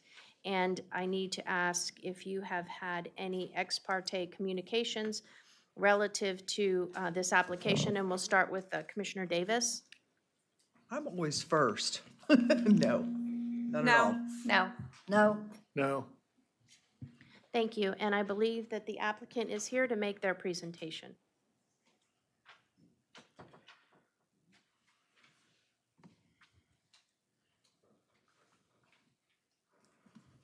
Just like at the PDC. Hi, sir. sir. How are you? Good afternoon. My name is Richard Fernandez. I'm the owner of the lot in 11161 North Vesta Point. And the reason I'm here, it's we want exchange the zoning for multifamily or duplex, because it's not possible make a multifamily in the lot. All right. Does that conclude your presentation? That's Board, do you have any questions for the applicant? Seeing none? Staff? Mr. Fernandez, you can sit down while the staff is doing their presentation. Good evening, Commissioners. Jen Perkins, Senior Planner for the Land Development Division. The applicant is requesting to redesignate a lot from multifamily to duplex in Citrus Springs, Unit 20. Short aerial. So the bluish lots are designated multifamily, the pinkish purple are duplex, and the bright pink are office designated. You can see that the subject property is currently multifamily. However, it does abut to the rear to other duplex designated lots. And you can see nearby there are other duplex designated lots. The applicant's request is compatible with the surrounding area. Thank you. Board, do you have any questions of staff? Yeah. Commissioner Barrick? Okay, the only question I have is, have the plans for, if he goes to a duplex rather than a triplex, have the plans been given to the Citrus Springs Civic Association, ARC, for approval so that it will be within the setbacks and side setbacks for doing that type of thing? Because a lot of things get changed here and it doesn't abide with deed restrictions. And at this point, if we're gonna give a zoning change, I wanna make sure that he's aware of there are deed restrictions and the ARC should possibly be consulted first before we give this approval. Okay, I do not know if he has taken that step. Again, as you mentioned, we are just here to do a request. He is requesting an Atlas amendment, so I do not know if he has consulted with them. I think that he's here, so he has definitely heard you. Good. That he needs to consult with the Civic Association if that's necessary. Then I'd like to make an approval of the zoning change. Okay. Do you want to put it in the form of a You want motion? you want it in the form of the whole thing? Okay, so I make an approval of application AA 20250003, Richard Fernandez, DBA RF Construction and Builders for a zoning change. And that's part A and B. Chair, Yes, ma'am. did we get public comment? Thought I opened it up, didn't I? Or did I miss that? I thought you did. I thought you did, but it wouldn't hurt to just make sure. Did anyone, in case I missed it, does anyone want to speak on this motion? Seeing none, okay. So we have a motion by Commissioner Barrick. Second. I have a second by Commissioner Davis. All in favor signify by saying aye. Aye. Any opposed? Motion carries 5-0. All right, we're moving on to the 505, the CPA-AA PUD 2025-00006. Thank you, Madam Chair. With regard to the application you're about to consider, have you had any ex parte communications? And we'll start at the end with Commissioner Kennard. No. No. No. No. No. Thank you. At the conclusion of this public hearing, you're going to be asked to consider an ordinance of Citrus County, Florida, political subdivision of the state of Florida, amending the Citrus County future land use map by redesignating approximately 3.3 acres from the high-density residential district to general commercial district, providing for applicability, providing for severability, providing for inclusion, providing for scrivener's errors, providing for modification that may arise from consideration at public hearing, and providing for an effective date. And the Atlas Amendment, which is an ordinance of Citrus County, Florida, political subdivision of the state of Florida, amending the Citrus County Land Use Atlas Map and an existing planned unit development by redesignating approximately 3.3 acres from the high-density residential district with a planned unit development for multifamily uses to the general commercial district with a planned unit development for a hotel, motel, providing for applicability, providing for severability, providing for inclusion, providing for scrivener's errors, providing for modification that may arise from consideration at public hearing, and providing for an effective date. And I believe Mr. Legree is here on behalf of the applicant. Welcome.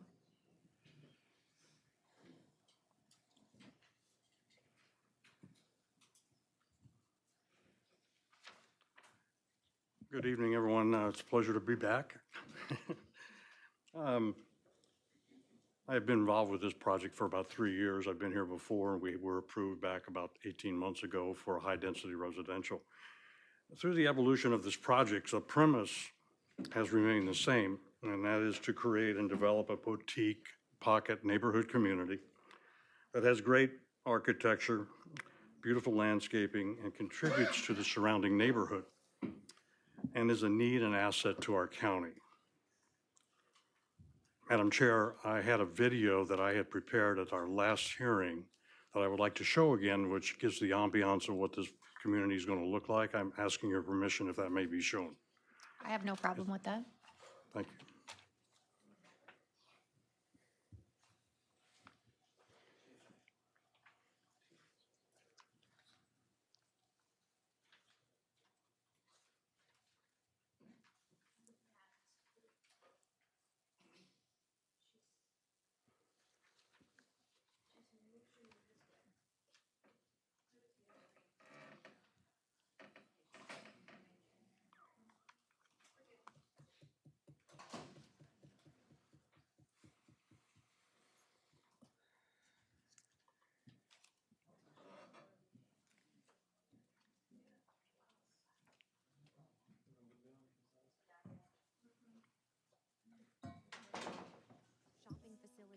And access to the newly constructed Suncoast Parkway. The vision for Whitestone Landings is to create a well-planned community that benefits neighbors and friends with socialization and recreational amenities for all to enjoy, including our four-legged companions. Outdoor cooking and gathering spaces are provided, along with quiet seating areas that are beautifully landscaped, fire pits for enjoying a glass of wine with your friends, and a sports court for pickleball and other yard games. Bike trails that extend for hundreds of miles are located just across the street. The community will display beautiful contemporary Florida coastal design architectural features that reflect the image and heritage of Citrus County. The landscape will consist of holly trees, palms, azaleas, camellias, and other flowering plants that fit perfectly within our greater community theme. The 8-plex flats are laid out with private entries to each unit. The 1- and 2-bedroom units are spacious and open, with high ceilings and tasteful finishes, providing ample light and views of the beautifully landscaped surrounding grounds. Welcome home. Community, neighbors, and friends await. Thank you. Thank you. The purpose of showing that's for showing 56 units that was approved the last time. The ambiance of the community is going to remain the same architecture, landscaping, and the theme. So I appreciate the opportunity to have that shown. Whitestone Landings is now planned for a 48 unit versus 56 extended stay vacation rental project community. The community is located just north of Metacrest on the transmission line, just above Highway 486. There will be 6 8-plex buildings, so approximately 800 square foot units with beautifully furnished living rooms, bedrooms, baths, and full kitchens. The Florida coastal architectural theme will be an inviting place to reside and to vacation. The pet-friendly community will include a swimming pool, fire pits, gathering areas for socialization.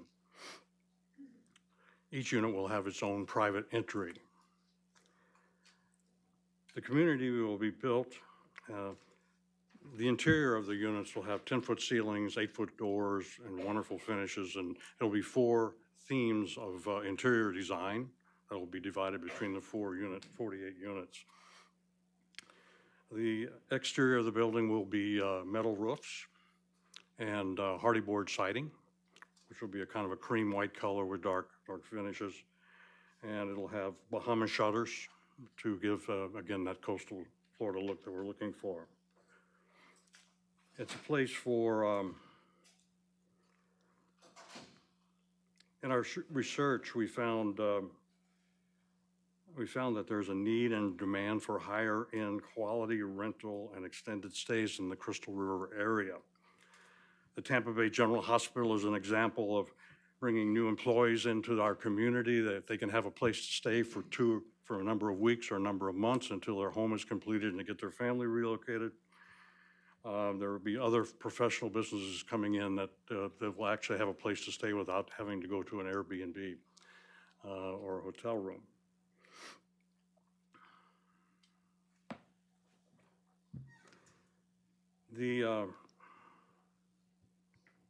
There's a rendering that was part of this. I don't know if you brought that along with you, Frankie, or not, but the unit is going to be, the project is going to be built by Vantum Modular out of Orlando and Raleigh, North Carolina. I've been fascinated with modular construction because of its efficiency, for its quality of construction. My first job out of college, I worked for a large developer in Madison, Wisconsin, and we built modular medical office buildings for small communities because they actually offered efficiency and time of getting something built in the beginning so that they can get into business quicker. And that's the purpose behind this. The Vantum company, they are green certified. They built to WIN codes with a strong emphasis on sustainability, affordability, and resilience. It's going to be a well-built product. Anytime you can ship a product on the back of a truck, pick it up with a crane and set it on a foundation, you've got a pretty hardy product, pretty sturdy. The project of these buildings can be set in 2 days. One building can be set in 2 days. There's going to be 8 boxes. Each of them are going to be 72 feet long, 8 foot wide. And the general contractor will put those together. It takes about 6 weeks to trim them out and just to do the finishing touches for them to be ready. So that it makes it very efficient from a business perspective. The project should be built in 8 months. That's the goal to do this. I want to talk a little bit about tree preservation. This is a heavily wooded site. Understory consists of an invasive bamboo and oak saplings. The tree survey showed 14 specimen trees. We're going to make a point that 3 or 4 of those are in bad health. 3 or 4 of them do have to come down, but I'm making a real effort to save about 5 or 6 or 7 of them. And I am a landscape architect, so I think I put a lot of pride into the developments that I've been involved with in this county over the last 40 years. And I think the maturity of those communities have shown that. So landscaping and the architectural features are paramount to the success of this project to attract people to come to it. The palette of material will consist of live oaks, holly trees, palm trees, camellias, muhly grasses, all things that are very sustainable and healthy. I have been in discussion with the apartment complex across the street of North Miller Run Terrace. We're going to improve the streetscape with landscaping to really improve the entranceway for this project as well as for their community, and they're very, very happy about that.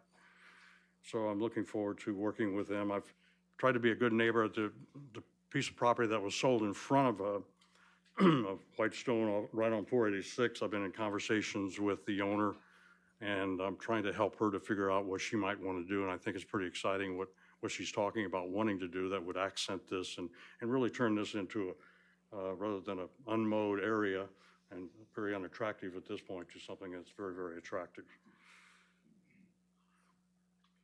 The buffers on the project, I'm going to use Eagleston hollies, which will give a solid screen of not only the power transmission line, but to the property to the south.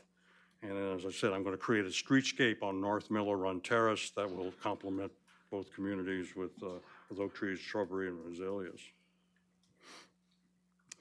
As I mentioned, we've had many discussions about with the owner next door.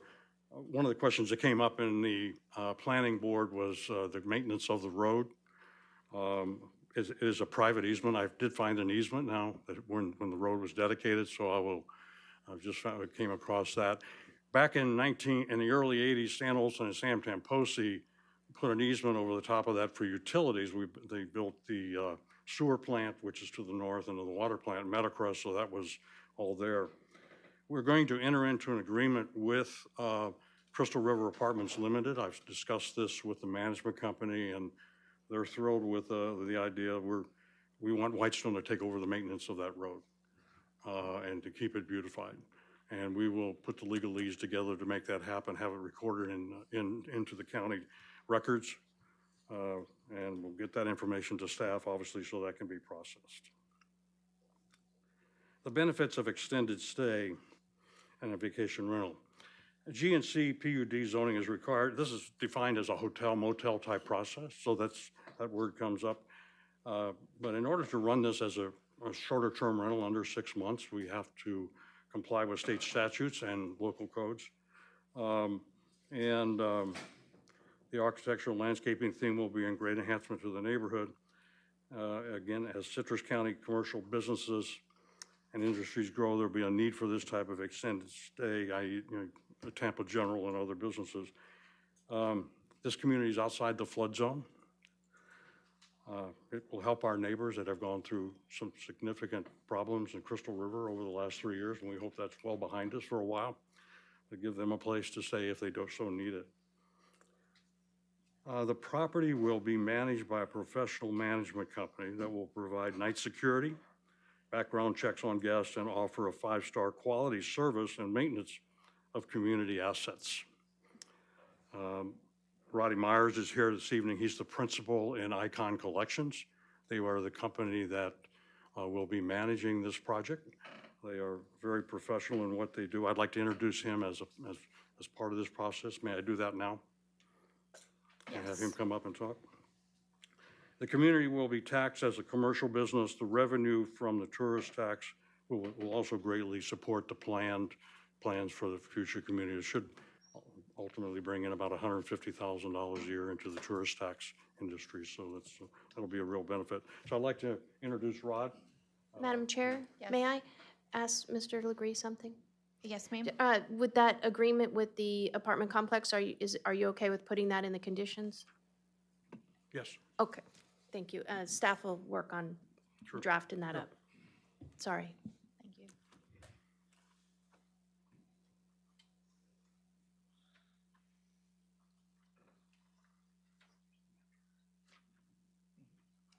Good evening. I'm Roddy Myers. I'm the owner of Icon Collection. You can look us up at Icon, spelled I-K-O-N, collection.com. So I'm here to answer any questions you may have.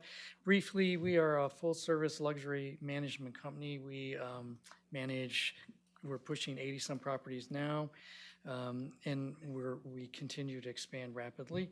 We have a full staff. As Terry mentioned, our intention here is to have a 5-star service. We control the laundry, all the check-in, check-out processes, all the financial auditing, all the payments, et cetera. We also collect and pay taxes to the county as well as the state.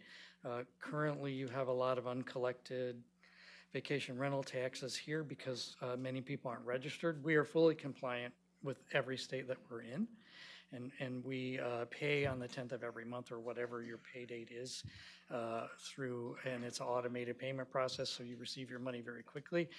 We have private security. We also use an immense amount of software, which guides our check-in, check-out process. We do full background and credit checks before the guests are allowed to stay.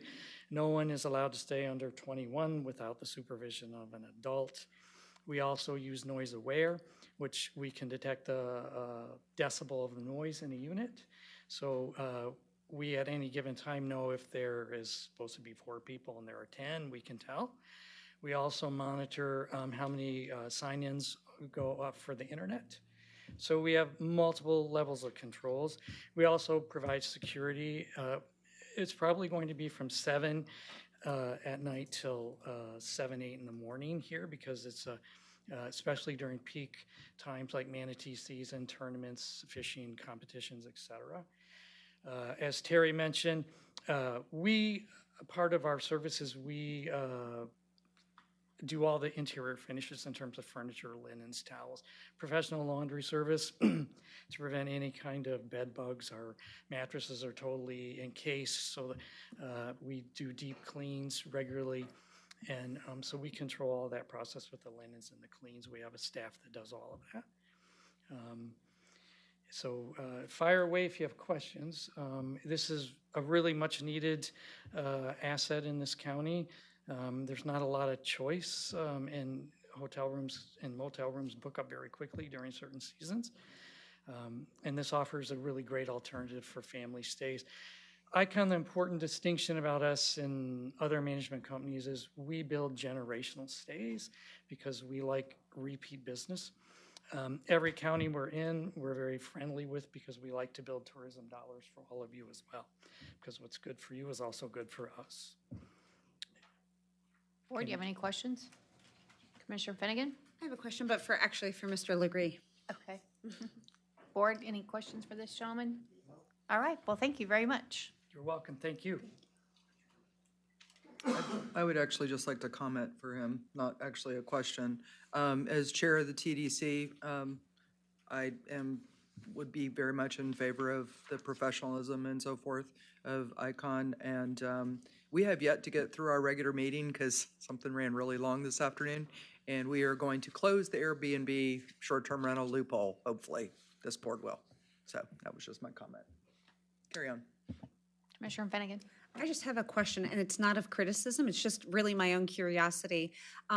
This looks wonderful, and I appreciate what you're doing in hiring and making sure that it stays a nice asset for the community. My just question of curiosity for like a luxury vacation, I've noticed there's no pool. I was just curious. Yeah, there is a pool. Oh, there is a Yes. pool. I Yeah, did not see the that. site plan that was provided to the county as part of the documentation. Yes, we have a pool. I saw like a tennis court, I think. And I'm sorry? I thought it was a tennis court. Well, and then the an eating. pickleball court, we did away with that. We added the pool. We have outdoor socialization areas next to the pool. We have a building with restrooms, a gathering area for storage, and some space for people to come over and have morning coffee, that Thank type you. of I thing. must have been looking at the that wrong was drawing. dealt with. Commissioner, it's packet page 1383. Thank you. Anyone else? So, okay, Thank you. thank you. All right, staff? Staff presentation? Good evening, Commission. My name is Frankie Pyland. I'm one of the planners here in the Land Development Division.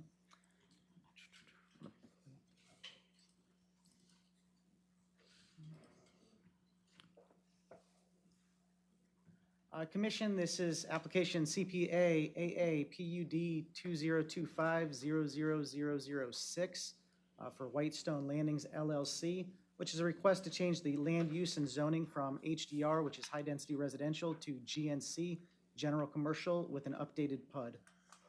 The PUD is for a hotel motel use. This is a view of the property. It's off West Norville Bryant Highway along a power line corridor and off of a private road called North Miller Run Terrace. The current zoning, as stated, is HDR, high density residential. And you'll see that there's a series of different zonings around it, from PSO, MDR, as well as TCU for the power line corridor. This is a view of the private road. There was some questions through the Planning and Development Commission about the private road, so I wanted to include a slide to show that it is amply wide enough for two-way traffic and the conditions currently. This is the site plan. And if you look at the southeast corner, that is where the pool is intended to be placed. And following that is their landscape plan. There are 11 conditions as recommended by the PDC, as well as one additional condition as presented by the applicant. If I can, I'll read in the condition. The condition is, as preferred by the applicant will work on an agreement with the adjacent apartment complex on Miller Run to maintain the right-of-way. And that's it for the staff presentation. Board, do you have any questions for staff? Was there an additional condition that Chair. someone wanted for Icon? Yeah. Yeah, did you want him to read the proposed? Yes. As pro-offered by the applicant will work on an agreement with the adjacent apartment complex on Miller Run to maintain the right-of-way. Thank you. Is that okay with Mr. Legree? He's indicating from the audience, yes. Yes. Commissioner Finnegan? And then you mentioned about him making part of the conditions with Icon. Was that, I don't know how that's going to be written, but you said That's what I was something? referring to. Yeah, you said it. You're looking puzzled like You you said, would you make that part of the conditions with Icon? Oh, what I was saying was, would he make it part of the conditions that the road, I'm sorry, I'm forgetting the name, that Mr. Miller? Legree's company would maintain the access road in conjunction with the apartments. There's an apartment building complex at the rear, it's not on the video anymore, but there's an apartment complex. When he was talking about Icon and him talking about, he promised it would be managed by this group, and before the Icon man came up here, you stopped him and said, would you make that part of your condition? What I was referring to was his statement prior to the Icon gentleman coming up. I said, while that gentleman is coming up, may I ask him if he would make the part of the condition about the roadway? Two of us thought of it. I'm Yeah, sorry, I but- didn't say that. But to be honest, if I may, Chair, that's not a capital thing there. That's another company, and companies come, companies go. I thought it was odd. I thought it was odd too. He agreed to it. But Mr. Legree has a stellar reputation in the community as a landscape architect, so if he likes Icon, That's I why, don't where think I that's was part of going, the, I don't think that's part of the condition. I was gonna Exactly. I don't think question it should that be either. because that's what I asked, how do you make that part of the? Yeah. So I'm actually looking out for you, sir. I'm sorry if I wasn't clear, but I want to make sure that we're clear on the record. So when I was referring to him adding that as a condition, it was simply to maintain the access road. That's what I referred to, and I'm sorry if I didn't right. make that clear. All right, if well, we're all thank you. clear, I'll make a motion then. We gotta go to open to the I public. thought we already did it. No, we have not done open to the public. Never mind. At this Jumping time, the we're gonna do open to the public. Anyone wishing to address this?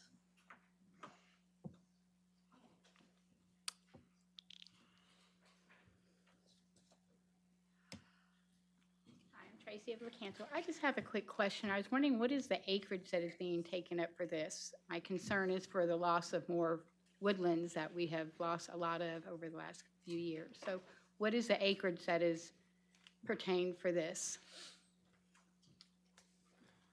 I saw it in here.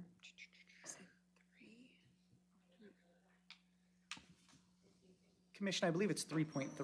3.33. 3.3 acres. 3.3 acres? Yes, Thank ma'am. you. Thank you. Anyone else wishing to address this agenda item? Except for Chair, him. Commissioners, clerk, and attorney. The chamber supports this project. Josh Wooten, CEO of the chamber, because there is a need for exactly what Mr. Legree said. Corporate travel, you're going to have TGH building a massive facility here. We have interns coming and going, even the flight school people, that come in to learn how to fly, that have means will like a facility like this. And so the only thing they failed to mention was there's also going to be boat trailer parking. Correct. So they've covered every base with this, and it's very compatible with the area. And Mr. Legree, all you got to do to see his work is ride into Black Diamond, and he's an expert on every tree. He's looked at every tree on that site. He knows what to keep, what to get rid of, what to replace it with. 40 years of exemplary development in Citrus County, and we're lucky that he's going to make this investment here. So I hope you'll approve it. Thank you. Thank you. Anyone else? please come forward.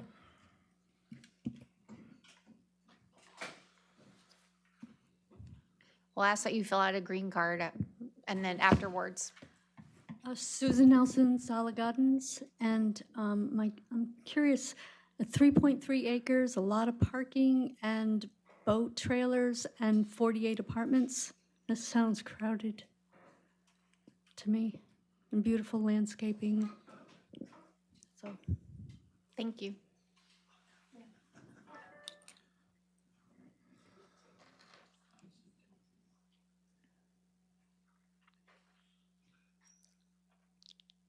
Hi there. Hi there. My question is, a lot of the infrastructure, is it all being set up for things like that, this developing coming into our area, coming off of the Sun Coast down off of Cardinal? Because we reside there in Lecanto off of like 491, and getting out of our area in different areas, we're having a lot of this coming in quickly. So my question is, are we ready for a lot of this growth coming into our area? And also the aquifer, and what about our water and things like that as we keep growing? That's my concern, is such as things as this. I mean, I like to see it, just like I started to touch on earlier, like the villages and things as such. But I just see the bigger picture that we can't go back as we keep going forward. We can't reverse that, so to speak. Thank you. I'm not as familiar how to speak this as well, but I am concerned. Thank you. Chair, can I get her name for the Oh, record, please? I'm sorry. Can you come back and I should have caught you. Tammy Fields, Lecanto. Thank you. Thanks. Anyone else? We'll close open to the public.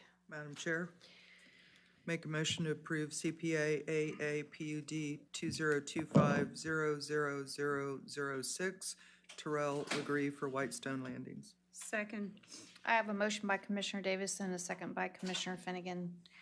Madam Chair, Yes, ma'am. does that include the additional condition? Yes, sorry. Finnegan? Will you? Yes. Okay. And Chair, that condition is to maintain the access road agreement. There's 13 conditions, right? Or There were printed 13 conditions, and then there's an additional condition that Frankie read. Do you need him to read it again? That is the adjacent complex of mill run to obtain right of way. I'm sorry, I didn't hear you. The adjacent complex of mill run to obtain a right of way. to maintain the right of way. I think he said as proffered by the applicant was the beginning of that. Can you read it again, please, Frankie? Yeah. If I. And I'm not in the red, there we go. If I can, there's 11 conditions as by the PDC, and then the 12th condition would be as proffered by the applicant. The applicant will work on the agreement with the adjacent apartment complex on Miller Run to maintain the right-of-way. Madam Chair. Commissioner Finnegan. And a comment after my second, I appreciate any citizen that comes up here and asks about the Florida aquifer because that is near and dear to my heart.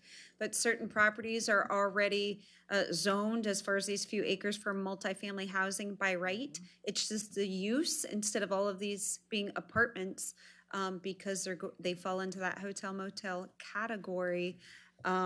It's just a zoning change. We're not changing from something that could be very low density there to something higher. So thank you for that concern, but this isn't that like great upzoning. And Madam Chair, I was actually going to say something as well to the last commenter.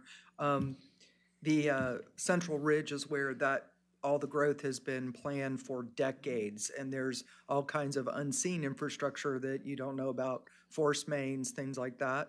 The roads, obviously, 486 was planned very well with lots of widening. There's other areas that we really do need to catch up, and we are catching up as fast as we can and as smart as we can. So appreciate your concerns on that. The rest of the county, if you fly over it, it's not developing like that. All right, we have a motion on the floor. All in favor signify by saying aye. Aye. Aye. Any opposed? Motion carries 5-0. All right. go I think we're on back. consent agenda. Yeah. We are going to go back to the consent agenda. Motion to approve the consent agenda. I have a motion by Commissioner Davis. Second. I Madam have a- Chair, I'm sorry. If Commissioner Davis and her motion would entertain, I would like to pull out C21 for just a separate little discussion out of the consent. About the fertilizer, setting the time for the ordinance. Okay. And C22 was pulled. All right, so we have a motion. Will you amend your motion, Commissioner Davis? Okay. I think that's when we're gonna get bogged down, but okay. Did you second it? No? So I'll second the motion for the consent agenda. So we have a motion and a second. Is there any public input on the consent agenda?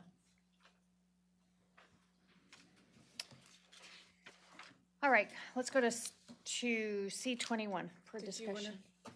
Did you want to take a vote on the rest of it first, pulling that? I don't think we need to, do we? We can Yeah. have a discussion on C21 and then take a vote for the entire, or do you want to do them separate? I thought C21 was pulled, It is, so, just for discussion? yes, so vote on the All right, consent and then we'll do. go for, all right, all in favor signify by saying aye. Aye. Any opposed? Motion carries 5-0. All right, C21. Just some comments were made about the fertilizer ordinance from Mr. McGrath from the Sierra Club. The two things that I saw in there, and of course here, it's not going to pull up fast enough, so I'll just have to relate by memory. There were some exclusions and the way the ordinance is going to come forward. First is an exclusion for a homeowner that has some special certification. I think that we should just X that out. I don't think we should allow, people that have a certain certificate to do whatever they want. And the second one was we took out where commercial applicators have to obey this ordinance, but we left in there institutional applicators. And I think that if we're saying this is important, it's important for everyone that's in charge of institutions or government buildings and so forth and so on. So if we're going to move this ordinance forward, I was just thinking that we should go ahead and strike those out. And I did have a concern, but I'm not an expert. Mr. Sino had come forward at one of the meetings and just questioned about new home builds. I know they can water. If water's enough, fine. I'm not the grass expert, so I'll defer that to anyone on the board if they have any feelings about that. But I do think if we do pass this ordinance, we shouldn't allow institutions and then certain homeowners to not obey it. I'm trying to pull it. Commissioner Davis. I read this to be that this actually has Mr. McGrath's wordings in here. Am I missing something? Because application of fertilizer by a licensed fertilizer commercial applicator has been struck through as not exempt. Right. So, right, because it used to be that they were exempt from obeying the ordinance, but Right. left on there is institutional applicator. Yep, I see And that. also left on there is, I think it's the last one, a homeowner that has a special certificate that I don't think anybody knows what that is, but it's old. It's based on old language. So if we're going to clean it up, get rid of that old language. You're right. I'm glad you exempted or asked for this to be discussed. I missed it. Yes, I'm agree with you. I mean, he may have had some other recommendations, but those are the two that I saw, and I think he had one of those. He also had some other wording, but to be frank, I didn't really understand all the rest of it, that we got the email and that suggestion, but that for me is cleaning up the language. Yes, and he did, I think there's two other recommendations that he made that did not make it into this, correct? Yes. His recommendations related to the homeowner that Commissioner Finnegan has brought up. He also had issue with 66-98B. That's the, there used to be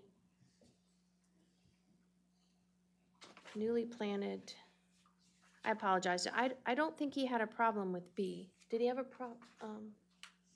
B is the, within 25 feet of the water. I can't remember whether he had an issue with that, but he did have an issue with the notice requirements at the local businesses. He wanted that Added in. added. Which I would like that added. Do you have that language? I have the language, I don't have it on my brain right now, but I know what you're talking about. He wants to provide public notice of At the point what of is, sale. at the point of sale, what is an acceptable type of fertilizer, so that consumers will know if what they're buying is consistent with our ordinance. I can find the language while y'all are talking, but I don't have it on my head now. The only thing that I would say, Commissioner Finnegan, to your point about the institutional applicator, we had talked yesterday about what those definitions mean. A summary, if I can, about what the distinction is between a commercial applicator and an institutional applicator is that a commercial applicator is paid for their services, whereas an institutional applicator is someone who owns property and is applying their own fertilizer to their property. And I know from the county's perspective, there was some concern that, like, for our fields, our ball fields and our fields, I'm sorry, I don't know all the fields we Our have. fields do look very rough. That perhaps they might need to apply fertilizer during what is considered our down season. And Mr. Head is coming to save me, I I hope. take it all back, Eric. I take it all back. She's talking fields, and nobody wants to see my dirty feet after flip-flop picture at a field in Homosassa. Good evening, Commissioners. Eric Head, Community Services Director. Yes, we did have a quick discussion during briefings, and our concern, which I haven't fully investigated, I'm not a fields tech expert or any of that, but down season, which typically ends in March and April, that is when our crews get on all of our football, all of our soccer fields, our baseball fields, football, et cetera, and do the maintenance between April, May, June, July. That is primary maintenance for those fields. So when I saw the word institutional, I asked the attorney, and we looked that up, and it does include ownership, and it does include government agencies and other types of things like that where we would have to maintain fields. So Good catch. And I So think I'm going to amend my comments and just say that last paragraph about the homeowner with the special certificate, to strike that and leave institutional, because I'll be the one whining about it to Erica. And then just also add the schools. signage.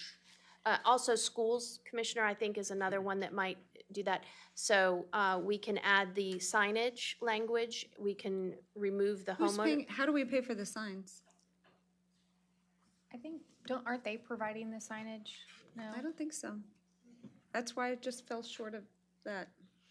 May I work with Mr. McGrath and get the answer to that question and email y'all between now and when this comes back? I know, mine doesn't, yours. I apologize. My computer just died. Oh, Lord. and we just figured out how to get it on there. Staff could probably get you a cord. That's all right, yeah, I have one upstairs. Well, that's And then where there I was am. one other one that he had, but I can't remember what it was. Do you have that language? That was it. One moment, please. Oh, I know There what it was- was, yeah. This is where I am. Louis. It might, oh, God, I don't think I have one upstairs. Oh. I don't have one upstairs. Mr. Howard, we need Louis to make the turtle in here run faster. I'm still, that's okay. this has been for like 5 minutes with the blue bar. Because once you're not in it and it goes, it makes it, come all, it starts all back over. So it's solar. Solar. So am I understanding from his email that I forwarded to you all, Commissioner Beige, you would like to include all of his recommendations? I can Or barely no? find that email. It came from Denise.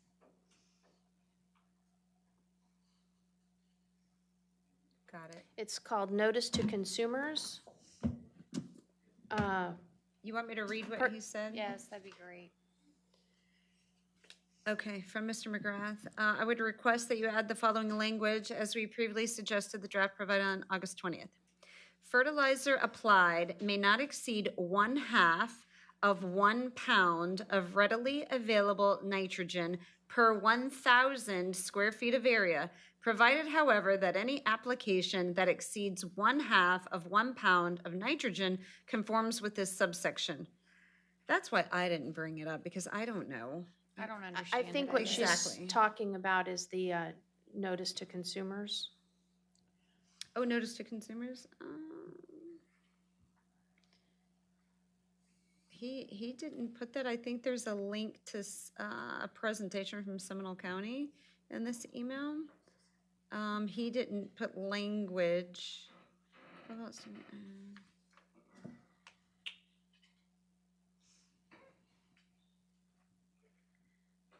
The email came from him Oh, on here we go. 8/20. Notice to consumers. Persons, firms, corporations, franchises, and commercial establishments selling fertilizers containing nitrogen or phosphorus shall post a notice stating that the use of lawn and landscape fertilizers in Citrus County is restricted in accordance with this article. Signage will be provided by Citrus County and shall be displayed in location that is at the points of sale conspicuous and clearly visible to consumers. That's why I asked, who's paying for it? I mean, it's Citrus County, but how? How will it be paid for?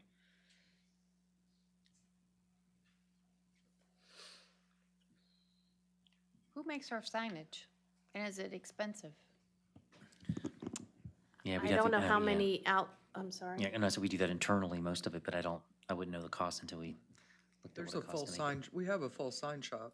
And I don't know how many places, I mean, Ace, we'd have to see how, Ace Hardware, Walmart, I mean, there'd be a lot of commercial places, I would think. Nurseries. You kill them.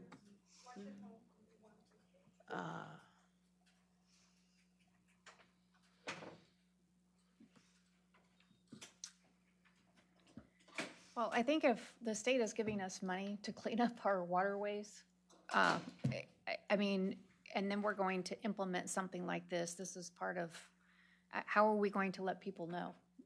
I mean, if we've got to take the next step, next action, and I think I would think the sign cost is going to be minimal. I'm not opposed. So I would like that language in there.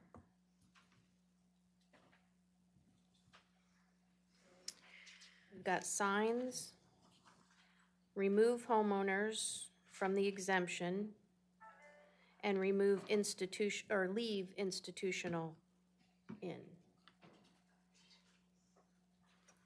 I've got it. Do you have all of that, clerk? To remove signs, remove homeowners from the exemption. Was there anything else? Did you say remove signs or add signs? Provide. Add signs, provide signs, and remove homeowners from exemption. Was there anything else? That's what I understand. Okay. All right, we're going to open it up to the public. Anyone wishing to address the motion on the floor or the agenda item? There she is.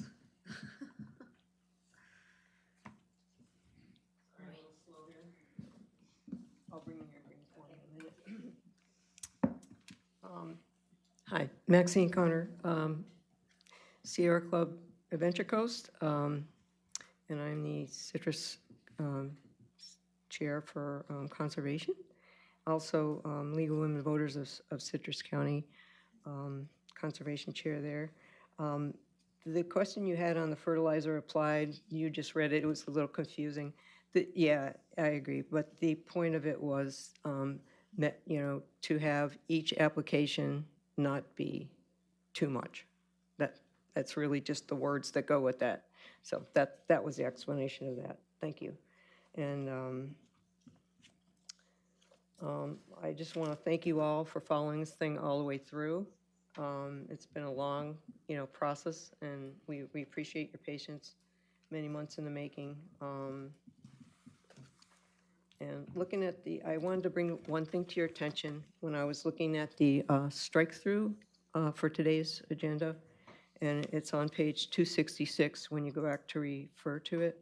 The strike-through did not match the cleaned-up version. and it was on the lines 40 to 45. And it was to do with the months, that there's a blackout period now, and we're adding a rainy season ban. And the months there was an error. So if you follow the strikeout one, that will be correct. And I think when you just read the changes, I don't know, when you read back the changes, I don't know if you included the change about the institutions. Because I think I want to keep that now because we have a terrible time with our ball fields, and they may need in those certain months to fix the fields. so they need to be exempt. Yeah, yep. So I think that's it. And all I want to basically convey is my thanks. And also, I just wanted to add that for Hernando County, Sierra Club Adventure Coast has been helping them with graphics. So I'm sure that we're willing to do that to help you with graphics too. And thank you for being willing to do signs, because that's great. And this is really needed because we all know what our waterways are like. And just recently, the Withlacoochee River had an algae bloom. So thank you very much for listening to me and for carrying this thing through. Much appreciated. Thank you. All of you. Yes. To address your point, I believe this June is missing in the cleaned up version, but the other months are not in the strike through version. But I thought we had originally had the ban from October to February, and we're adding it, so we're doing a very long ban. So Sierra Club is fine with June through September as best practice? That's what we're adding, is the rainy season ban, June through September. We already Adding to our former. Yeah, we already have the dormant season ban, which is November, December, January, February. So we would drop and March. October? No, April, May, maybe it's easier to think about it this way. April, May, and October is not banned. It's confusing. It's confusing. That's a lot easier to Yeah, do. and April, May, the October, rationale not banned. behind that, though, so you already put in there at least 65% slow release fertilizer, right?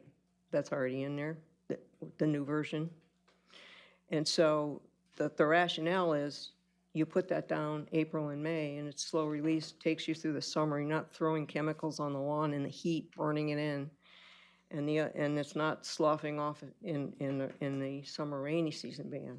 And then you come back in October, you do your slow release again, and it'll take you through, it gives it that charge before it goes to the dormant period, when if you put fertilizer on during the dormant period in the winter months, it would slough off and leach off. So And this gets you. I apologize for any confusion on this entire matter. I have a ripping headache from my jaw issues, so I'm not thinking as clearly as I would like. So I'll be quiet now. All right, thank you. I said thank you. All right. Anything else? So I think we're clear. I think we have everything. Thank you so much. Thank you all. All right. Can't thank you enough. Is there anyone else wishing to speak on this agenda item? See none, we'll close open to the public. Motion to approve C-22. What, excuse me, did you have something? I'm sorry, Chair. I just want to say, so I'm going to fix what's on page 266. They are going to be able to use slow-release fertilizers during April, May, and October. And you all, do you want me to add since she clarified what that language is that we weren't so clear about, it's just that you can't exceed, would you like me to add that language back in? Yes. Yeah. Okay, so we are going to add the signs. We're going to remove homeowners from the exemptions. We're going to leave institutional applicators. I'm going to fix 266, and I'm going to add that additional language from Mr. McGrath's email to us related to don't exceed the percentages. And I'm going to second my agenda item that I wanted. All right, we have a motion and a Chair. second. Yes, ma'am. She said 22. Pardon me? She said 22. C-22? Oh, it's C21, sorry. And No I'm problem. sorry, you should have made that. That's okay. motion. I That's all right. apologize. Commissioner Barrick? Okay, I understand now, they're gonna be able to fertilize anybody April and May and October, that's 3 months. Okay, so now, the institutional, is that gonna mean that if I were a landscaper, I couldn't do anything except April, May, and October? Or, because I know you said institutional, meaning to be able to put it down on county buildings or school buildings and things like that. But are we stepping on free enterprise here for people that own landscaping businesses? That's my question. Yes or no? Yes, you are. Oh, so we're limiting the ability of our residents to have, job opportunities. Well, no, that. That's not, if you said yes, so that's all I want to know. Thank you. All right, we have a motion on the floor. All in favor signify by saying aye. Aye. Any opposed? Aye. Motion carries 4-1. Okay, we're going to go open to the public. Chair, can I get one clarification Yes, before ma'am. we go further? Now, when she said the motion, she didn't say the conditions that you had me add on to it. Did you want those conditions on it? Of course. Because she Yes. just said approve Yes. C21. Yes, with the conditions. So provide Yes. signs and remove homeowner an exception. And also, did you want the, add what you just said about using the slow release fertilizers in April, May, and October? Is that the 266? Page 266? Commissioner Finnegan, you want to add the things that I said after you made your motion, correct? Yes, ma'am. And the second? Yes. And I think she's Got it. trying to clarify what those were. I think Okay, provide signs, remove homeowner from exemption, and then, leave leave institutional in the exemptions. okay, hold on. Add Hold on just a second, please.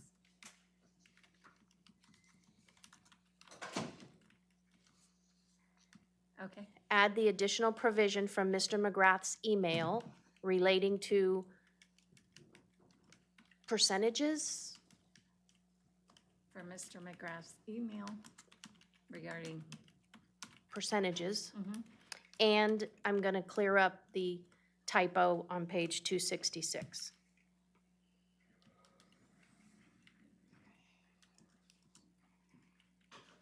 so we're not gonna talk about the use of slow release fertilizers that y'all were talking about. That's in, I I think think that's that's in there. within That's those. already in there. Yeah. Thank Okay, you. so are we gonna amend that motion? I'm sorry? Are we going to amend that? We're including those into the motion. So just Okay. say yes. Yes. Yes. Commissioner Yes. Finnegan. Yes. Yes. I feel like I've said yes a lot to this. Okay. And you have a 4-1 vote, or 4-1, yes. Okay, all right, now, on to open to the public. Anyone wishing to address the board? Donna Rummel again, Inverness. A lot of this is going to dovetail to what we had talked about earlier.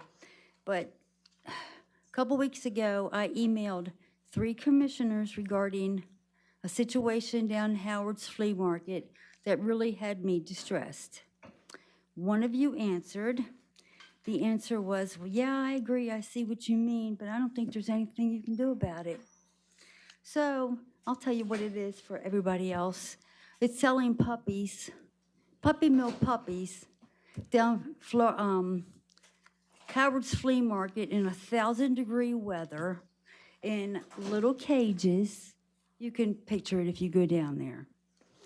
So anyhow, I am slowly moving up the food chain of power, and I'm just going to keep scratching until I get to the top and get a humane and correct solution. And then the dovetail is, I hear people talking about, oh, don't take money and give it to the shelter. Well, the animals don't pack their bags and their toys and their blankies to go there. It's not an animal problem, it's a human problem. I thank you.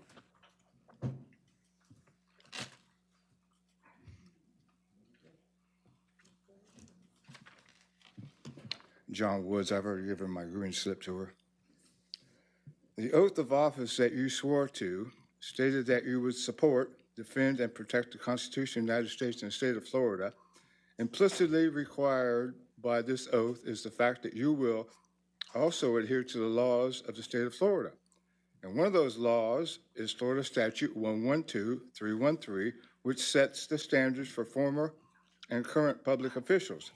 The Florida Commission on Ethics mandates that all commissioners are required to take 4 hours of ethics training each year, which includes Florida Statute 112.313. Bays and your favorite lobbyist obtained their respective county commissioner certificates, and Bays obtained her advanced county commissioner certificate through the Institute for County Government, which is an extension of the University of Florida. So you were all aware of Florida Statute 112313, which states you swore an oath to abide by. It appears that you have allegedly perjured yourself and allegedly betrayed your solemn oath that you swore to.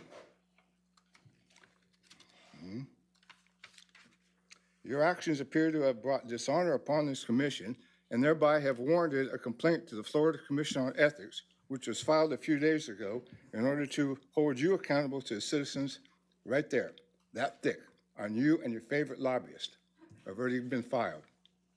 Happy trails. Thank you.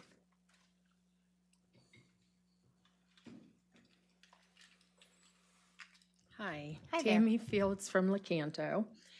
And I appreciate you listening to my concerns and input. Regarding with the aquifer, the water runoff, I know when they were working on a lot of that construction on 19, there were a lot of homes in the beginning of Sugar Well Woods that had been flooded. You've probably been aware of that, but that's my concern on wanting to preserve a lot of the different lands and the places that we have lost. And other counties also, and what about our water supply? Because some of their wells have dried up. I have friends that actually have had to drill brand new wells because of all the construction down in other counties. So, and we have our own wells, and I want to be able to maintain and keep that. And as we keep growing, I want to make sure that we're able to maintain those wells and not have to drill new in the future. In our animal habitats too, we've lost approximately, with all this going on, approximately 23,000 acres, including the Suncoast and the different areas that have been sold off and for development of land we've already lost. And we can't, like I mentioned earlier, we can't revert to our previous state once we've grown this rapidly. Therefore, please, for us in future generations, slow down the pace of development. We have a large elderly retirement population, especially as we've seen here earlier today.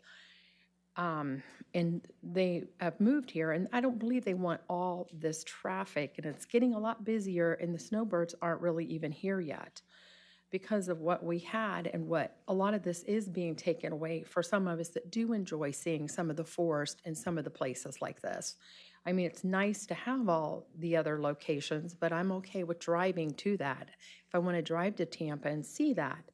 For an example, if you go down the Suncoast and go off of 52, 54, and you look at, that used to be farmlands, country, and residential homes. There's building after building, apartment, high-rise complexes, and it's still developing.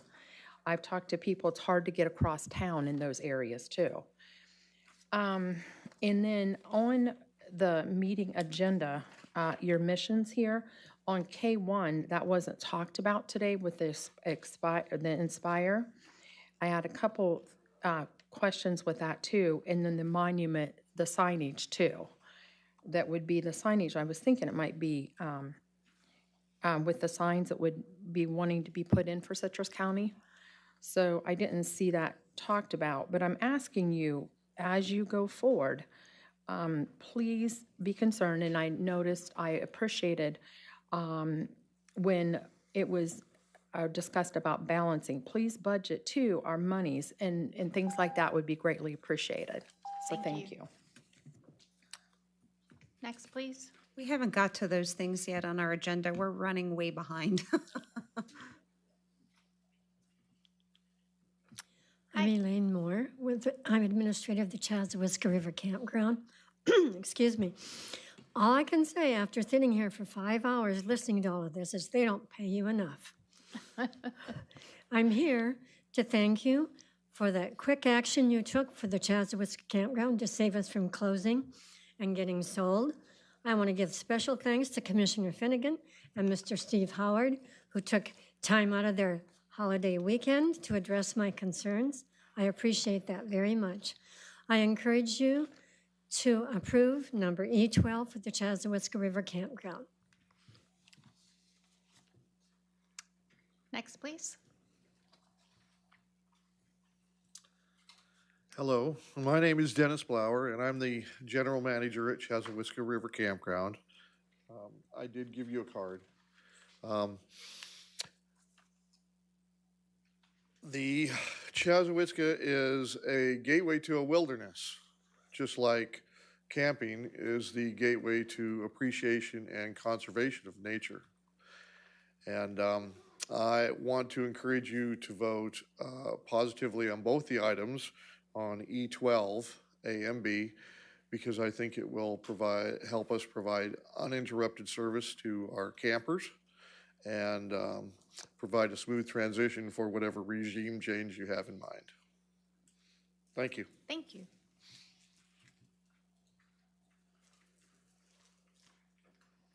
Hello, everybody. My name is Rachel. I know all your brains are fried, so I'll make it quick. I grew up in Homosassa. I camped at Chaz. I now get to guide on the river for the last year's kayak guide. Please, please let us low-income people enjoy something.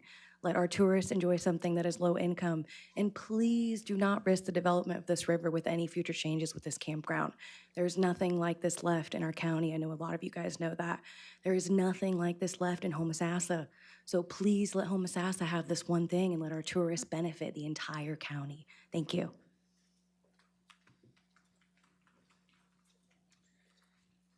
Hello, I'm one of the campers. My name's Thade Fordham. I retired from the University of Florida back in 2021, and I'm a full-time camper. So the unintended consequences of what's going on between Swift Mud and Chassahowiska and the county, I'm going to have to move in a few days, unless you all are able to solve the problem between them and pass both A and B and E12.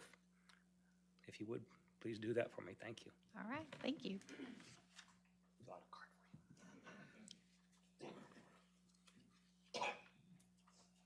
Next. Good evening, everyone. Good evening. Thank you for your time. I am really just here to urge you to say yes on E12, both A and B. Like everyone has just said before me, the Chassahowiska is a spring-fed wonderland. There is nothing like it on this coast around us that is so pure and so magical and just full of nature. And we all deserve that after today, especially you guys. But I really just urge you to do what is right. Be the Lorax. Thank you. Chair, for the record, can I get our name? Oh, ma'am, can you come back and give your name, please? Caitlin, and I'm from Inverness, and I filled out one of Oh, these say it earlier. again. We didn't hear you. Caitlin from Inverness. Thank you. Good evening, Commissioners. Good evening. Danielle Mosachuk and Pinellas County or St. Petersburg, Florida. I want to start off by saying thank you for listening to us and voting unanimously to pursue the lease agreement with the Southwest Florida Water Management District. I actually just returned from camping at the Chassahowiska River Campground this past weekend, and from firsthand experience, I could tell you that the campground is well-maintained, fully functional, and serving the community exactly as intended. The campground gives campers and visitors the chance to connect with the conservation land firsthand while enjoying the Chassahowiska, one of Florida's last wild rivers. That's why approving an agreement between Citrus County and the Southwest Florida Water Management District and allowing a short-term agreement with the current management vendor is so important. The campground is already operating successfully, and these agreements ensure it remains available to the public. It's one of the last few affordable ways for the public, for families and visitors to access the river. By formalizing this agreement, you are protecting the public access and ensuring the campground continues to operate under consistent management for both recreation and conservation purposes. I ask you to support these agreements so the campground can stay open, affordable, and accessible to everyone who loves the river and values its conservation. Thank you, and this is for E12. Thank you. Next, please. Hello, my name is Ashley. I'm here from Tavares, Florida. Excuse my mess. I just came straight from the river from doing a tour in Central Florida, but I thought this was important enough to make the quick journey, and I'm glad it was delayed. Sorry, everyone. So I could give my appreciation. I admire how quickly you guys have moved forward with this, and I just really hope to see this taken all the way. As a guide on one of the most busy rivers in Central Florida, this is where I go to relax. Just over the weekend, I was with Danielle back here at the campground. We had a bunch of locals and people from all over the state rallying, supporting what you guys are proposing here today. So I applaud you. I hope you continue it. And I agree. The campground is in great condition. And also, it was such a busy day. We actually couldn't park at the launch. And because we had campsites, it was fantastic because we could go park our cars at our campsite and then still have access to that river since we came so far. So without this campground, I think that not just locals, but people from all over the state would be very, very sad. So thank you guys, and please approve E12 A and B. Thank you. Thank you. Next, please. Hi there. My name is Cindy Sloan, and I am from from Crossville, Tennessee, and I am a frequent flyer at the Chassahowitzka River Campground. 13 years ago, I came to Florida in search of a beautiful coastal Florida, original Florida campground, and I lucked up on the Chassahowitzka River. It is, if you've never been there, it's magic. There is nothing like it. You've got everything you need for paddling. You've got campfires. There's a group of us snowbirds that come in the wintertime, and there's probably 50 families, and you're coming home to these people. Elaine and Liz and Dennis and all the staff have become like family to me. My father passed away January of last year. That's where I went to heal. There's nothing, if you've never paddled the Chassahowitzka River, you'll see manatees, dolphins, alligators. I've seen bobcats, otters, wild hogs, deer, probably 200 species of wild birds. You can paddle with a group of friends, or you can sneak way back some of the creeks and paddle by yourself if you want solitude. And that's what this campground gets you. Thank you so much for the hard work you've done trying to keep our campground open and guard that river with it, for what it's worth. Thank you again. Thank you. Hi, my name is Natasha Savage. I'm on Rio Grande and Pine Ridge. I just want to thank all of you for working so quickly and just echo what everyone was saying. Chassahowitzka is very important to me. When I moved back here, that's where I healed myself through a divorce, and it was very important for me, I feel like, for educating my kids and having them to have a respect and a love for nature. I think maybe this is a good opportunity to seek input from the locals there, perhaps with survey, or if you just go down to the bait house at the lodge, go down to the bait shop, and you could probably get a lot of ideas for how to maybe negotiate the lease with and what to look out for, or go for a charter with Captain Al or Eagle Mike Rosansky, and some of the locals there, then that would be good to maybe see what's important for the lease. But I really appreciate your work on that. Thank you. Thank you. Is there anyone else?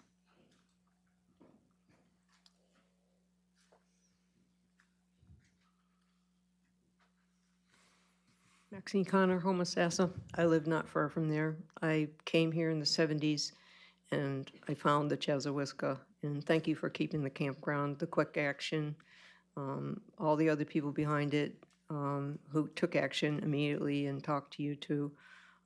So appreciated. It's just, it's a gem, and keeping the campground is just the right thing to do, so.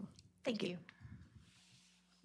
Madam Chair, Commissioner Bernard? I think we're done with public input at this point.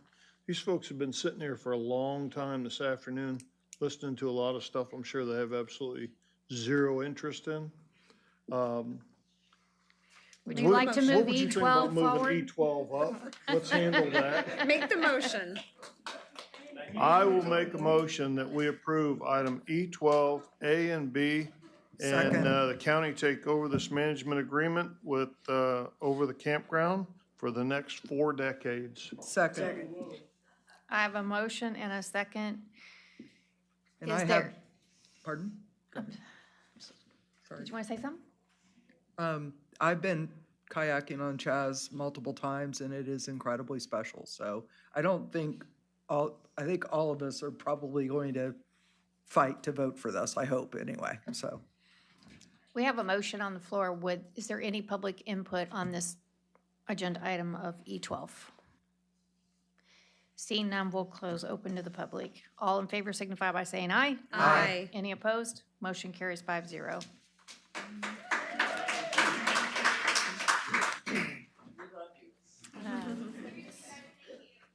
We kind of had a rough day. Thanks for bringing this in for a good landing. Well, it's in my district, and thank you all for standing up for it. I'm a pedal boarder, avid pedal boarder, and I usually do that in Homosassa, but I've been all down, back through, past where everyone likes to hang out, down the Chaz, and that's when it really starts to get special. What's that? Would you like to move K1 forward? Sure. At this time, we're going to go ahead and move K1 forward. I know that we have a Inspire in the audience, and I'm sure they don't want to sit here and listen to the rest of this, so. All right. Commissioners, we had, obviously, we had an impressive presentation. I believe it was our last county commission meeting. Previously at a workshop, we've talked about revamping, not a total rewrite of our comp plan, but refreshing it, giving our comp plan a facelift, if you will. The Citrus County comp plan had a major revision back in 91, I believe back in 2000, 2001. There was a significant amount of work that was done on it. Outside of that, it's been a series of patchwork over the years. As we're all aware, state statute requires this to be done every 7 years. It is my understanding that Inspire Placemaking Collective, I believe is the proper name, that they believe that they can get this done in 16 months. I will tell you why I think that they are the best organization to do this. First of all, if you go through the resume, it's quite impressive.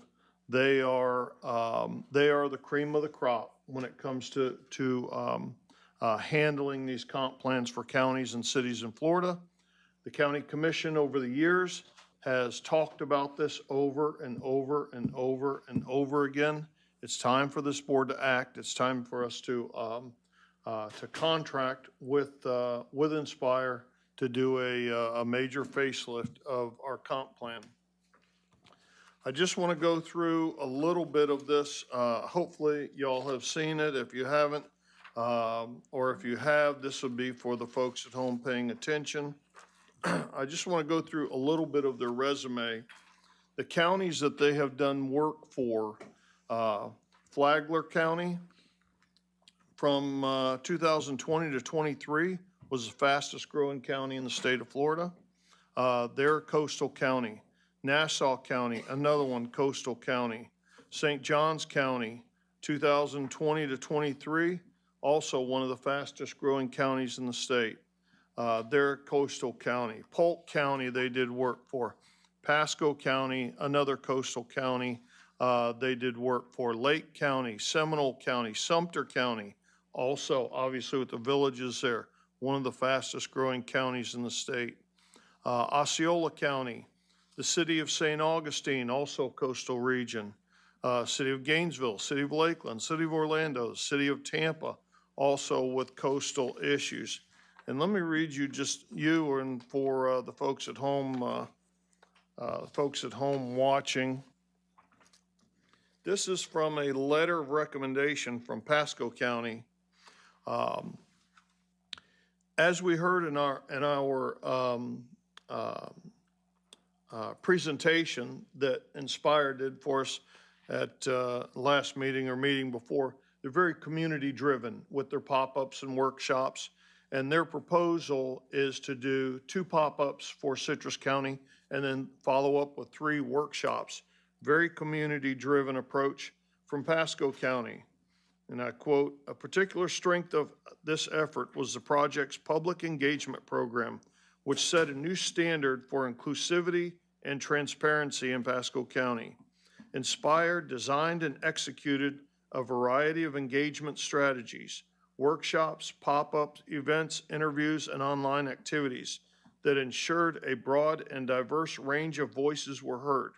Sounds like we've got an awful lot of our community wants to be involved in making decisions on what this community looks like 20 years from now, 30 years from now.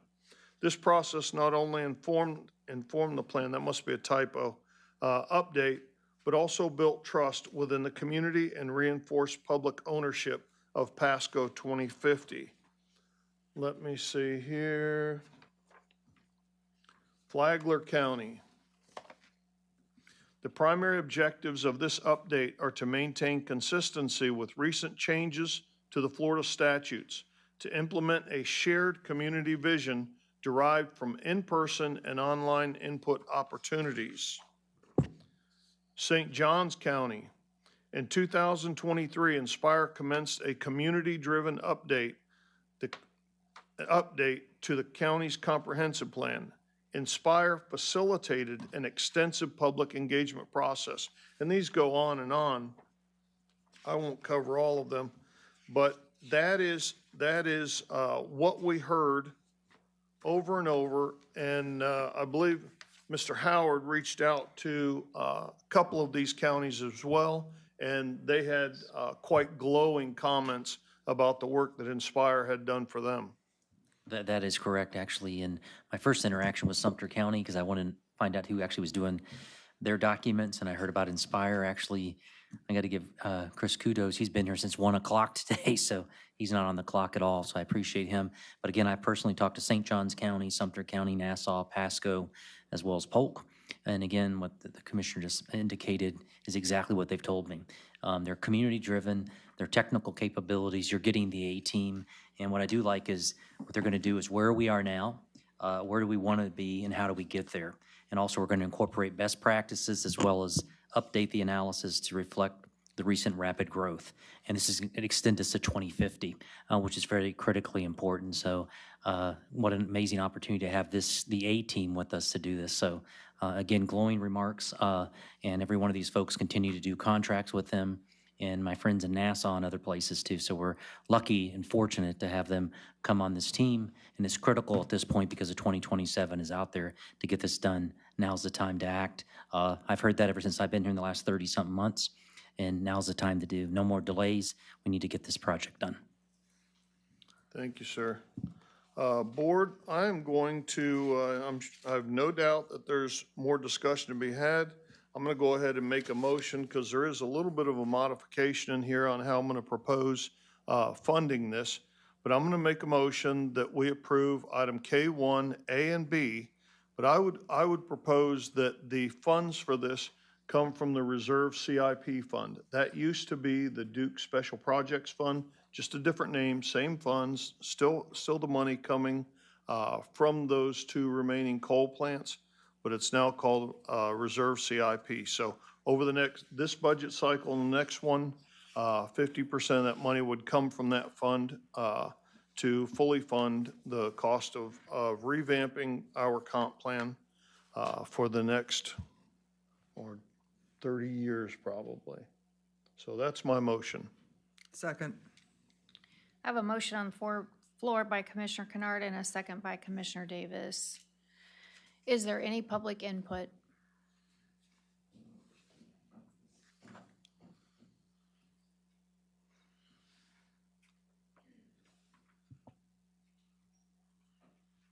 Hi, Natasha Savage, Rio Grande Drive. I used to do reports and land use studies, and I mean, it was 20 years ago that we were doing reuse studies on military bases that are pretty big. And I just think 500,000, if we could knock that down, we could definitely negotiate that with maybe perhaps doing some of the work ourselves, as we're doing surveys that look so great now online already. We can do that work and then have them review it. We can also use artificial intelligence, which, you know, I just used that the other day on a land use feasibility study that would cost $5,000. It did it in seconds for $20 a month. So I think we can do that work.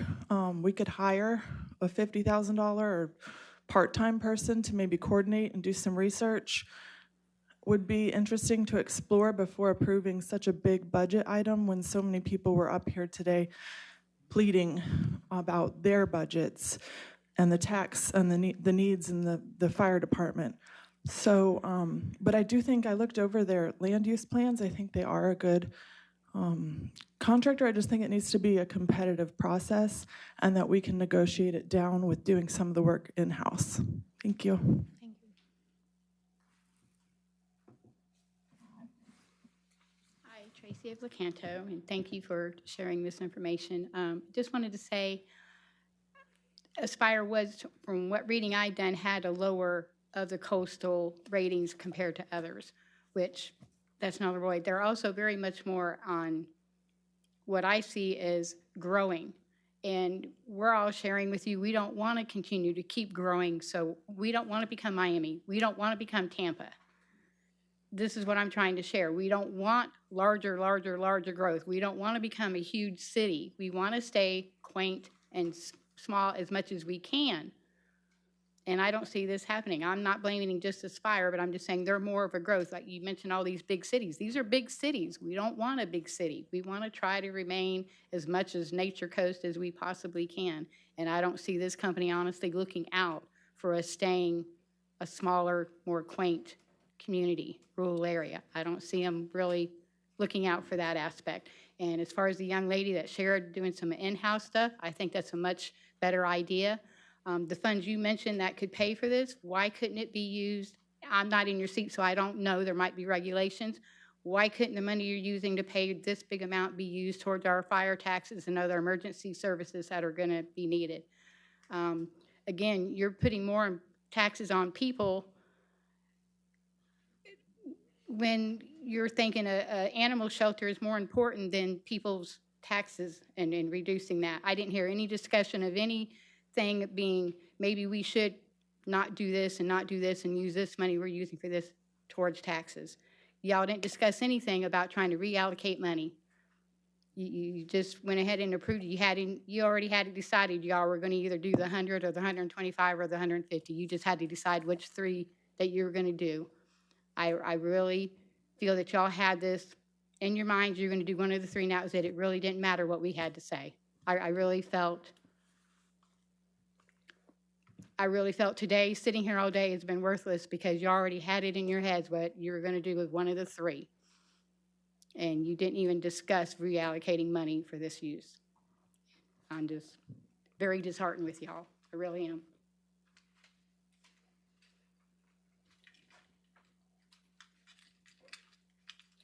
Tammy Fields Lecanto. I agree, especially with the first speaker, on what she said. I feel there should be some negotiations with that fee amount. Not saying that they're not good. What I'm saying is, isn't there another way of possibly hiring even someone else doing part of that work in-house, et cetera, or even another company looking at all the different things? And like Tracy, the second speaker, had just mentioned, I'm in agreement. I don't want to grow that fast. And like I said, the villages, they did for the villages. They've done for some of these bigger cities. I'm not wanting that. Just like we had the Chascowiska, which I enjoyed over the years. And we've got Rainbow Springs, we've got Weeki Wachi Bias. This is all gonna just keep growing. We're growing so fast. I'm saying, please consider slowing it down a little bit, because I can see some negative repercussions in the long term. And I'm very an optimistic type of person, and I hate to talk like this, but I see some negatives here that I think we need to really look at. And when you mentioned the money coming out of the CIP, I believe it is, Mr. Kennard, I appreciate that, and I'm in agreement with what Tracy mentioned. I'm saying, why can't that be used towards some of the money that you're asking from us, additional tax money from us taxpayers that have been here existing for years? So please help us and consider with that. I am against hiring them at a little over $500,000. To me, that's a lot of money.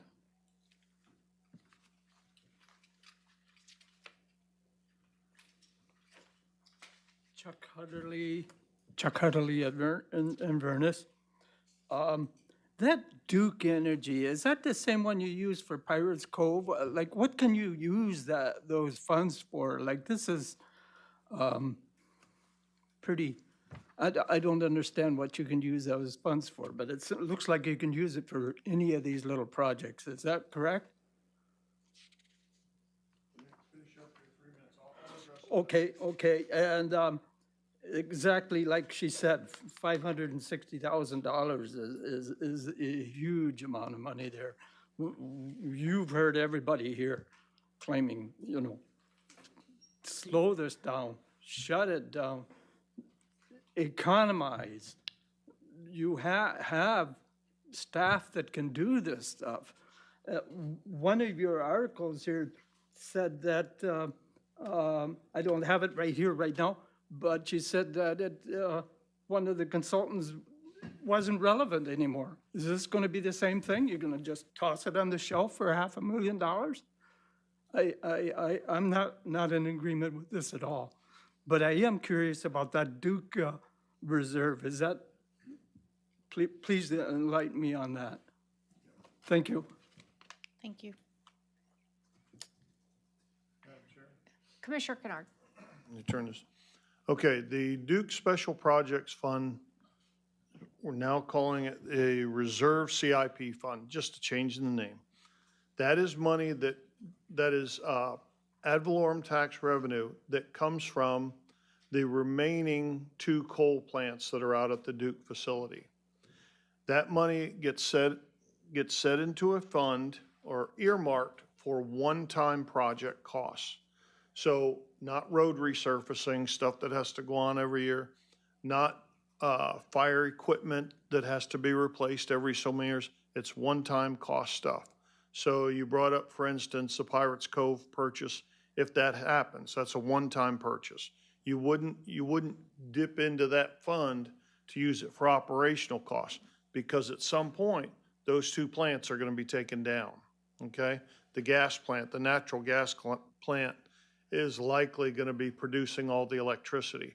So we don't want to be dependent on the money that's coming from those coal plants. That was decided a number of years ago when the first 2 coal plants were taken down. When they had 4, we decided to earmark the funds that come from those remaining coal plants. That goes into a fund specifically for one-time expenses.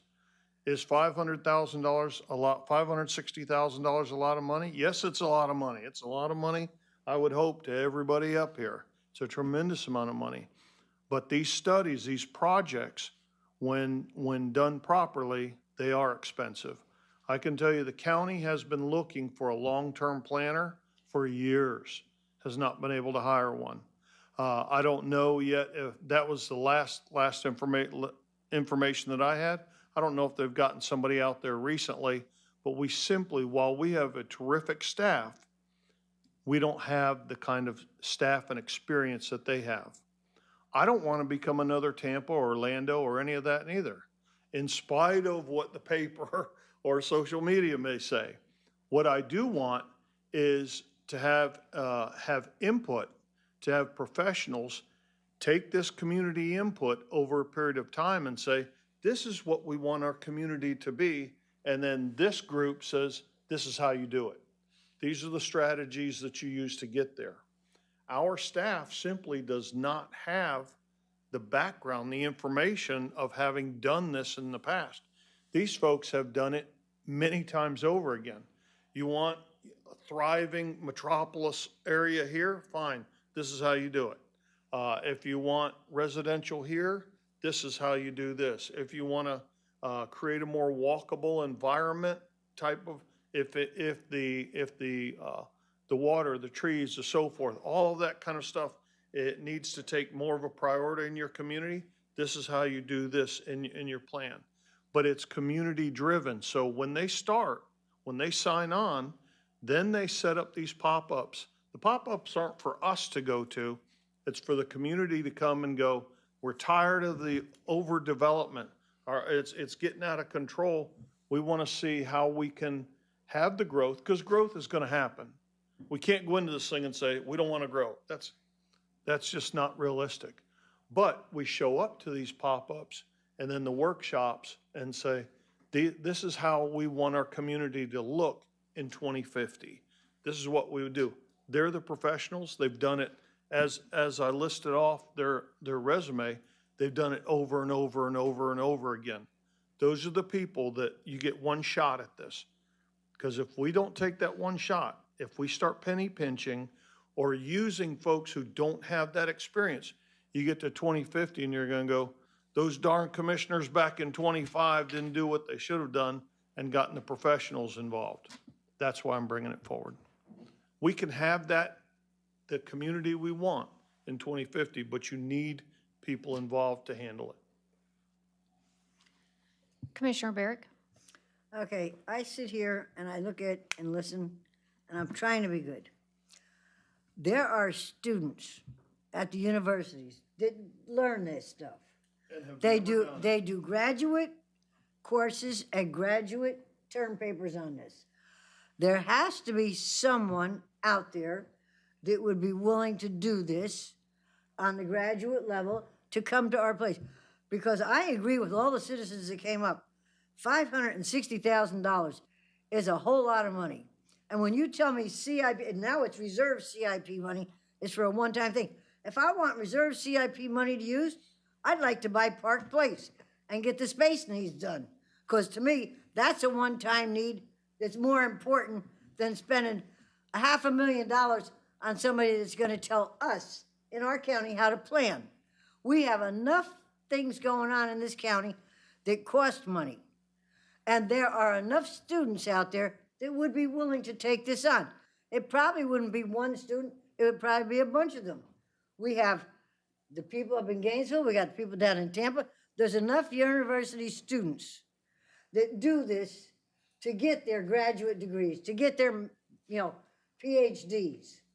I'm sure the gentleman over there went to some school to get his degree because he didn't learn it, one by one. He worked a little at a time.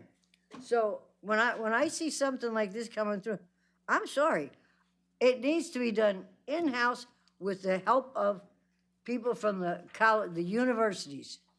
And it needs to be something that's well less than $560,000, because you four may agree that this needs to be done and you want to spend that money, that's fine. But I would not agree to any of this. Thank you. Sir, you can't ask from the audience, sorry. Commissioner Finnegan. Commissioner Kennard, you made a very good argument for the business. So if we needed to do this, I feel like you made a great sales pitch for one business. What I didn't hear is an argument why we need to completely rewrite our comp plan. And when I first got into politics, if you will, to serve the community, comp plan, our comp plan's old. Okay, so what's wrong with our comp plan? And I looked, and the only thing I have found that people have found wrong with our comp plan, and maybe sometimes myself, is that we make changes on the fly, that we're not listening to our comp plan. I didn't hear what's wrong with it. We are due in 2027, and I looked at the history. How do we handle this every 7 years? Our staff makes the appropriate updates. It doesn't cost anything. I think they can do that this time, and even better, and here's why. I may have forgotten some, but in the short time that I've been here, we've had 7, let's say, studies, contractors, millions of dollars. Some may have been good, some a total waste, in my opinion, and some to be determined. We shall see if the money was well spent. But with that was a growth study. Our staff can take those numbers, update tables, update laws as they do every 7 years, and it will save us all that money. I did not hear any argument of why our comp plan is falling apart. I will save you the money because if this nice gentleman, who I'm sure is very qualified and very nice, and goes out to town hall meetings, I know exactly what you're going to hear. You are going to get people to flood in. We don't want growth. We don't want growth. Make it stop. And that's not at all what's going to happen with this comp plan. So I can already predict it. I do remember, I think it was in the Citrus County Chronicle a year-ish or so ago, I don't know the date, we did have a county planner that's now a school board planner and wrote up a very nice, I don't remember if it was a letter or an editorial, an article, if you will, basically urging us and saying our comp plan's okay, we just need to follow it. We need to respect it. So no, I can't support you on this. I'm sorry I can't see it your way. I think 2027 will be just fine. We have paid millions of dollars for these other studies. Staff's going to take that information. They're going to update it to the state as required by state law, and we're going to be just fine.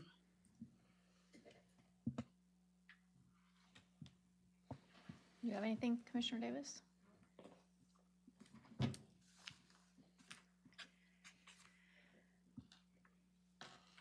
Geez, I hear both sides of this argument.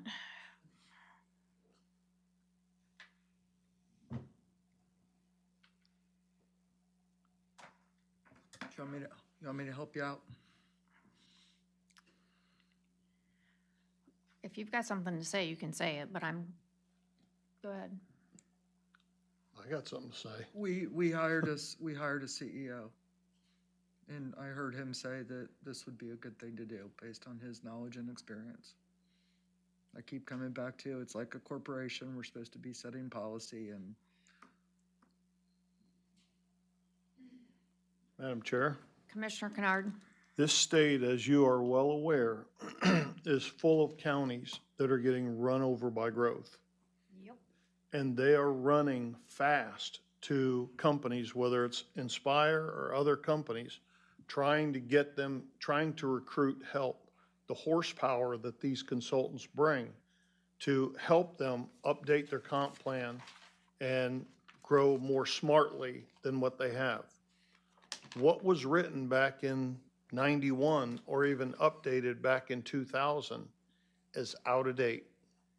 And if we continue down the road that we're on, Citrus County is going to get run over by the growth. You think people have lost their minds over approvals that we've made to date? Watch and see what happens the next 5 years or 7 years if we don't do something to get a hold of this. St. Johns County was one of the fastest, if not the fastest growing counties in the state. They didn't bring them on board because they thought, our comp plan's trash. It's not trash. It just needs to be brought into the 21st century. Our comp plan is a work of patchwork. And we need a professional organization. We need the horsepower like this that can come in, take that community input, and then put together a comp plan for 2025 and the next 25, 30 years beyond that. Our staff right now has their plates full of stuff. If we were to turn around and say, all right, so now we want you to put your thinking caps on and do something looking forward, bringing back strategies to the county commission, in an arena that you've not been involved with before, this high growth that's going on, and taking all the community input, that pushes all of their current workload to the back burner because we need this thing now for what's coming in the next 18 months, 2 years, and so forth. So, that'll be the last I'll say about it. He's been sitting here all day. At some point, I'd like to hear what this gentleman has to say. So hopefully we'll invite him up before we vote on it. But I do think we've talked about this enough. It's time to do some real planning. It's an overused phrase, but failing to plan is certainly planning to fail.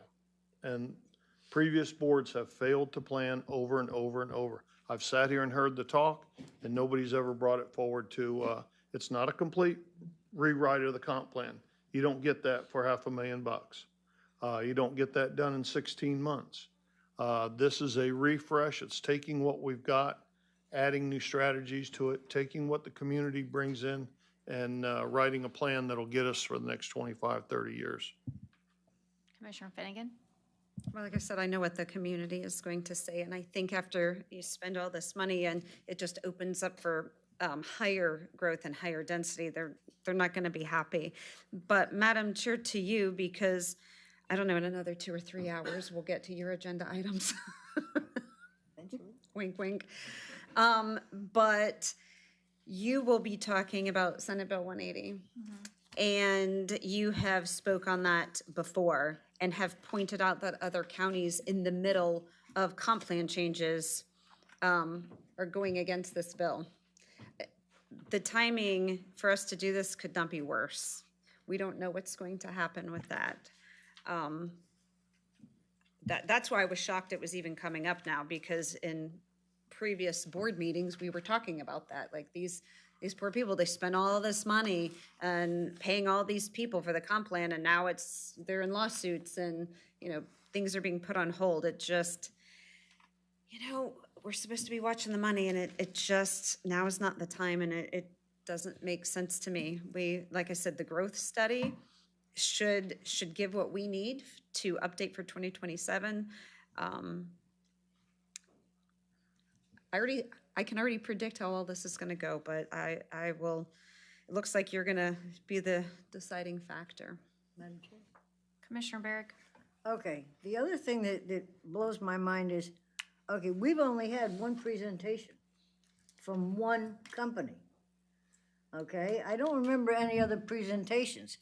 So the thing is, we're automatically going to say, well, this is the perfect person at $500,000. But I really feel that we need to, we have Mr. Landy keeps saying there's nobody out there, they don't have experience. Unless we, as a county, allow students working on their masters and PhDs to do this for us as a county. And there are people that can do this. We may have to pay them, but I don't think we'd have to give them $500,000, okay? And I know you're gonna be the deciding vote, because that's the way it's been the last, so many weeks, okay? And I see how it goes. But as a representative of the citizens, we need to be watching what we are spending and where we're spending it. The comp plan does not need to be completely rewritten. And even Commissioner Kennard says it doesn't need to be completely, rewritten. So why not let some people who are working in that area of expertise get the experience that they need for our county at a reasonable cost, rather than wasting, taxpayers' money. And yeah, I know, it's not taxpayers' money because it's reserved from the CIP, from the Duke money. Well, that actually is taxpayers' money because it was given to us to use for the taxpayers for specific items. So the thing is, I'm sorry, I'm tired of wasting and wasting. Madam Chair, Yes, sir. these are delay tactics. I have never said that fund is not taxpayers' money. It's all taxpayers' money, all of it. So I didn't say that. That came out of your mouth. Senate Bill 180, I spoke with Representative Grove today. The legislature is going to clarify that this next session. Their intent was for Senate Bill 180 to apply to storm-damaged properties. Governor DeSantis, during his last press conference, acknowledged when asked about Senate Bill 180, said that his belief was that it was to address storm damaged properties. It obviously went beyond that with their burdensome language and so forth. When I talked with Representative Grow today, the colleagues in his class all agree it needs to be clarified, and it will be clarified. If it doesn't happen this session, it'll happen the next session. We're talking 2 sessions away before this comp plan is completed. We have got to stop talking about this, finding ways to delay it. It's time to plan. Our county is growing. 66 other counties in the state are growing. And I don't want to be the one 10 years from now going, well, we took a shot at it, going cheap when we could have had the best in the business.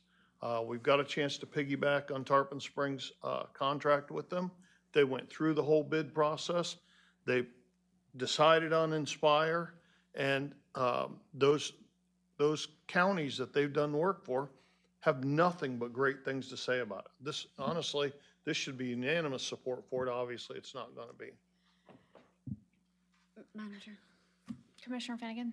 Well, Commissioner Kennard, it's not a delay tactic. I pointed out, and following the advice of a planner, that it doesn't need to be redone, that we just need to obey or follow our current comp plan.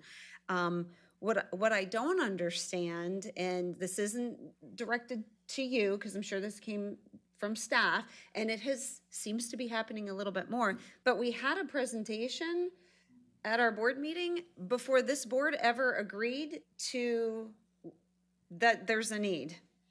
So it's like, I don't like that as a board member, again, not at you and not necessarily about this, but this is a good time for it to come up because I see that it's happening. We don't know why. We have a presentation, somebody's selling them something, but the board never asked for it, and the board never made a decision. Then we have the next board meeting that's like, well, it's been decided and it's a done deal, and it hasn't been decided. Not this, and not some other things where I go, why is there a presentation on this? The board hasn't asked for a presentation on this. So I think beyond this, and it's a little offshoot, the board really needs to, I would hope collectively tell staff that that's not the way that we should do things. For this example, if you as a commissioner feel that the comp plan needs to be updated or half updated or whatever you feel, you bring that to the board, we talk about it, maybe that completely goes your way, then we get sold on something. Sometimes I get a little uncomfortable when I feel like things are being crammed down my throat, and when I feel like it is, that I feel like that's being crammed down the taxpayers, and it gives me a little knee-jerk reaction. For this, it's not a knee-jerk reaction. I honestly, truly believe that I have not heard any problems with our current comp plan as written. That is why I'm voting against it. Are y'all done? Yes, ma'am. Can I talk now?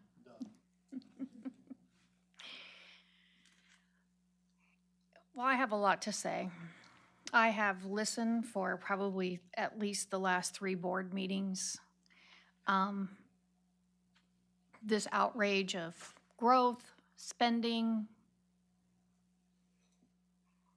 whatever you want to call it. At the end of the day, we are elected. We are 5 people that have been elected to be leaders. And leadership takes courage. And I'm going to tell you, I've got an election coming up in 26, just like Commissioner Finnegan. But I'm elected to sit in this chair to make some decisions on what I feel like is where our county wants to go. I hear you loud and clear. I don't want this county to be run over with growth either. But growth is going to happen. It has been there for years, and I guarantee you, if you owned a big tract of land or you inherited it, and a developer came in and bought it, you'd be the first one standing at the podium saying, it's my property, why can't I do that? Why can't I sell it to somebody and let them develop it? But we want some guardrails around that. I can also tell you, we have a problem. We have the chicken or the egg problem. People do not want to move here because there are no jobs. Companies do not want to come here because there's no workforce. It's a decision. I'm going to go back to Tuscany. We've got 2 developments. We've got Pine Ridge and we've got Citrus Springs that have quarter-acre lots, half-acre lots, 1-acre lots, 5-acre lots. It's all over the board. That is not modern style development in today's society. Young families, if that's what we're trying to attract a workforce and young families to come here, they want modernized developments and multi-generational developments. Do I want to live in one of those? I do not. I live out in the country. I like it. I don't want sidewalks. I don't want any of those amenities. I hear folks come in here, they bought a house on a dirt road or they bought somewhere out in the middle of nowhere. When you buy in the middle of nowhere, the services aren't going to be readily available to you like they would if you lived off of 491 or 19. Those are just facts. And we have to be honest about where we're at and where we're going. I attended the Florida Planning and Zoning Association back, I don't know, can't remember what month it was, maybe May. I listened to a whole number of different counties, different planners, great ideas, very community driven. I listened to Nassau County. They were the host, or they weren't the host, I don't know, whoever it was. But all the materials were there. I listened to great conversation. As a commissioner, I take it upon myself to educate myself and to go listen and to be a part of the conversation, to know what 66 other counties are doing. If you think we have high growth now, let them take away property taxes for residential and watch the floodgates. People will come here by the bushel barrels trying to get into Florida because there's no residential property taxes for homesteaded property. But I promise you what will happen on the other side of that coin, if that happens, you won't see businesses come here. Because if that cap at 10% stays there, they're going to be required to pick up the tax burden for the rest of it. That's the conversations that are going on throughout Tallahassee, throughout the state, and throughout governments. We don't even know next year how we're going to do our budget because we don't even know if there will be property taxes. I don't know when we become honest with each other. And that's what I'm doing right now. I am being as bold and honest with you as I can possibly be. But if we don't want to be run over by growth, if we want to control it and we want to have a seat at the table on how we're going to look and what we're going to leave behind, now's the time.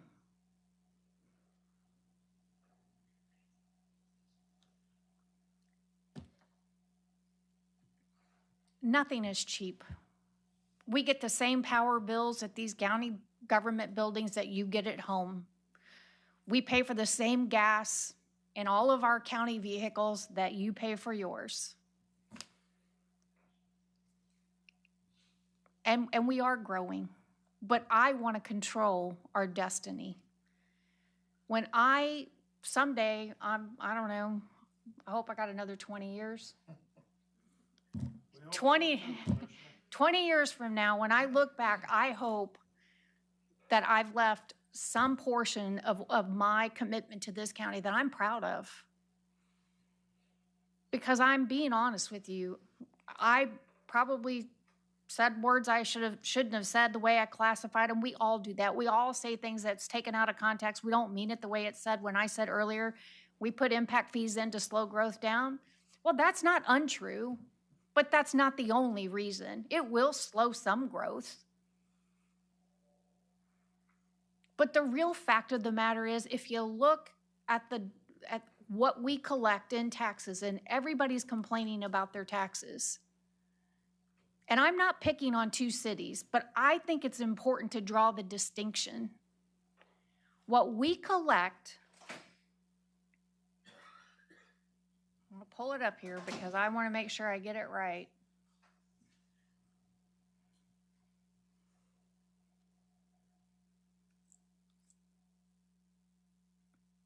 I don't have it here. Anyway, does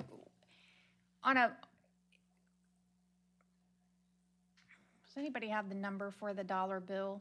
It's on a house that's what, 250,000. I think we collect about is it $1,100?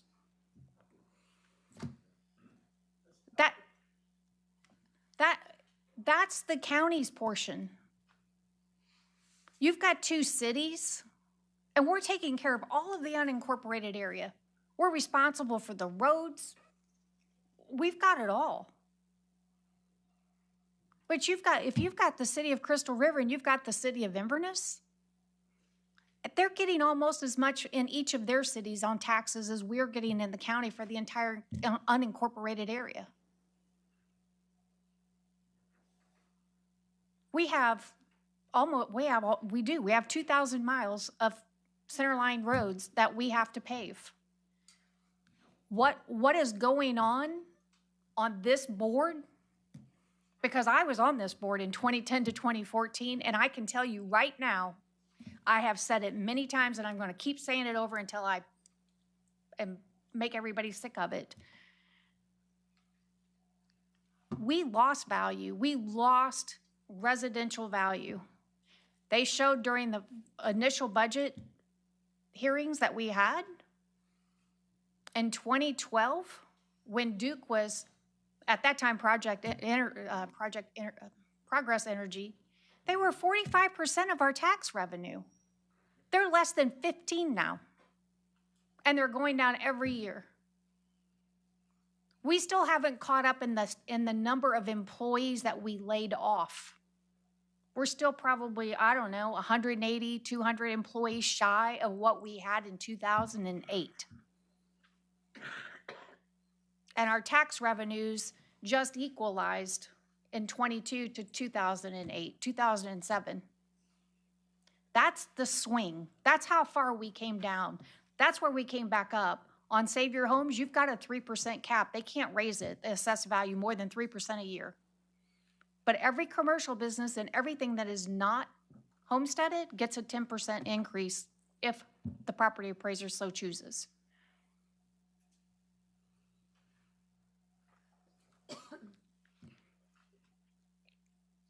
We don't like it. I don't like it. I've told you this before. I want to be Santa Claus. I want to give you every single thing that you want, and I want to take off everything that you don't want.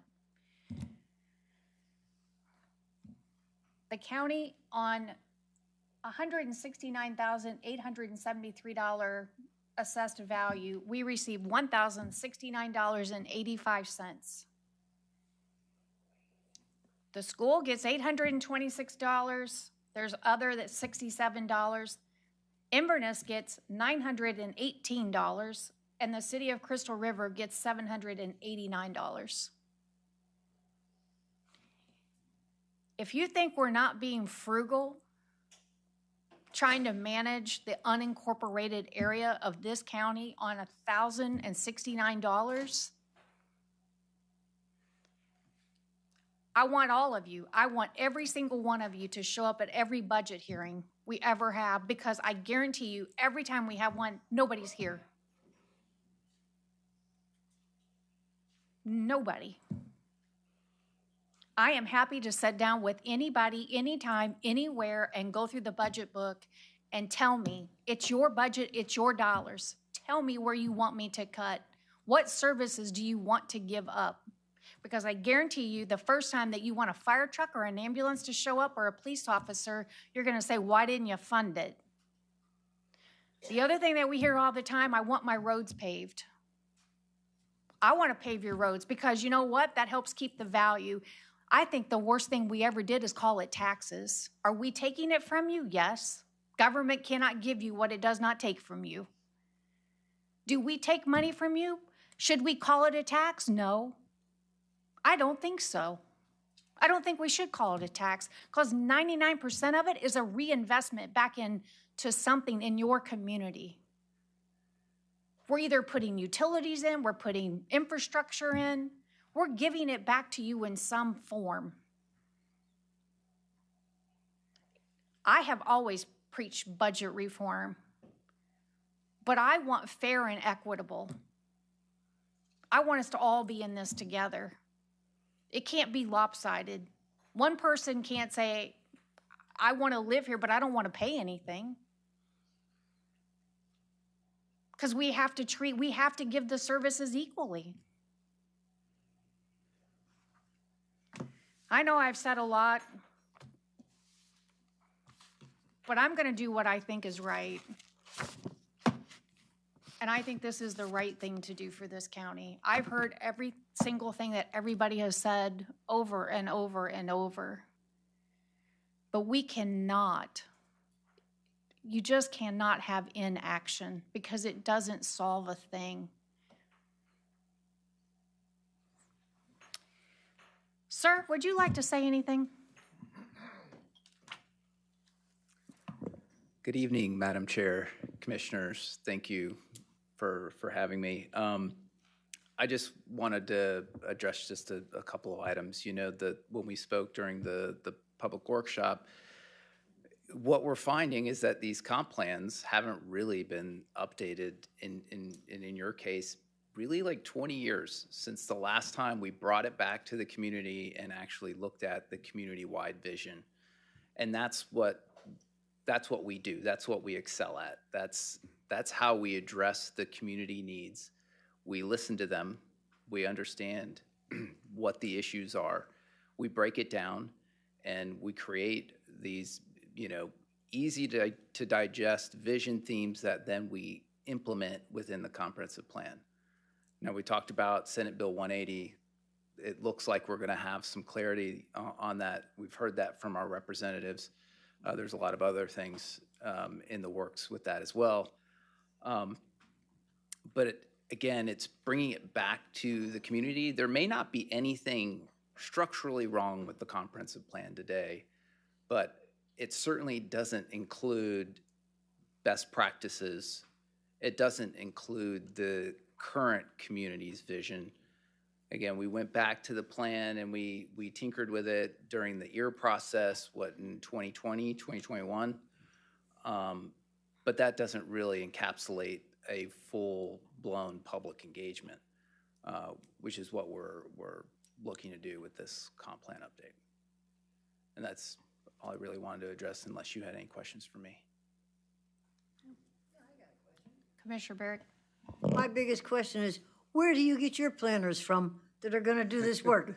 Aren't they from the colleges and universities? I'm glad you asked that. I did go to the University of Florida, undergraduate and master's degree in urban and regional planning. We have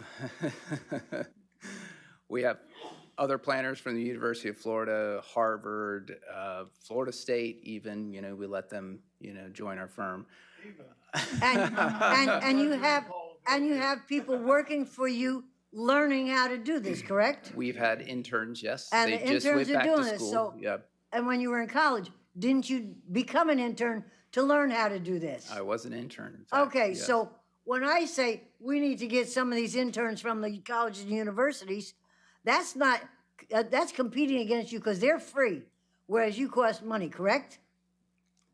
I don't know if that's entirely correct, because I do believe that typically if you're going to engage with the university, that's usually going to be funded through some sort of grant.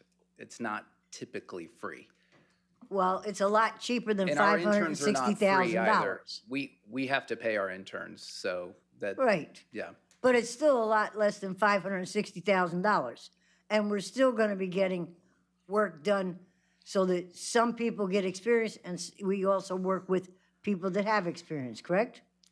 I don't know any university that's doing a county comprehensive plan update. I've not seen any. I know some help out with smaller cities. I did, as an intern, help out a smaller city with some visioning exercises, but it was a town of 1,400 people. But again, we have longstanding relationships with multiple universities, University of North Carolina, Georgia Tech University. We we go to all of their, career fairs and we have relationships with the professors. These students aren't doing countywide comprehensive plans. It's just not happening. No, but I'm sure there are universities out there that do this, like I know OSU does. But that's a little bit further away from the state of Florida. I know that Carnegie Mellon does. That's a little further away. Sure. There are universities out there that do have internships where they have their students out there doing what we would like to get done for less than $560,000. But that's only my opinion. Other commissioners may feel that your price is a very, very good price. And that's all I want to say.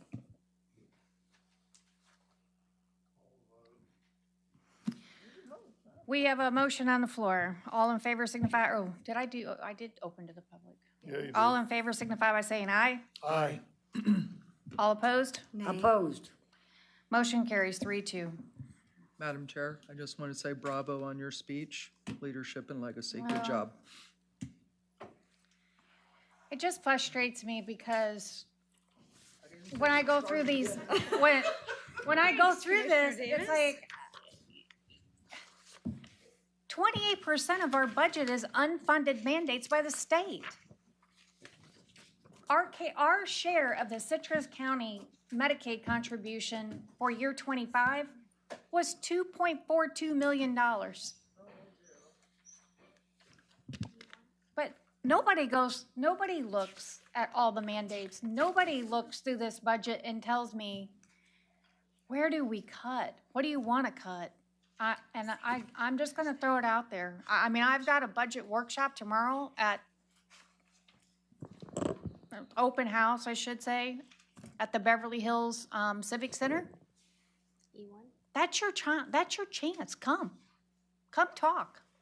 It's not a 3-minute come to the podium or open to the public. Come get educated and be a part of it. Every year we go through this process over and over and over, and I am inviting you. I want you to come. I want you to learn. Be a part of the process. Come with ideas, suggestions, and solutions. How do we move this county forward? Because we've got to do something different.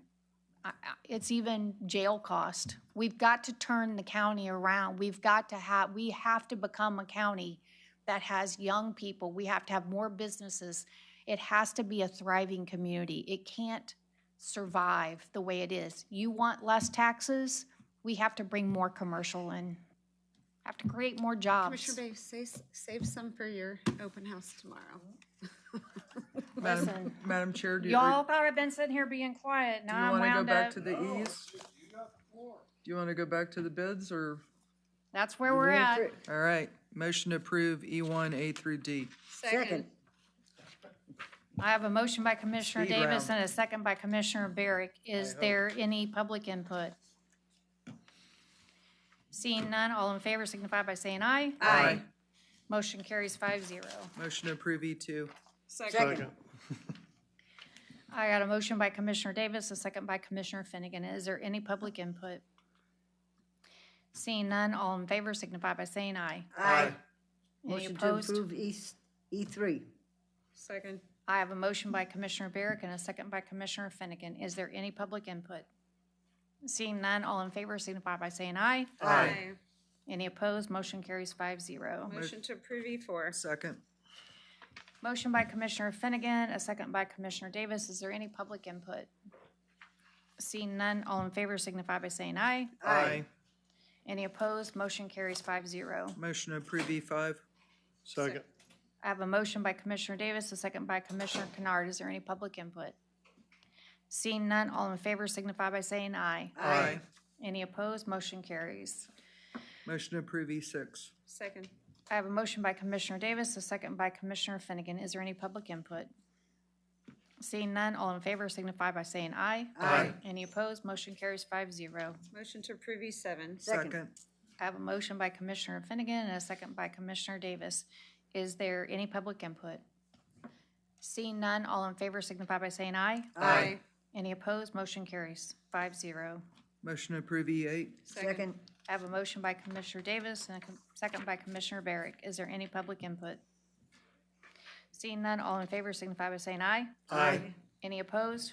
Motion carries 5-0. Motion to approve E9, A and B. Second. I have a motion by Commissioner Davis, a second by Commissioner Kennard. Is there any public input? Seeing none, all in favor signify by saying aye. Aye. Motion carries 5-0. Motion to approve E10, A and B. Second. And C, pardon C, C also. Or C. It's an additional item. Never mind, sorry. A, B, and C. Second. I have a motion by Commissioner Davis, a second by Commissioner Kennard. Is there any public input? Seeing none, all in favor signify by saying aye. Aye. Any opposed? Motion carries 5-0. Motion to approve E11, A and B. Second. Motion by Commissioner Davis, a second by Commissioner Kennard. Any public input? Seeing none, all in favor signify by saying aye. Aye. Motion carries 5-0. E13, Motion to approve E13, A and B. I have a Second. motion by Commissioner Finnegan and a second by Commissioner Kennard. Is there any public input? Seeing none, all in favor signify by saying aye. Aye. Any opposed? Motion carries 5-0. Odd, I don't have E13. It said additional. E13 was additional. I know, I just thought mine said additional info. I must have missed it, sorry. E13 was Home Depot. Oh, that's right. That was an addition, it was Home Depot. I'm going to assume that Can we skip Veronica commission? is, yeah, let's skip F for tonight. Guess we'll skip Mr. Howard too. Let's see, let me jump over. I have nothing. All right, Commissioner Kennard.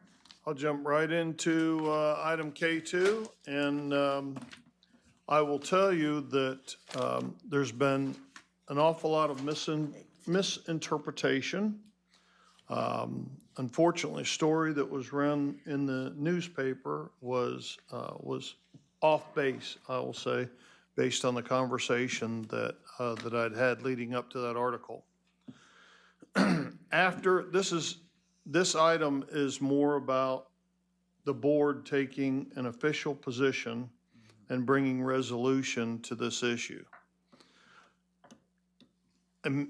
Initially, after I had heard about the comments that were made during the pre-meeting briefing, discussion immediately went to, we're going to talk with our labor attorney about this, find out what the next proper steps are. Following that conversation with our labor attorney, I was informed that we essentially had three options. First option was to do nothing at all as a board. The second option was to pass a simple resolution and put it to bed. A third option was to hire an outside investigator. Certainly couldn't use in-house investigators. That puts staff investigating an elected official, puts them in an uncomfortable situation. I did not feel like that it warranted hiring anybody, nor did I feel it was appropriate for this board to just do nothing at all. So that's how I came up with the idea of bringing a resolution forward to say that publicly take the position that the board does not agree with the comments that were made. The comments that were made obviously made staff in the room very uncomfortable and upsetting. And I believe that's a violation of the county code. And so that's why that is in this resolution. And I would make a motion that the board pass this resolution. It has, I believe, has been sufficiently aired out. And I think it's time for this board, like I said, to take a position. Either the position is either we're okay with what was said and we're just going to do nothing about it, or we pass a resolution saying We disagree with it. It violated code, and that's the end of it. We move on. I don't expect that anything like this ever comes up again. Second.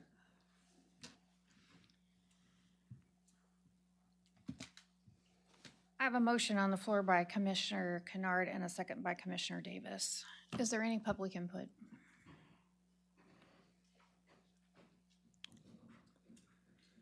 All right, Curtis Bryant, Lecanto. It's amazing that today we're talking about following ordinances, following 2-209, which is what was alleged to be broken here. I spoke to Commissioner Barrick myself. I could be on board with that. I'm okay with the resolution saying that, we're against this type of behavior in comments and things like that, protecting staff. The issue that I have is back in May, we had a very similar issue. We violated, or a commissioner violated section 2-208, and this board largely said, hey, we don't care. We're gonna let them go ahead and do whatever they wanna do. I think the quote was, lash me 50 times with a wet noodle, was what was said. But here we are today, talking about wanting to enforce ordinances, and we're ignoring the ordinances that were broken previously with text messages going to people, direction to staff to apply to states for appropriations and all of that. So my thing is, if we're gonna follow ordinances, then why don't we follow all ordinances, not just pick and choose which ones we're gonna follow based on people we like or don't like? Because that's exactly what it looks like here to me. It looks like that to the public as well. So that's gonna be my challenge to you guys is, if we're gonna follow ordinances, follow all ordinances to the letter as they're supposed to be done, and keep it consistent. Thank you.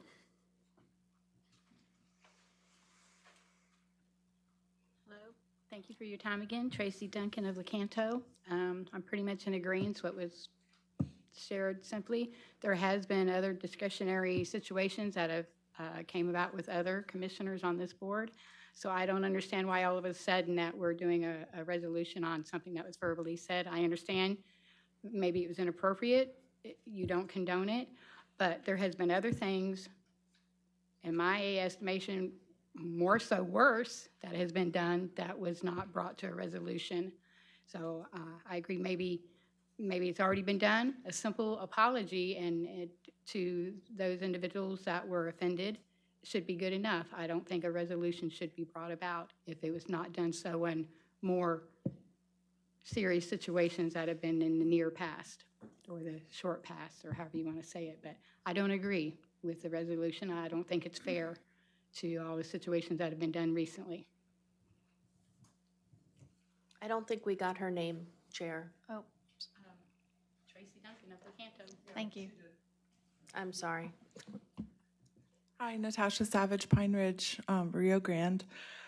I don't feel Miss Barrick was, I think she was taken out of context. And I think she was probably disparaging the disgusting racism that was in referring to that. But at the same token, I think that the actions that was brought up in May were taken out of context the same way. And so now it's like the shoe's on the other foot. So that shows maybe just apologizing for trying to put a resolution against your colleagues' work. Then we should have looked into, with that appropriations from the state, it turned out they had done great work and it was just taken out of context. So I think if it would just be apologizing for that instead, because we all understand the context that you weren't meaning that. Thank you. Madam Chair, Commissioner Kennard. this has absolutely nothing to do with who I like or don't like. I like Commissioner Barrick. I've known her for a lot of years, and we haven't always agreed on everything, but I respect her input. From the time that she sat right over there in the corner by that post and came up, that public input on every agenda item, and at the end of the meetings, or at the beginning of the meetings, sometimes both. So it has absolutely nothing to do with who I like or don't like. I like each and every one of you on the board. I respect each and every one of you on the board. The words that I said at the last meeting, those hold true. Well, I am not going to support this. I think we can all agree that our workplace must remain professional and respectful. And instead of passing this resolution, I just recommend that we reaffirm our commitment to respectful workplace standards through training, policy reinforcement if needed with staff. And I think our responsibility is to protect both the integrity of this institution and the taxpayers we serve. And while I don't condone inappropriate comments, I cannot support the resolution. Madam Chair. Commissioner Davis. Commissioner Kennard, it's been a long day. Did you say you talked to the labor attorney directly? I did not. County Okay. attorney did. Okay, because I got the same rundown from the county attorney. So this has no real impact to Commissioner Barrick. I'm with Commissioner Kennard. This has nothing to do with any personal affection or lack thereof. It is simply a labor attorney. I'm not a labor attorney. So if that's what he's recommending, to make it clear to cover ourselves. But I also think that what Commissioner Bays said, why are you looking at me so perplexed? What Commissioner Bays said. Because you said he and she's a she. She, Sorry. okay, sorry. Everyone just assumes a lawyer's a he. I get it. But Commissioner Bays, what you said is absolutely fine too. So I don't really, it's toothless. It's just, even bringing it forward, I think shows that we don't condone it, and she has apologized and we can all move on. I just seconded it for discussion purposes. Well, we have a motion on the floor. And so I'm going to call the vote. All in favor signify by saying aye. Aye. Any opposed? Nay. Aye. Nay. It fails.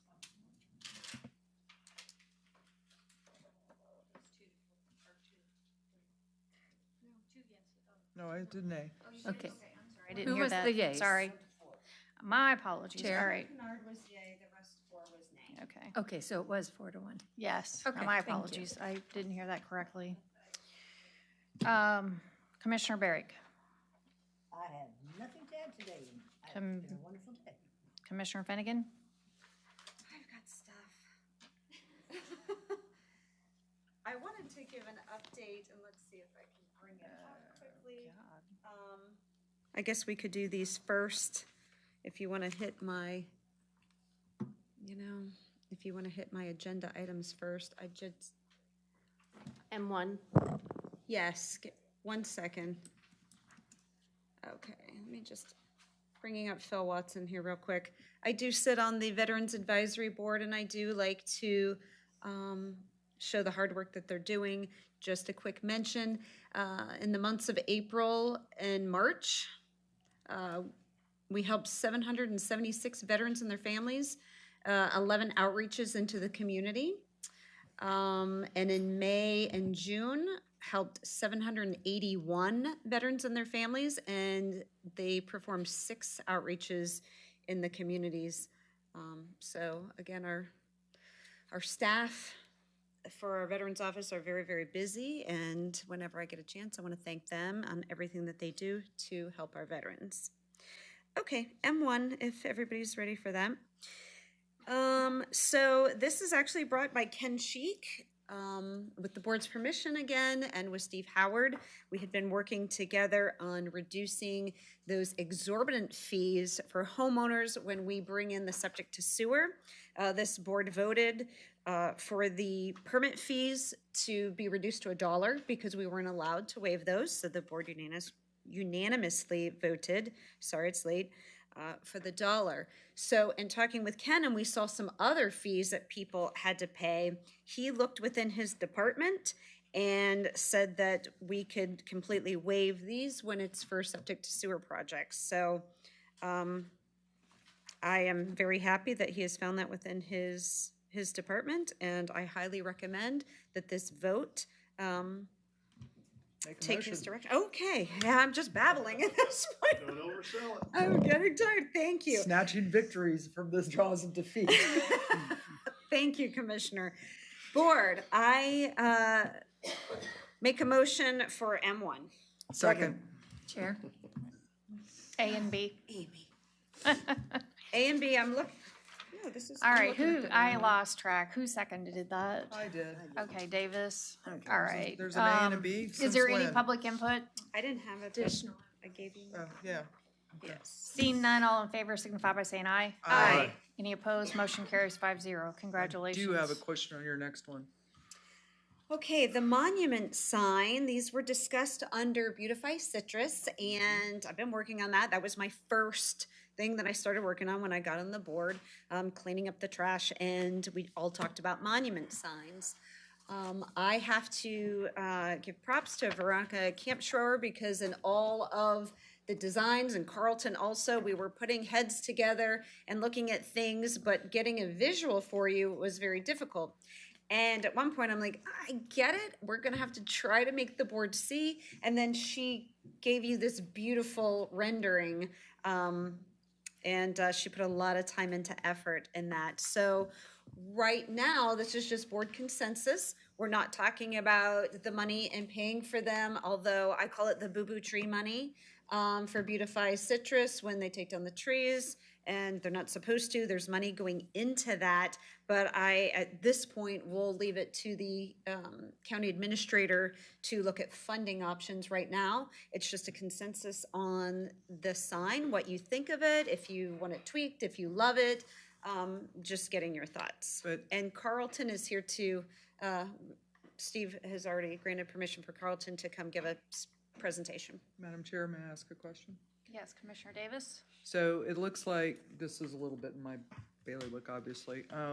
The first one is flat and aluminum. Is that colored aluminum? I am never going to pull mine up, so if you don't mind sharing. And then the second one looks like it's three-dimensional bronze, but there's only one price, and this one looks more expensive than that one. So yeah, and then so I think part of it, There's a let's slide. let There's a Carlton- slide that'll help clear Save up us, what it's Carl, made it's out late. of. So if we go through these slides, Materials were definitely talked about because I'm like, we cannot have an aluminum sign with vinyl letters because that would be terrible.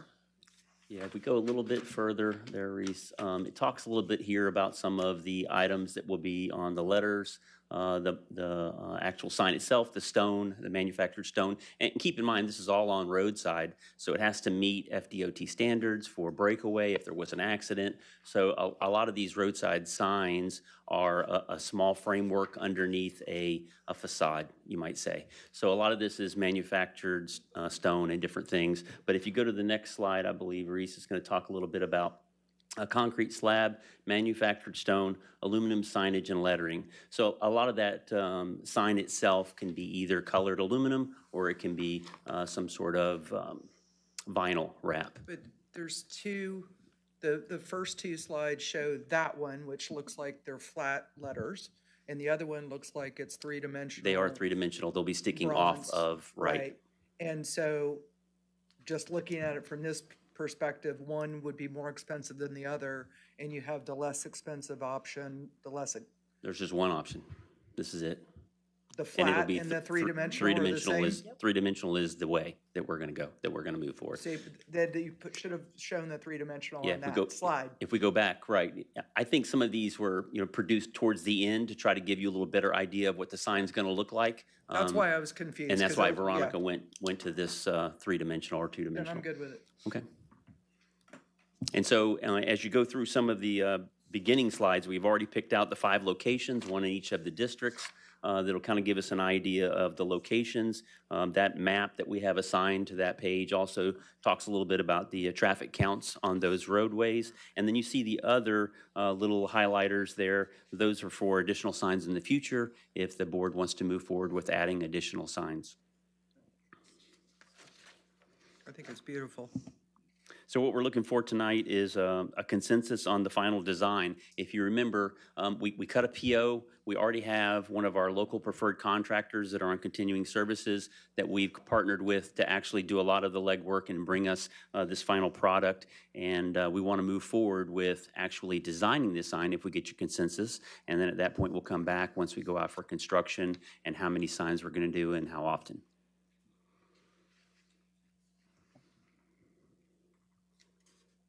Yes.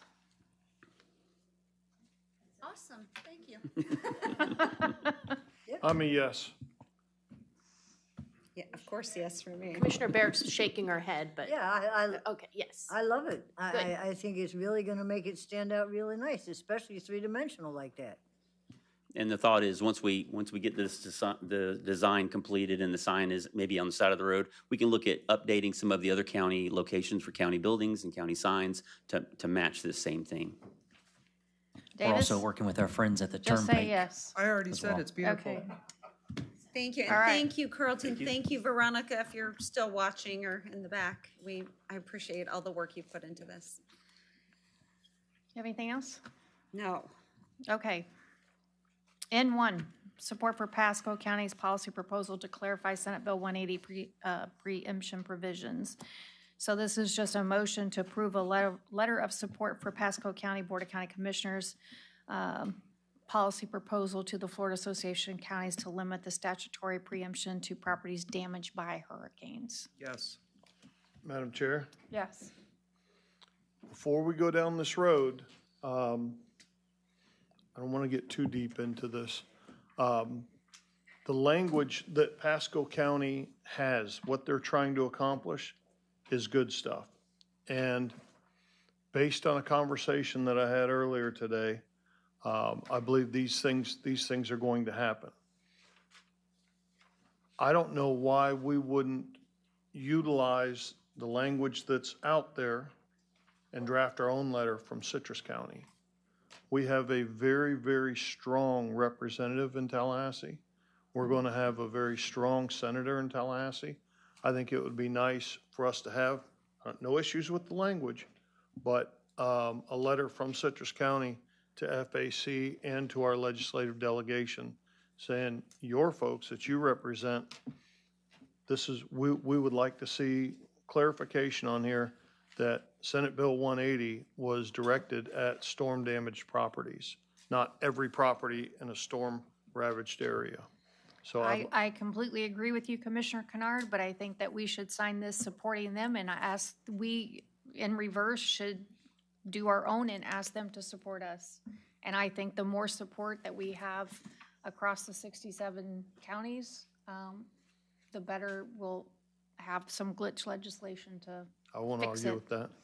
I can make a motion for N1 to support, because I feel that we need to get out there and get ahead of it.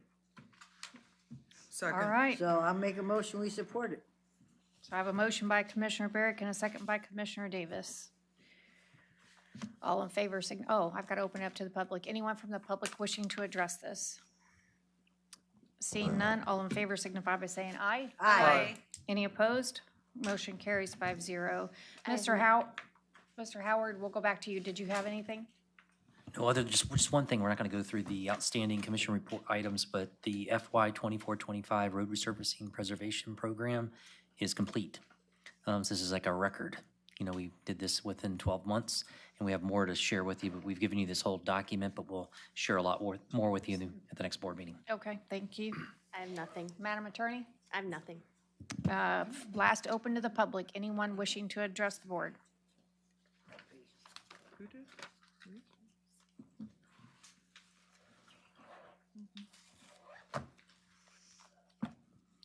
Tracy Duncan of Lecanto. I thank you for this last open discussion. I'm just honestly still lost for words, but the sign thing is nice, but I don't, with everything that's going on, I didn't even know this was it was already approved. I thought we were here today to vote on it. Y'all have mentioned many times that people don't come to meetings. Well, one reason is because, number one, they don't feel they're going to be heard, so they don't bother taking the time off from work to try to come. It's also why we have a low voting count when it does time to voting in commissioners. People really honestly don't feel like their voices matter for the majority. I was very surprised to see our voting average so low. The other thing is I still don't understand why we can't reallocate money from somewhere. I see things that are being spent on that really we don't need. I think people's taxes, situations, how it affects them, and so forth is much more important. I don't hear any why do we need this big, huge animal shelter? I've not heard reasonings why. Why can't we stop this and do something more practical? I know you had this on discussion for a long, long time, but the way we went with it, it's not right. This should be a 501c3 where donations support it, just like our shelters that contain human beings, children and women. It's all through 501c3. There's no county money involved in it. This animal shelter for long-term should be the exact same thing. Yes, keep the sheriff's department, picking up the strays and handling that sort of situation. But this long-term and hospital thing you're wanting to do for homeless animals, it's wrong on the taxpayers. And this is a large amount of money that could be used towards more necessity things, such as any emergency service, not just fire, but our 911 dispatch, our sheriff's department. These are all things we're going to have as we do grow as a community. And I just feel there's a lot of wasted money here. I've asked many times for evening meetings. You say no one will come. I know of a lot of people who will come. You mentioned about coming to these workshops. Again, they're during the day when people work. People cannot afford to take off from work to come to day meetings. I took off today to be here. It's hard on people. And then when you come and you honestly feel like your word is not really nothing, like just vote for the fire tax, you already had in your minds what you're going to basically do between one of the three. So I wasted my whole day, honestly, for something that was already pretty much made up except for one of the three that you was going to choose. And a lot of people feel this way. That's why our voting system is down. And it's not just for county votes. It's the whole, people do not feel that their voices are honestly heard. So they just mumble and grumble and they just live with it. But very discouraged. Respond to one thing. Yes, Commissioner Finnegan. Sorry, Curtis, I didn't see you back there. Ms. Duncan? I think that we all hear you about your times and we want people to be engaged, but do you know that the one thing that everybody talks about is growth? And if they would only have it in the evening where we could have a say, we would be there. And do you know every growth hearing that we have is in the evening at the BOCC? The PDC is during the day. And do you know that nobody shows up unless it's their own neighborhood? Everybody complained about Tuscany Ranch, but people did not come for that, and it was after 5. I'm not sure. I wasn't looking for a debate, and I apologize because the chair's gonna gavel us both out of here, but I just wanted to let you know that, and that, it's been tried.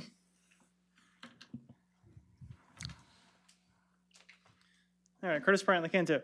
I had a question about Tuscany Ranch. So I did a public records request. If you guys go back to that was about 2 months ago, I think it was. And it was a chaotic meeting, a bunch of back and forth, a bunch of questions about the development agreement, all of that. They rattled off a bunch of things. I don't think anybody knows exactly what was in it. So I've asked for the development agreement to be sent, because I would think that's public record.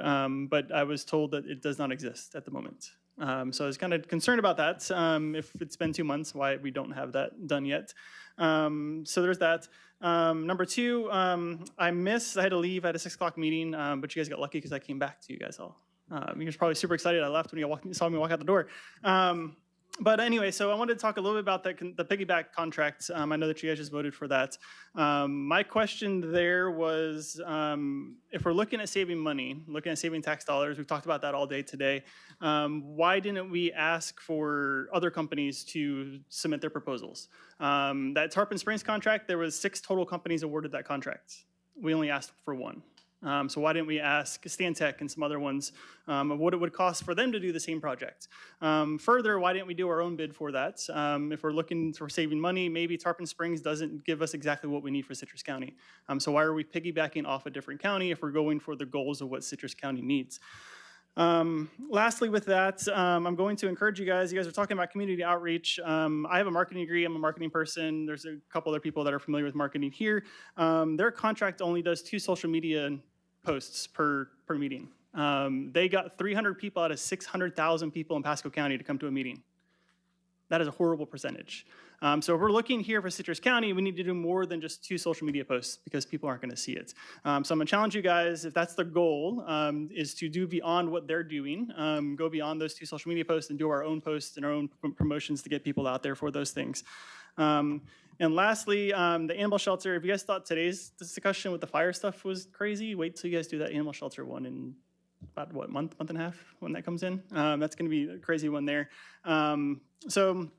Those are just the things I wanted to highlight on that. Just make sure that if we're going to go down this route with the consultant, that we're actually soliciting the public input and doing our own advertising and making sure that we get as many people as possible to give their input.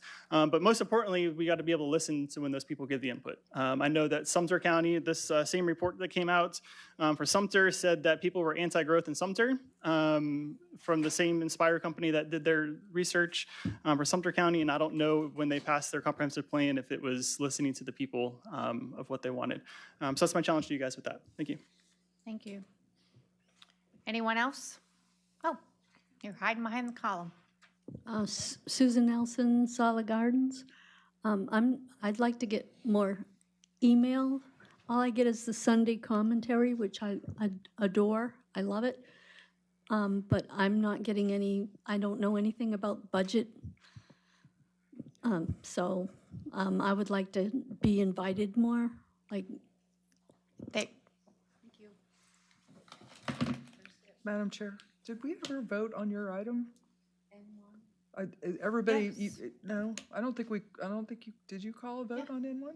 Yes, it was a 5-0. Because I thought you opened it to the public and all 3 speakers did general commentary, not on Pasco. Commissioner Barrick made and you seconded it? We did call the vote? Yes. Dear God. You were the second. I remember the motion in the second. I don't remember calling the vote.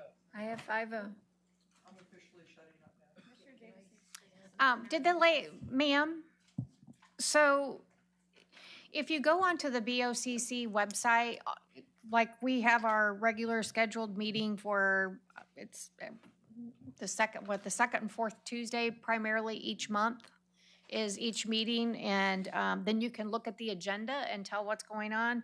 Let's see.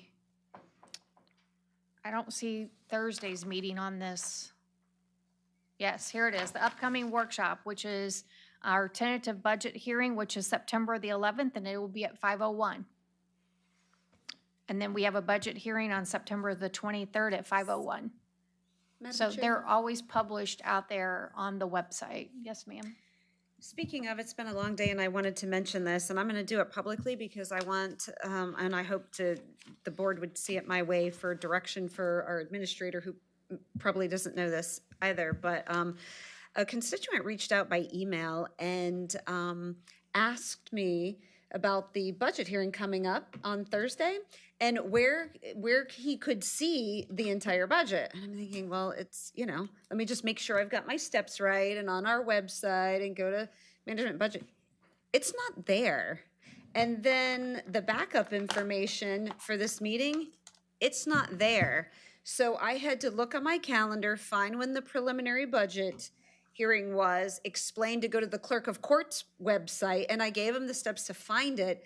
But when we're asking the public to be involved in this, and they don't understand even where to find what to look at, they come here and ask questions, and they're upset, and rightly so, because they don't get a chance to look at this. And I think immediately we need to get the proposed budget, any changes that's going to be proposed on Thursday, where our budgets are, where they would normally find our budgets.